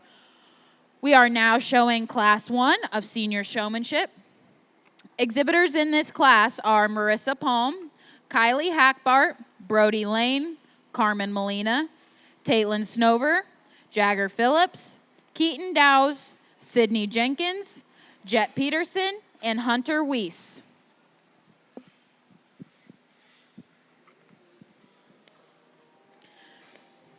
We would like to thank today's sponsors of our prizes for today's shows, which include Sullivan Supply, Henderson State Bank, Aurora Co-op, Allied Nutrition, Sunglow Feeds, Nutrition Services, and Nebraska Pork Producers. Thank you for supporting our youth today.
extra tough here on the top end of this senior class, and like I say, showmanship always makes me feel bad because there's so many good kids, and it's about their effort, and they're all trying to win. I think we've got some really talented kids that didn't find a pin, but we've got to get through it quickly, and we've got to get through it efficiently, and you've just got to make a lasting impression. And sometimes those kids that are the most capable don't get that opportunity for whatever reason. If their pig's not working right, there's a big horde, and I just don't happen to see them. But a couple honorable mentions here. Our young man with our belted gilt here in front of me, I thought he was really close, gave a really good effort, and just maybe got blocked off a couple different times. Other one that was close, I thought our young lady with a Duroc barrel here does a good job. Just a little close to me a couple more times. Like I say, I got to make tough decisions. I feel bad about it, but we got to make them quick. And so, good group of senior kids. I think we have 3 more. Let's put our hands together for them as they exit.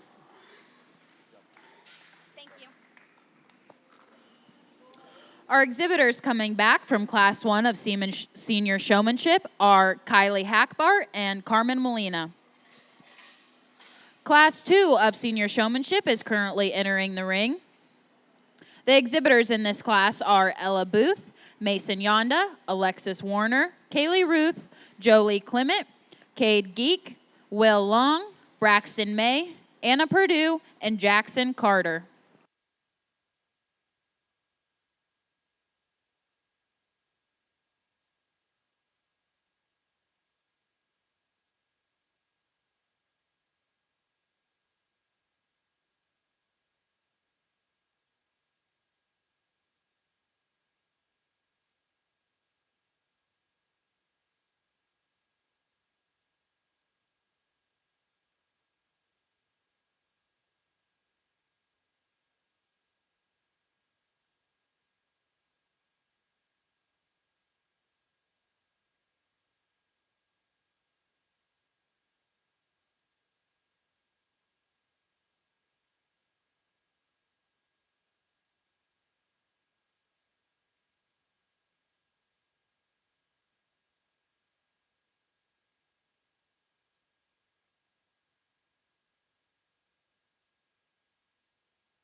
Another good group of senior kids. We just had 5 this heat, but I thought we had 3 really talented ones. And not to take away anything from the other 2, like I say, it's tough here. Obviously, the showmanship deal is serious here in Nebraska, and all these kids are at an advanced level. Got to make quick decisions, and those 3 came out, do a really good job, and I just can't find a reason not to pin them. Both of these kids do a good job too. Eye contact's great. Let's put our hands together for them as they exit the ring.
The exhibitors that are coming back out of Class 2 of Senior Showmanship are Ella Booth, Mason Yonda, and Kaylee Ruth.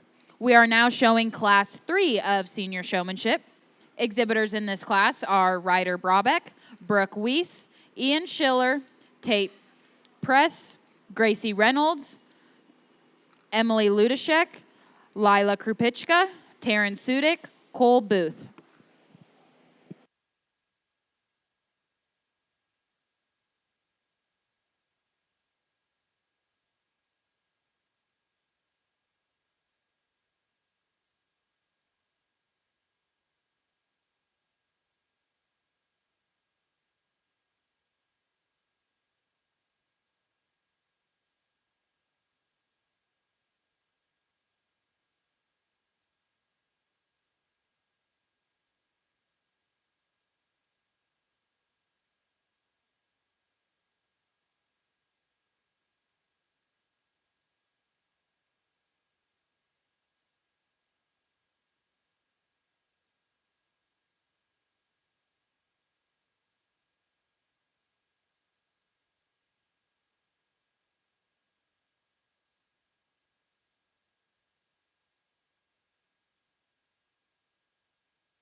Another real tough group of seniors, and like I say, I continue to be impressed with our showmanship ability here in Nebraska. One individual was real close this time. I thought our young lady in the black was particularly close, and maybe just didn't get that pig moving quite as much as the other two exhibitors. Like I say, it's very, very nitpicky here on the top end of this showmanship deal. All these kids come out and do a good job, and obviously, kids are controlling their hogs well. Just minor differences that kind of make them find the final pin. Please put our hands together for these 5 as they exit.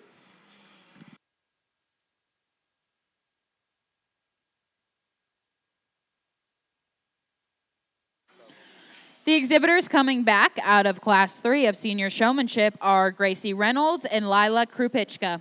We are now showing Class 4 of Senior Showmanship. The exhibitors in this class include Isabel Runge, Chase Hartman, Eli Ritter, Joseph McConnell, Ava Carnop, Anderson Linden Rodriguez, Gladys Rodriguez, and Carson Lane.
real good group of seniors to wind our day up with here. On the showmanship side, we've got two that are going to go ahead and come back, and I think we're going to have 9 or 10 for our final round. And like I say, it's been a very competitive showmanship drive. These 4 or 5 that are left out here all do a very good job. I felt the young lady in the pink was probably the closest to finding the next pin. Does a good job in it, and I think maybe just got it lost a couple different times behind a couple, and that was where I didn't want to, or where I elected to go ahead and not give her a pin. But she does good. All of these guys' intensity and effort is spot on. Really appreciate them, and it's been a fun day with kids with good attitudes and good effort. Please put our hands together for these 5 seniors here as they exit.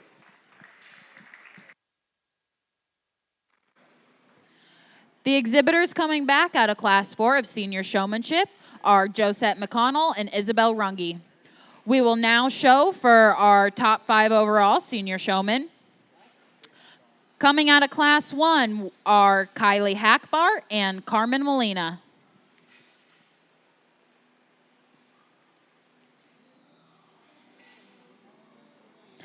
Coming out of Class 2 are Ella Booth, Mason Yonda, and Kaylee Ruth.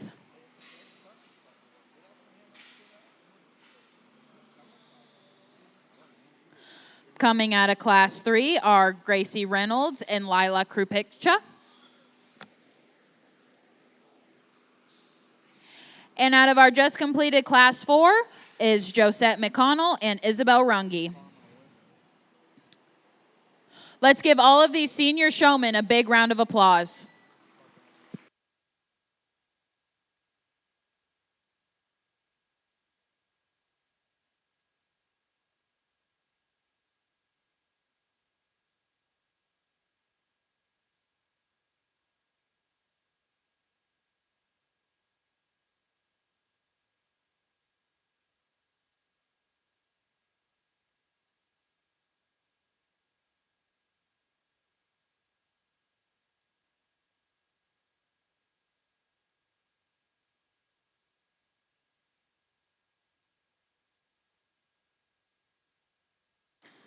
Again, we would like to thank our sponsors for our prizes today: Sullivan Supply, Henderson State Bank, Aurora Co-op, Allied Nutrition, Sunglow Feeds, Nutrition Services, and Nebraska Pork Producers.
Let's give these 4 kids out here a big hand. Actually, all of them. They do great. This is very fun.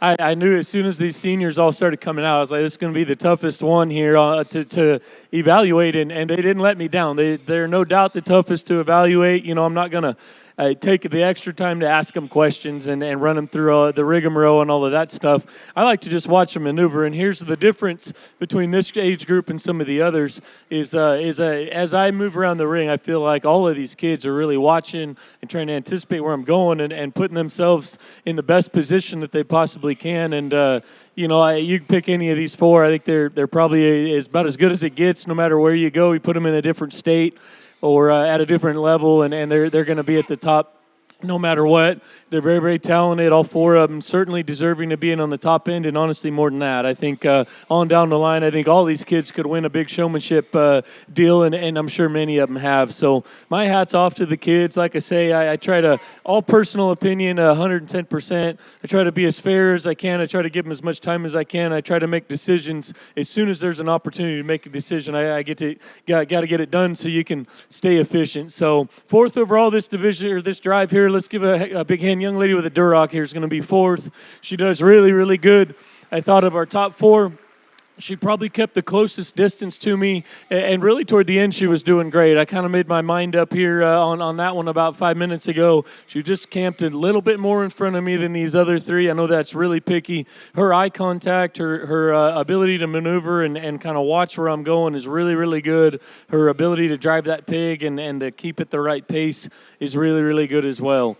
After that, I thought it got even closer, and honestly, I kind of wanted to just see how they'd continue to drive after I picked up the microphone. I'm not entirely sure. I know exactly which way I want to place them. I guess a couple individuals really, really impressed me, maybe more so than one of the others. Put our hands together. A young man here's going to be 3rd. Let's give him a big hand. Does a great, great job, and I guess, you know, I think his maneuverability around the ring is absolutely phenomenal. He's one of the better ones that we've seen throughout the day. Keeps a great pace with that barrow, has shown me all the different angles, and I got to make a decision on something. I thought maybe his first impression wasn't quite as good. He was one I found kind of halfway through. I kind of knew these 2 young ladies here would be at the top at the beginning. I didn't have him at the top, and maybe if that's a reason enough to go ahead and put him in 3rd, I got to find some reason to place you guys. You guys are all so good. So really, really close placing here on the top end. I thought some give and take. I thought our young lady in the green was probably a little more consistently in front of me. I thought our young lady in the blue kept a little more distance, but probably also used the ring just a little better. I tried to really make a decision on who was going to win based on how they kind of maneuvered around the ring and just gauged where I was going to go. They made that decision really, really tough as well. End of the day, I think it's really tough. Congratulate young lady in the blue. She's 1st. Young lady in the green is 2nd. Both of them really, really good job here in showmanship. We can go ahead and let our next ones out here as well. I thought our top 5 were incredibly tough. This young lady absolutely could be in there as well with them. Very calm and smooth. Probably our smoothest of our top 5. At the same time, probably our least intense of our top 5, and that's why I went ahead and stuck her there. Next one comes out. She does great, too. Another one that's a really smooth kind of showman. Pig's a little slower paced and didn't enable her to maneuver quite as well as some of that top end here. Young lady came out next. She got off to the sides a little bit more, so I went ahead and penned her. Same here with the young lady in the pink. I thought she was right in the back just a little bit when the drive started. A young lady with a Landrace pig, acted just a little bit like a Landrace when the show started, and that's where I went ahead and stuck her in. Awesome job. My compliments to all the kids. Champion senior showman goes to Josette McConnell. Reserve went to Carmen Molina. 3rd went to Mason Yonda. 4th to Gracie Reynolds. And 5th to Lila Krupikcha. We are now showing adult showmanship. Exhibitors in this class include Jason Penke, Ross Beckner, Lena Beckner, Sydney May, Seth Mitchell, Travis Stumer, and Kim Stumer.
Test. Am I talking up there? Test.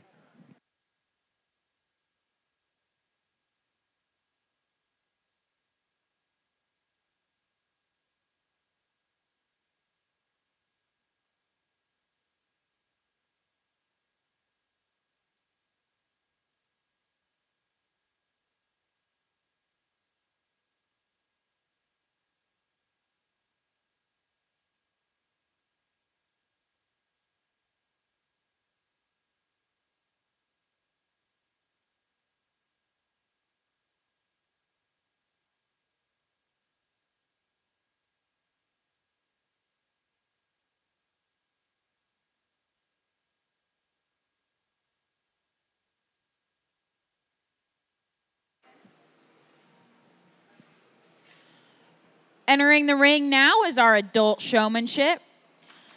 Currently, we have our showmanship age division winners out in the ring helping our judge Russell judge adult showmanship.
Well, we've got a tremendous group of adult showmen. We're all in agreement on our placings, and it's been great help. To be honest, I'm not taking any credit for any of the placings here. This is all these kids. But first place, you want to tell them? Yeah. Okay, so first place is gonna be her right, like next to me. I don't know. I think she definitely had a better eye contact, and maybe a little bit more. Like, she showed us all the sides, maybe more intense with that. You guys have anything else to say? That'll be your first.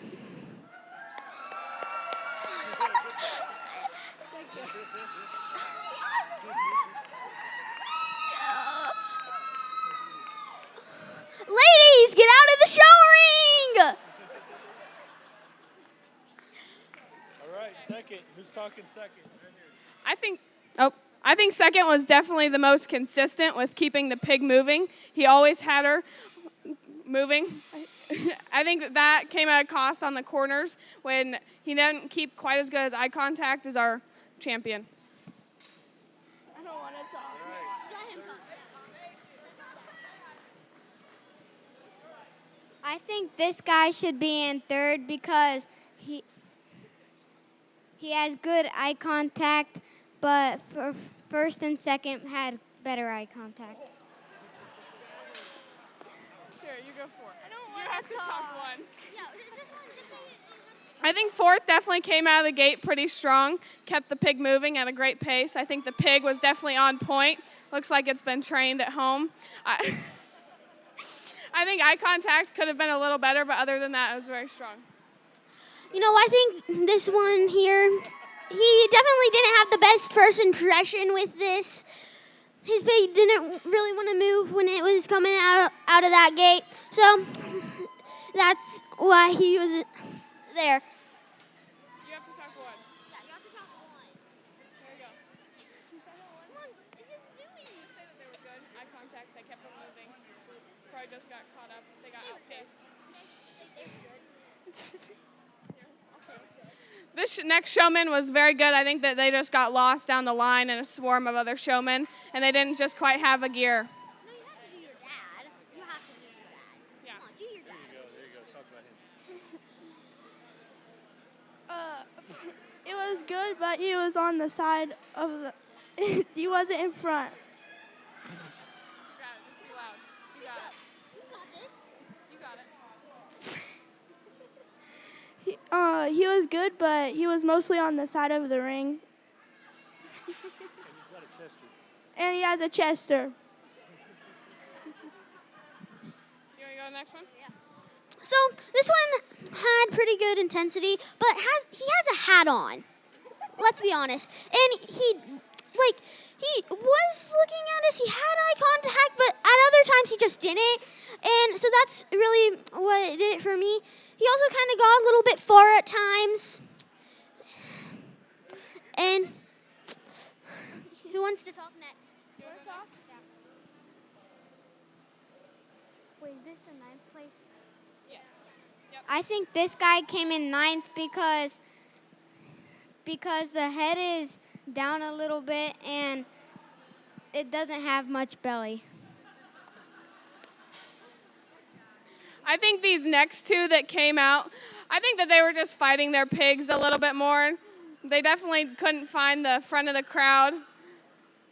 And they started to lose control of the animal towards the end. Good job. Great job. Best group of adult showmanship I have judged this year. Our champion overall adult showman went to Tara Yonda. Reserve went to Devin Benish. Third, Clint Watson. Fourth, Ann Rexroth. And fifth, Ross Beckner. I'd like to take a minute to thank everybody for spending the last 2 days with us. And thank our help once again. We have a great family. We have great friends. And we want to thank all of you for all you do for your kids, for your grandkids, and what we do for this industry. We wouldn't be doing it if we didn't love it. Thanks. Have a great rest of your fair.